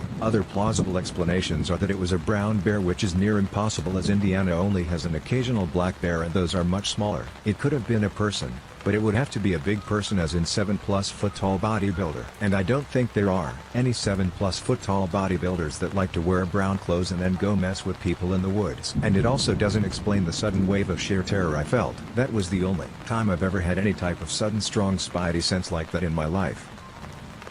My boyfriend, an experienced camper and I never camped before, decided to go camping at a local lake early October. We did all the typical glamping prep, with plans for s'mores, campfire food, and eventually sleeping in a tent on the bank of the lake. However, timing was not on our side and we only got to the campsite about 30 minutes before dark, so we rushed to set everything up. For context, I am a scaredy cat who is not a nature person and practically had to be convinced to go camping. I had full trust that everything was going to work out, and any ill feelings was just because of me overthinking and generally being inexperienced. But back to that night, we had eaten dinner and decided to go into the tent to hang out until we went to sleep. It was eerily quiet outside the tent, and the only thing we could hear was the wind against the rain cover of the tent. I realized that my boyfriend was trying to cover how anxious he was, because he kept stopping mid-conversation, wide-eyed, to listen to any small noise outside. I jokingly made a comment about skinwalkers, and I could tell that really freaked him out. He also is typically a person who blasts music, but asked if he could turn it off, which was out of character. Around 9:30 we decided to go to sleep, and it being a small tent I could hear his breathing. He is typically the type to fall asleep in 5 minutes, but we both stayed awake for almost an hour attempting to sleep. He eventually broke the silence by telling me we had to leave because he felt like someone was outside our tent. I quickly agreed, and boy oh boy, there was nobody we could see, but we both felt undeniably not alone. Another thing was, after we got back to our place, he was telling me about how he was thinking of where the hatchet we had was, and how he could defend us if need be. This is extremely out of character, because he is a 6'5" pacifist who prides himself of being able to use words to avoid conflict, especially because he has always been extremely comfortable in nature and woods in general. Hearing that from him made it even more clear the headspace that place put us in. It really put us both in the fight or flight mentality. The entire night felt like the first 5 minutes of a supernatural episode. We grabbed all our stuff and ran back to the car, and we both didn't relax until we were out of those godforsaken woods. It may not seem like a huge deal because nothing explicitly happened, but the fact that both of us had such an overwhelming sense of anxiety and genuine fear for no explicit reason was one of the most terrifying things I have experienced. I was staying in a cabin in the middle of the mountains of eastern Tennessee alone as part of a solo hiking camping getaway. Also, to preface the story, let me add that this cabin did not have window curtains on any windows, and the front door had a glass window as part of the door. My first night at the cabin went as usual. I ate dinner and then laid down on the couch to relax, and eventually fell asleep. In the middle of the night I jolted awake when I heard 3 incredibly loud thump sounds, which I immediately thought were footsteps inside the cabin on the hardwood floors. I looked around the interior of the cabin from the couch and didn't see anyone, and I also didn't hear any strange noises. I always have my handgun on me when I go alone to the way back country areas of the mountains, because let's be honest, you never really know what's going to happen, and since I was able to have driven to the cabin, the extra weight of my gun was no issue. I also had been sleeping with my handgun right next to me in its holster. I grabbed it and looked outside all the windows and didn't see anything, so I laid back down. I didn't hear anything else out of the ordinary the rest of the night. The next morning, after I had woken up and ate breakfast, I was getting ready to leave the cabin for a hike, so I grabbed all my gear and locked up. As I went to walk down the 3 steps to the ground, I noticed that each step was a bit loose and would make a loud stomping sound as you take each step. I immediately froze, and I recognized the sound from the steps and the 3 loud thumps I heard during the night. Instead of leaving the cabin at that moment, I went ahead, drew my gun and cleared the outside area surrounding the cabin, and then also went back inside and cleared each room of the cabin to make sure there was nothing weird inside or outside the cabin. I mostly did that just for my own personal sanity reasons after I correlated the sounds during the night to the sounds of the stairs as you walk on them. Let's just say I returned to the cabin well before dark that day and took blankets from around the house and hung them up over all the windows that night for some extra privacy, and also slept more like laid there waiting to hear that noise from the steps on the couch again. Nothing strange happened after the initial incident. Honestly don't know what happened, who or what walked on the steps or made the noises, but damn was I happy to leave the cabin after that. I was on a camping trip with my church, and me and 3 other girls were in a tent. The rest of the members were asleep, and we were playing a quiet game of truth or dare. One girl, for this story her name shall be Izzy, was choosing dare. I dared her to go outside the tent for 5 minutes with no blanket. She was very reluctant, and I thought it would be funny to see how scared she got since Izzy was the more anxious type. Yes, it was kind of cruel. She accepted though, and went out of the tent. We shut the flap after we saw her sit down on a chair. 5 minutes had passed, and she still wasn't back in. We figured she hadn't been counting, and she'd be back in soon. A minute later, she still wasn't in, so we opened the flap to check on Izzy just to find she wasn't there. We woke up the others and looked around for a good 2 hours. She was nowhere. We called the police, and they found her like 10 miles away unconscious. We still had no idea what happened to her that night. She's okay now. I haven't talked to her in years, but that night scared me so much that I haven't gone camping since. Me and my whole family are very avid hunters in Saskatchewan, Canada. We were hunting bear for meat and my brother managed to shoot one with a rifle, but it was not the greatest shot and just nicked the lung, so the bear ran far before dying.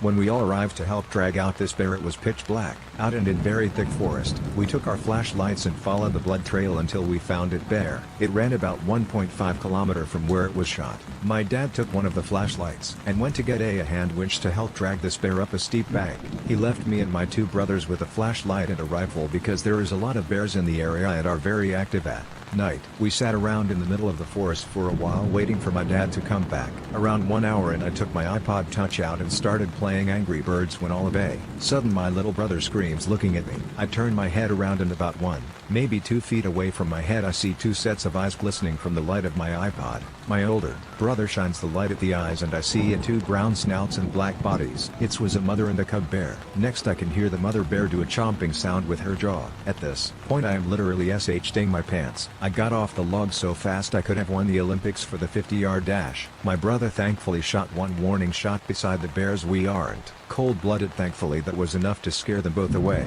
My dad came running to us and was there about 10 minutes after the shot. Turns out his light died on the way back to the truck and he had been lost for the last 30 minutes. I am just thankful we had a gun and that my little brother seen the eyes, because bears can be very quiet when they want to be. This could have ended up very badly. I no longer am chill when in the forest at night, always on edge. I am sure this will stick with me for the rest of my life. Hunters of Reddit, what did you see out there that made you not want to go back into the woods? My father and I were following a trail for a while, so we decided to take a break and catch our breaths. I sat on a log off the trail and my dad stood on the edge of the trail waiting for me to get up. I hear some movement and scan around and I see a man, dressed casually, walking quickly down the trail with a Glock in his hand. He is not really following the trail, he is just walking toward my dad with haste. Before he comes up to my dad, he asks if he's seen anything. Pretty normal. I keep an eye on him because I don't believe he was there to hunt. I think he was there to make sure my dad hadn't seen anything he wasn't supposed to. He wasn't dressed like a hunter. He didn't walk like a hunter. And it was deer season and he decided he would take his Glock out to get a deer. I wasn't buying. So I put around in the chamber and watched them talk. He seemed to be confident until my dad mentioned that he was here with me and gestured in my direction.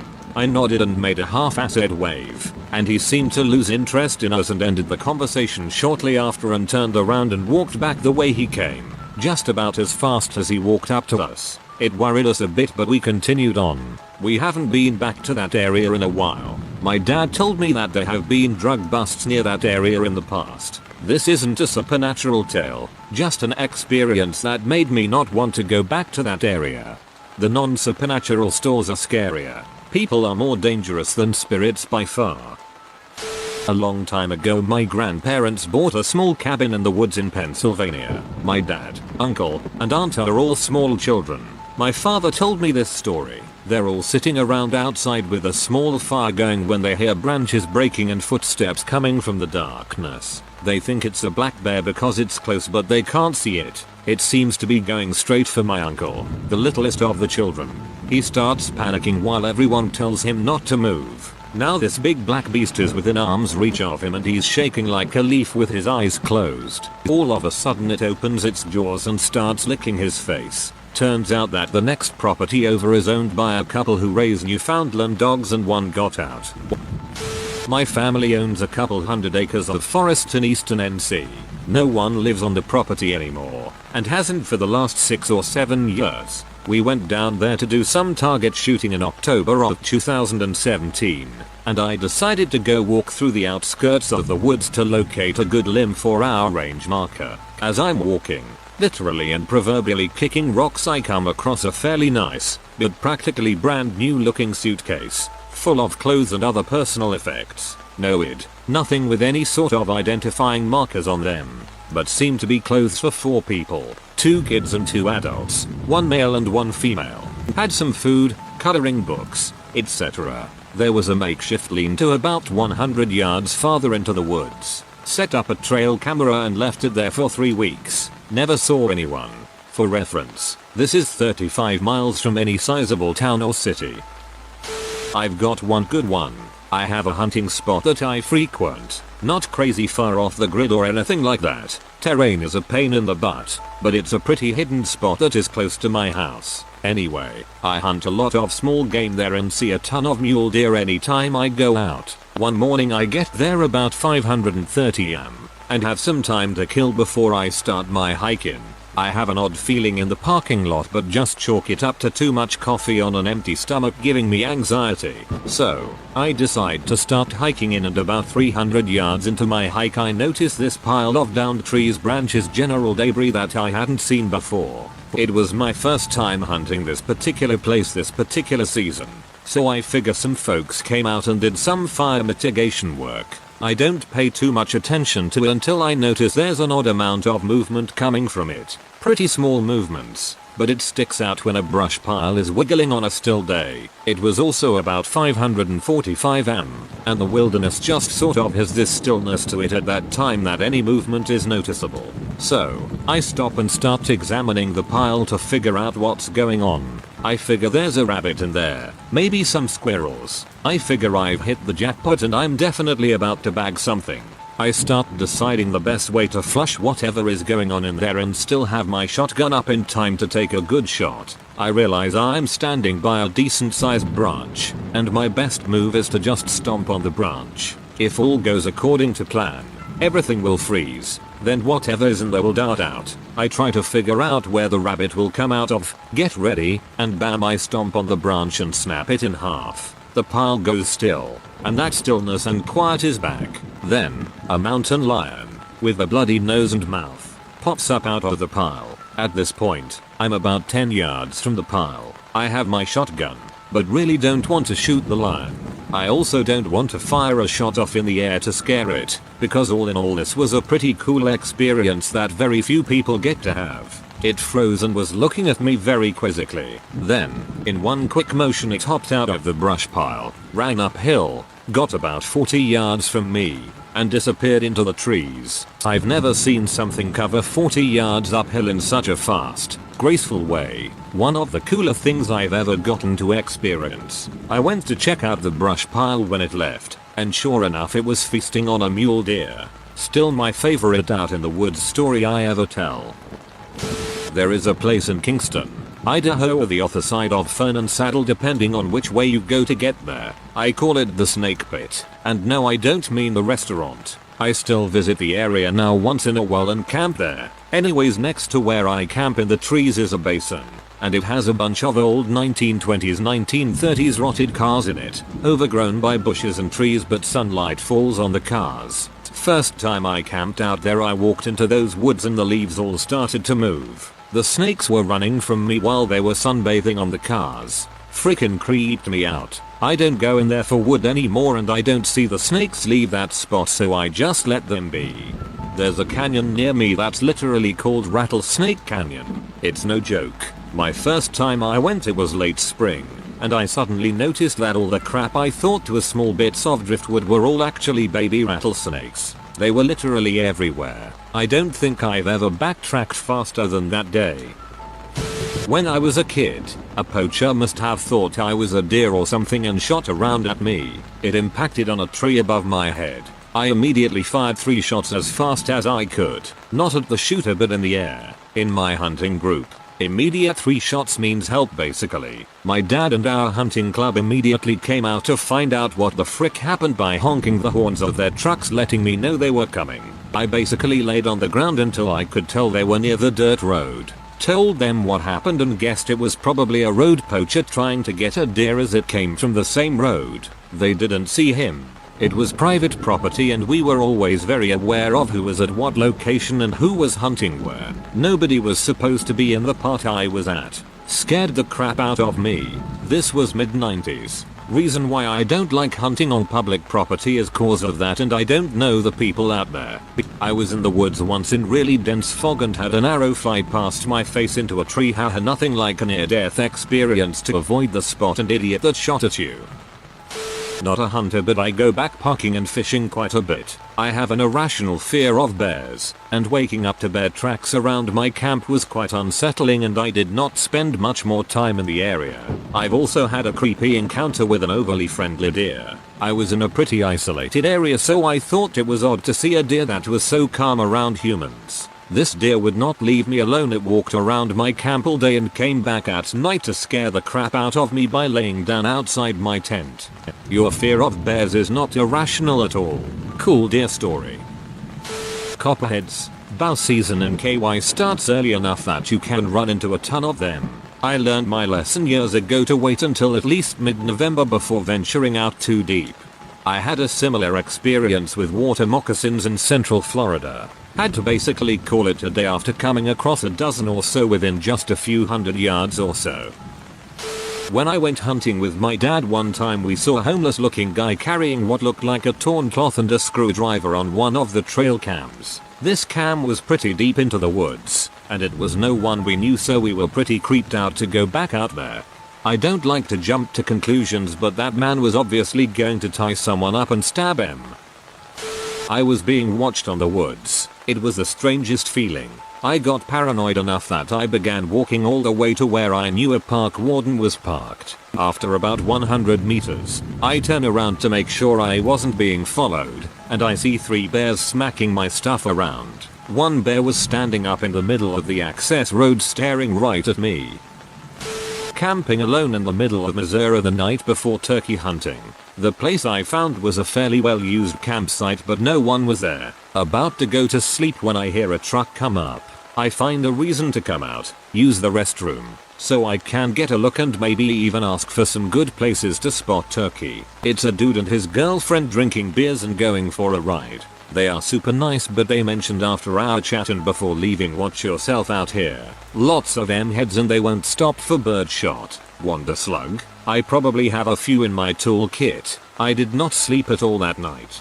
As soon as your story started, I thought it was going to be me heads, as I live in Missouri myself. Pleasantly surprised that M was still involved somewhat, so I wasn't completely wrong. I walked up on a M lab, not sure if that is the right term, while scouting for a hunting spot. I noped the heck out of there immediately. I had never encountered such a thing before, and in hindsight the smell should have been a dead giveaway. It wasn't until I was standing there looking at what looked like a bunch of garbage under camo tarps and such that I realized what I was looking at. Went on a camping trip maybe 10 years ago, and in the middle of the night we heard this incredibly loud smack way out on the water. Water carries sound really well, so it woke us all right the frick up. My first though was some drunk deranged mother with a gun was shooting out over the lake, and the sound was a bullet skimming off the surface. Turns out it was a beaver that smacked the crap out of the water before diving under. It happened again in the early morning and we laughed it off, but the notion of being out in the middle of nowhere with some homicidal prick taking pot shots at you creeped me out pretty good. One did this to me at night, while I was wade fishing, about 10 feet behind me. I didn't see it, but hearing my dad say, once we were safely in the car, a wild dog was stalking us that whole time made me more than a little uncomfortable. The wild dog probably hoped to eat scraps off your kill. They aren't really a match for a grown man, and for the most part they know it. Didn't happen while hunting, but when I was 12 I was looking for bottles in a creek on a dense forested hillside. Hear heavy footsteps behind me. They're slow and sound heavier than a human or even a buck. I almost get paralyzed when I turn around and see 2 holes on a rough leathery bump. A few seconds and a heart attack later, I realized it was just the neighbor's cow that got out, and its nose was a few inches from my face. That even scared me. Not a hunter, but here is my story. I used to be a field appraiser. You might call it assessor where you live, for a county in rural KS. I was at a parcel looking at and data collection some 20-foot shipping containers that had appeared in the last several months. It was obvious they were being used as hunting cabins during hunting season. As I was finishing up, I turned around to walk back to my vehicle, and standing right there were 2 hunters. They were dressed head to toe like snipers with ghillie suits on with large caliber rifles pointed at me. That scared the heck out of me. Of course they were mouthy and pee off towards me. Then when they found out what I was doing, that escalated things even more. I don't blame them. Really. They saw me walking around looking and measuring everything and taking photos of the place. My brother-in-law is a county appraiser. He has some dicey run-ins with swamp-dwelling rednecks. He had one attack him in his car and he was packing. Put a laser in the guy's eye and the guy screamed and fell down saying, "Don't shoot me, dumbass." I spend a lot of time in the backcountry in the winter time. Usually it's just me and a friend. Most trails we do are popular in the summer, and totally dead once it starts to snow. Winter in 2014, we've hiked about 2 miles in and see this small black backpack in the middle of the trail. We hadn't seen any other cars at the trailhead or any people around, but this backpack hadn't been there long because there wasn't any snow on it. It had snowed the night before. It was a very odd sight. We figured if it was still on the trail when we looped around we'd pick it up. About 4 miles in and my friend and I are chatting away when I notice a large figure flailing in some trees up ahead. We go quiet and can hear this man rambling while he's pacing. At this point we're pretty freaked out and decide to turn around when we hear "Oh, hi there," and this guy starts walking towards us. And then out pops another guy with a very pricey looking video camera. It turned out this flailing guy was actually a rapper and they were filming a music video for one of his new songs out in the forest. They had parked before the trailhead so we didn't notice their car. They ended up being super friendly and gave us a card, and we figured out it was their backpack we had seen on the trail a few miles before. We said our goodbyes and walked out, but hot dang I was sure we were about to be killed in the woods. There is an illegal trail on Oahu, of many actually, but there is one story about a kid who was visiting family or something and hiked this ridge. He was posting to social media while he hiked and he went missing. During the search someone found out you could see a man following him in the background of his selfies while he was hiking. Thought about hunting. Went out on a trip with my dad once way back. Middle of the trip here comes a huge bear strolling right in front of our tree stands. Yep, I'm not a hunter any longer. Was a lustrous 4 hours career though. Bears are so much bigger in person than you could ever imagine. I've been lucky enough only to see them from the safety of my car as they tend to use back roads as paths for traveling, and even then I feel intimidated. In Illinois there aren't many predators, but the scream of a bobcat nearly made me crap my pants. It's the same in Utah, except in my case it was a mountain lion. I honestly thought I was listening to someone getting murdered. My dad's story, not mine. I had been walking for a couple hours, and I decided to sit under a tree for a while, just see what would happen. As I was relaxing, I noticed this light that kept flashing past my eyes. I looked over to where it was coming from, but I couldn't see what was there. Then I looked down and there was a red dot on my chest. Some butthole was using a laser sight and aiming at me. I yelled at him and started walking towards him, but he ran off. I went back to camp for the rest of the day. He didn't think someone was actually trying to shoot him, but if people aren't going to be safe with their rifles, he didn't want to be out there. This is just my opinion, but I have little faith that the laser in these stories is actually attached to a rifle. Never have I seen some hunting with a laser attached.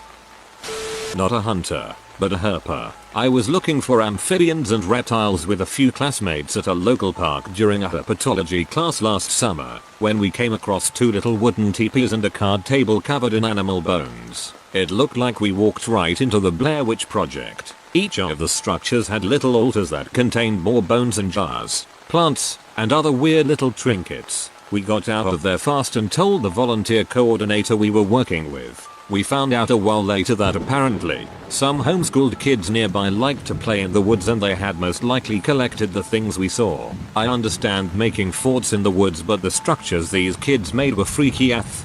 Homeschooled kids. Good thing they didn't catch you there.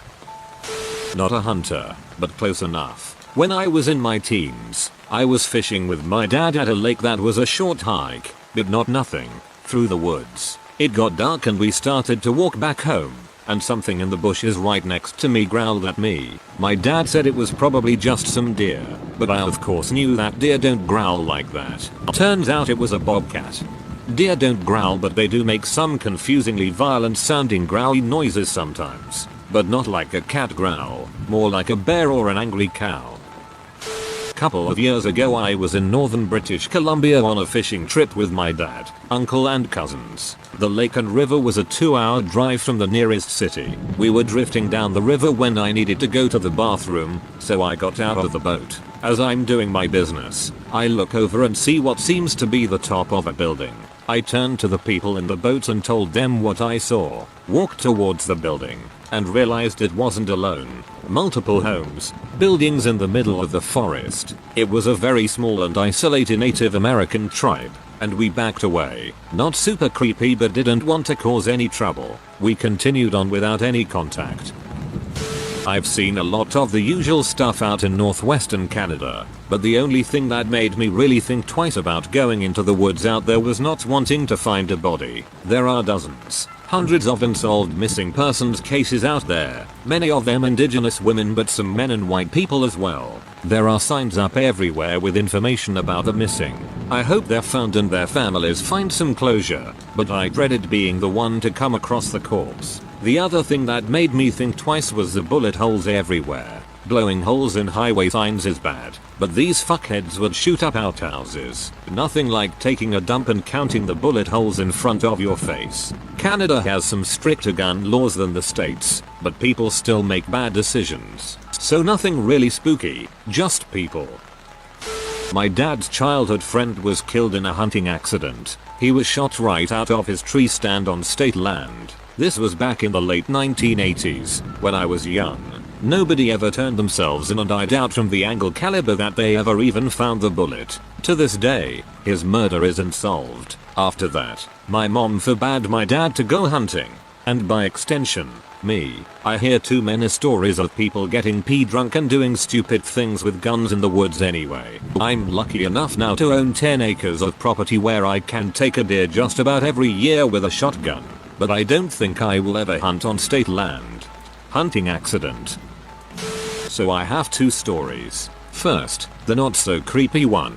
I was about 20 miles out in the backcountry on a week-long hunting trip, by myself. Woke up in the middle of the night to a bear sticking its snout into the fabric of my tent. I immediately started meditating to slow my breath and just weather the situation, because I knew if I moved or made a run for my car I'd be dead. The next morning I found some paw prints and they were the biggest bear prints I've ever seen.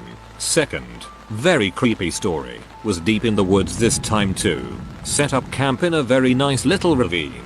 When I woke up there was a ring of big rocks around my camping area. They weren't there when I got there. Set up camp. I'm also a stout dude and I couldn't move any of the rocks. I was raised in the woods and now I refuse to go out there without a large caliber gun, and I refuse to sleep out in the woods anymore.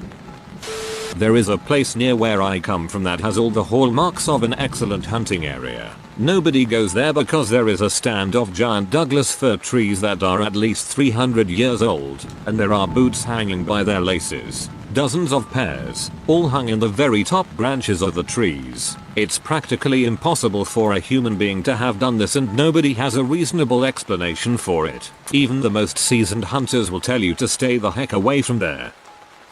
This happened today actually. I work in the utility sector and while working remote transmission lines I saw a sign that said don't enter the woods. Proceed to walk down the right of way and notice something in the woods. It was a wooden gallows that had 2 dummies dressed in black that were hung. After helping my dad and brother quarter a big bull elk in the middle of nowhere, I went up the hill first because I had the lightest load. I figured I'd get my quarters to the top and then go back down and help my dad with the chest cavity. It had just stopped snowing and when I was resting at the top of the hill, I glanced down and saw paw prints in the snow that had no snow in them. I knew based on the size it was either a wolf or mountain lion. But after looking closer I realized I just saw pads on the foot and not nails claws making a mark in the front of the print. This meant I was definitely looking at the tracks of a big mountain lion who had been 50 yards from us as we worked on the elk. My dad was at the bottom of the hill. I had a front quarter on my back and a hind quarter on the sled I was pulling behind me and no gun. I knew it was just 3 of us and I'd be around my dad the whole time who was armed, so I didn't bring an additional firearm. I was a walking buffet standing right where the cat had been a few minutes before. There's no question he was looking at me. I calmly set the quarters down and made my way down to my dad. He agreed that I should have done what I did and even joked about it saying at least our load won't be as heavy when we get back up there. I bet he took the front quarter. We got back up the hill and my quarters had been untouched, with no additional cat tracks around it. All 3 of us were paranoid as heck walking back the 2 miles to the truck, not knowing if at any moment the cat might decide he was hungry. We made it back home just fine and laughed about the whole thing as we were cleaning and butchering the elk. As a law enforcement ranger for 30 seasons I've seen some dumb crap in the woods and some scary crap. My worst was chasing down a guy who had escaped from a mental treatment facility. If he was just camping in the deep woods I wouldn't have had an issue with him, but he was routinely stealing the gusset out of women's and girls' swimsuits left to dry on lines in the campground and Girl Scout areas. The gusset I am told is the cotton part of a suit that touches the outer labia and skin. It's like a cotton soft cloth sewn in for hygienic reasons I was told. One of the Girl Scouts moms came running up to me as I was on partel and told me she had seen the man run off on foot from the clotheslines, so I gave foot chase. This was in the days before our handheld radios could transmit further than back to the truck, so I had one of the older girls go make notification to my office and like a dummy I took off running on the horse trail where I could see fresh prints. I ran about 2 miles or so and found a makeshift tent and campground setup. I also found cord and a linoleum knife and tape along with Ziploc gallon-sized bags of these gussets. Clearly our thief was headed in a new direction.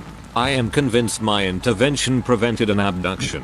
My guy came out of the woods and I drew my service sidearm for our walk back. I had him handcuffed and in leg irons with a leash drag so I could trip him by stepping on it. I also made him sing the Star-Spangled Banner as we ran to keep him out of breath if he decided to fight. When you're that far in the woods and unsure if you have help coming, you need every advantage. My backup met us on the trail and we were able to handcuff our prisoner in the bed of the pickup for the ride to the office. I had to sit in the bed with him for the trip. He wasn't much of a chatter. The guys went back and cleaned out the site. He had been out there for a while and was definitely a bit of a time bomb. We didn't pursue anything criminal, but he was committed someplace in Ulster County, NY, at a max security psych facility till his death. I used to put money on his commissary every now and again, but I doubt he remembered me. Kind soul, for the commissary. Dude scared the crap out of you, and you still kept the humanity to know he might not have anyone else in the world. Good on you. In September this year I was hunting antelope out near the Red Desert in Wyoming. I had just shot my antelope and was walking about 150 yards out to where he dropped so I could tag and begin field dressing the animal. I should mention I'm about 40 miles from the main road and I had not seen another human or vehicle since I got off the main road. This area is so extremely remote it's hard to even describe. So as I'm walking out to the antelope I look up and about 1 to 2 miles off in the distance I see this extremely bright light zooming over the landscape and headed my way. I thought it was probably a game warden on a side-by-side coming to check my paperwork and all. No big deal. I keep walking out and find the animal and look up and this light dives down into the sagebrush and I can no longer see it. It was about half a mile from me when it disappeared. I also notice I don't hear any engine if it is in fact someone on a motorized vehicle. I'm mostly confused at this point. Not sure what the heck this light is or where it went, but I continue on and tag the antelope. It takes me all of 10-15 seconds to put the tag on. Then I look up and I see the light traveling away from me now, and it's about 3 to 5 miles away from me and going at least 100 miles per hour. It was really zooming way faster than any vehicle could travel over that type of terrain. Also, there are no roads or anything where the light is traveling, so I don't know how it was going so fast. I'm pretty spooked at this point. I field dressed the animal as fast as I could and dragged it back to my truck. I just had a very uneasy feeling at this point. I have no idea what that light was, although some others have speculated it was a drone, but if it was a drone operated by the game warden, why didn't he come check me out once I got back to my truck?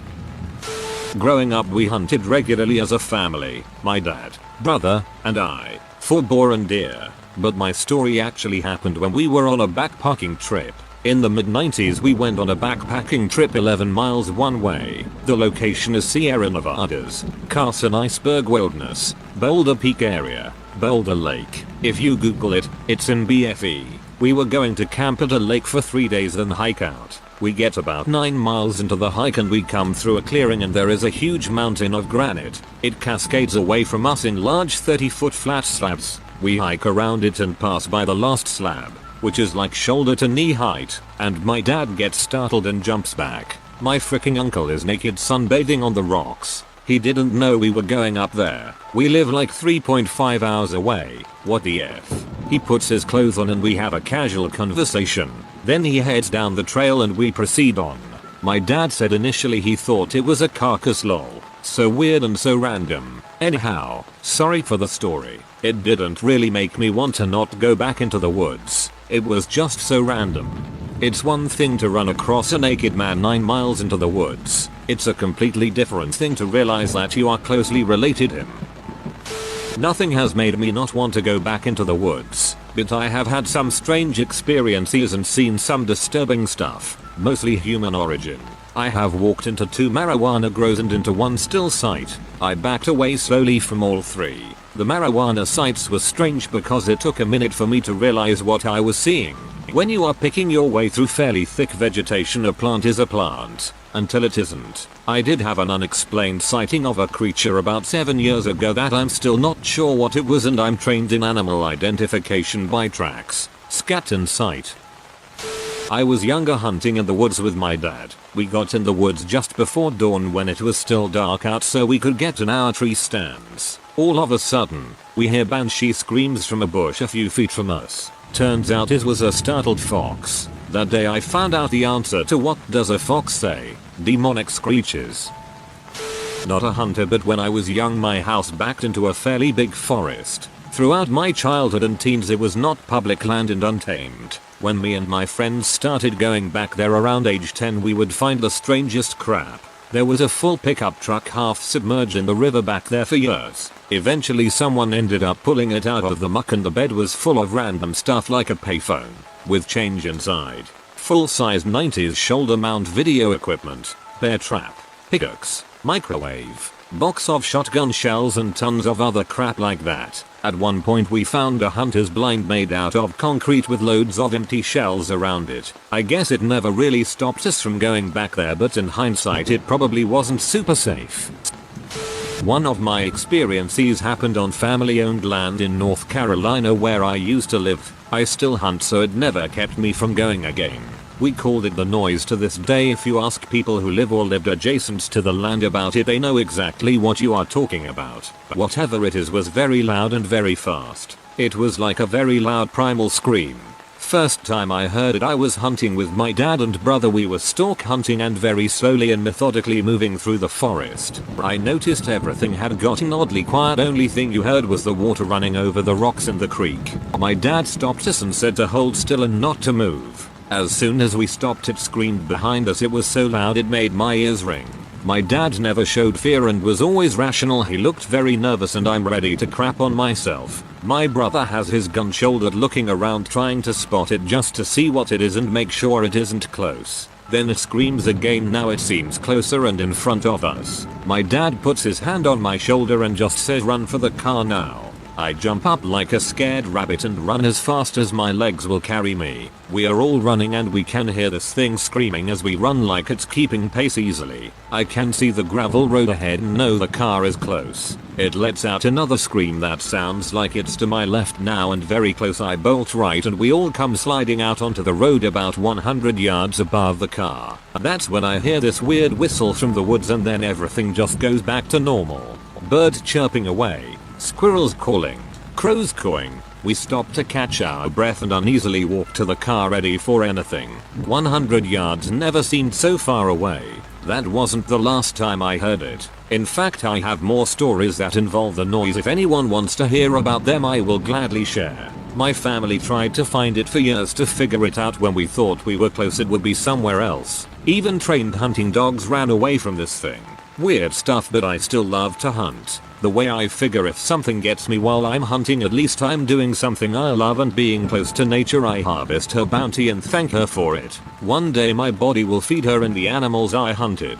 I would like to subscribe to Weird Noise Facts. Climbed up a tree before daylight in a remote holler in southern Ohio. Just as it was light enough to see, shooting light we call it, I hear a rustling coming down the hill, maybe 150 yards away. Cruising toward me is what I can only describe as a Tasmanian devil-like whirl of brown and grey moving in a straight line along the ground at high speed down a sloped hill and then off a steep 15 feet drop off and then under my tree and then through the thickest brush imaginable behind me where the creek was, and then eventually out of sight and audible range. So I observed maybe 300 yards of travel, although lost visual in the thicket, which all occurred in a very straight line at supernatural high speed. I'm in a perch with nothing else to do but put my entire focus on it, and still I can't figure out what it is, and as it passed under me all I see, again, is a ghostly blur of grey and brown and leaves. Total time elapsed was less than 10 seconds. I've seen dozens of coyotes and several bobcats, and yes, that is probably what this was. But its movement was so out of the ordinary at that moment my senses computed that it couldn't have been either of those. I got tingles and the hair stood up on the back of my neck. It's a mundane story, but the actual experience definitely felt supernatural. My buddy and I decided to do a Halloween ride up a supposedly haunted trail at night. As we were making our way back to the main road, I see a car parked to the right side of the trail with the lights on. I thought it was kind of weird that I would see a sedan parked in a dirt road so far out in the middle of nowhere. We pull ahead of the car and stop our bikes. When we look back, there was nothing. No car. Just darkness. I could see how wide my friend's eyes were from inside his helmet. I asked him if he saw a car parked to the side. He said yes. Then I got the most uncomfortable chilly feeling and my eyes began to water. I felt like I was going to cry and I felt every goosebump on my skin. I remember the sound or the lack of it. No animals, no insects. I just heard the ringing in my ear. My friend told me that we had to leave, but I couldn't move. I think I was in shock or something. He told me again, and this time I heard the fear in his voice. He sounded like a little kid. We both hopped on our bikes and rode as quickly as we could back onto the main road. Only thing I've seen out in the woods that bothered me was a fox in a trap. Judging by the state of the snow around it, it had been there 3 days. It was still alive though. Poor guy. Another hunter in my party put it out of its misery. No name address tag on the trap. Check your dang traps. And this is why I no longer trap. Got sick once and was unable to make it out. I do a fair amount of archery hunting when the weather permits and trap rabbits about 3 times a year. I release them if they're pregnant. I used to be a vet technician and just, nah, can't do it. Baby bunnies are cute. Sue me. But I think the craziest thing that ever happened was I was following some deer tracks. Had been tracking the herd for a couple days. Not planning on bagging one, I just like to observe. So I'm hauling around a tree stand and my tent and bare essentials. Before my pup got cancer, I would bring her butch in chemo, so it was a solo trip. I generally let her tell me when I wasn't noticing something, but without her it got fairly creepy pretty quick. I notice I'm losing the light and rub my face in frustration, and I'm suddenly waking up. I was just laying down with my tent and everything all set up. Firewood under me, ouch, and a rip in my jacket. Nothing else to show for it except that it was way darker than before. I check my watch. I've got roughly 3 hours to sunrise. When I set up my tent, They did it differently than I normally do. Okay, it's kinda just oilcloth and rope I travel light, but it wasn't in my usual formation. The zippers on my pack were all open. I was grasping my sheathed field blade in my left hand. I'm right-handed. To this day it unsettles me. One winter when I was homeless in college, I had a mouse crawl into my tarp hideout. It was pouring down buckets. It practically swam to get under the tarp and it just sat there gasping and shivering. I gave it a cracker and it sat with me. I eventually fell asleep for a few hours. When I woke it was gone, but a little pile of grass and a twig with a berry on it, poisonous unfortunately, was where the mouse had been. Kinda always thought of it as a thank you. In your darkest hour the mouse will come to your aid. I am a spearfisherman and I exclusively freedive, mostly in my home waters in the Gulf of Mexico. There are 3 things that have left me truly questioning whether it is worth it. 1. I got over it, but dropping on a wreck filled with very endangered Goliath grouper is quite intimidating. When one turns and vibrates on you, you feel it to the bone. When 10 turn to face you and do their deep vibrating intimidation call growl, it triggers the fight or flight response, which is especially dangerous while freediving as you need to control your heart rate. 2. Jet skiers. The amount of people on the water who don't know care what a dive flag is staggering, and this is especially true of jet skiers. Boat strikes are the #1 killer of divers, and I've had everything from jet skiers grab the float flag because they think it's cool trash, to using it like a slalom marker, buzzing by my head just a few feet away. 3. A distracted buddy. If you black out and aren't weighted properly, you'll most likely start sinking into the abyss. Our defense against this is to always have a buddy at the surface watching. One up, one down, ready and trained to save you if you exert yourself or miscalculate your dive. Everyone knows someone who's blacked out, and we make ourselves watch blackout crop footage on YouTube to not take it lightly. Dude, frick jet skiers. I haven't had any almost kill me, but the amount of tackle and line I've lost to the buttholes is to amount in the hundreds of dollars. When I was younger, my dad told me this story from a hunting trip he went on in the Appalachian Mountains. He spent the majority of the day without seeing a thing and was ready to pack it up and leave when a white-tailed deer showed up. He shot it, but it ran away and he had to track it down. About half an hour later, he came across the downed animal after following a very distinct blood trail. Shortly after he began field dressing the deer, a group of 4 armed men in regular clothing walking through the forest approached him. He always describes them as mountain men when he tells the story. Anyways, one of the men told my dad that the deer was their kill and that he should leave. My dad, never one for confrontation, argued that he had just shot it and that he followed the blood trail all the way to the deer. At this point, the men unslung their rifles and pointed them at my dad, telling him that these are their mountains and that they'll be taking the deer. They made claims that people have hunting accidents all the time and how unfortunate it would be for him to have one. He left and called the police, which resulted in the responding officer telling my dad that there was nothing they could do about it because they don't want to have a fight on their hands with the locals. East Tennessee, ladies and gentlemen. Friend's cousin was hunting by himself deep in northern Ontario woods, and came upon his own uncle's body, hanging on a rope. He had taken his own life. That was and still is the most fricked up story I've ever heard. He had to walk back many miles to get help to go back in the woods to cut him down. I've heard a lot of stories. Creepy crap. Lots of women's clothing, ripped to shreds. Lean-tos and shanties that look like someone just walked away from it. Still warm. Not a sound around. Nobody seen. Big things moving in the swamp. Tree stands ripped out of trees with a lot of bark clawed down to the hardwood underneath. Feeling of being watched or stalked. Sudden pit in your stomach. Hair stands up. A feeling that something is wrong and you need to get the frick out of there. If you get that feeling, it's best to get out. There's a sort of primordial gut sense that our ancestors had and we still have some of it today.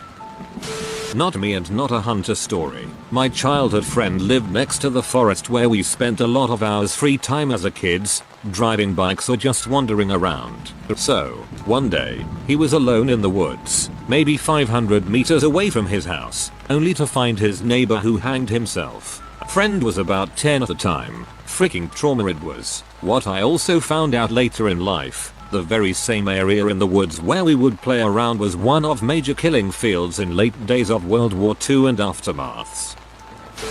fisher not hunter. I was just chilling alone at one of my go-to catfish honey holes late at night armed only with a flashlight. After hours of nothing I heard a massive slash. Thinking it was a large gar or bowfin I quickly cast it over in the noise of the direction.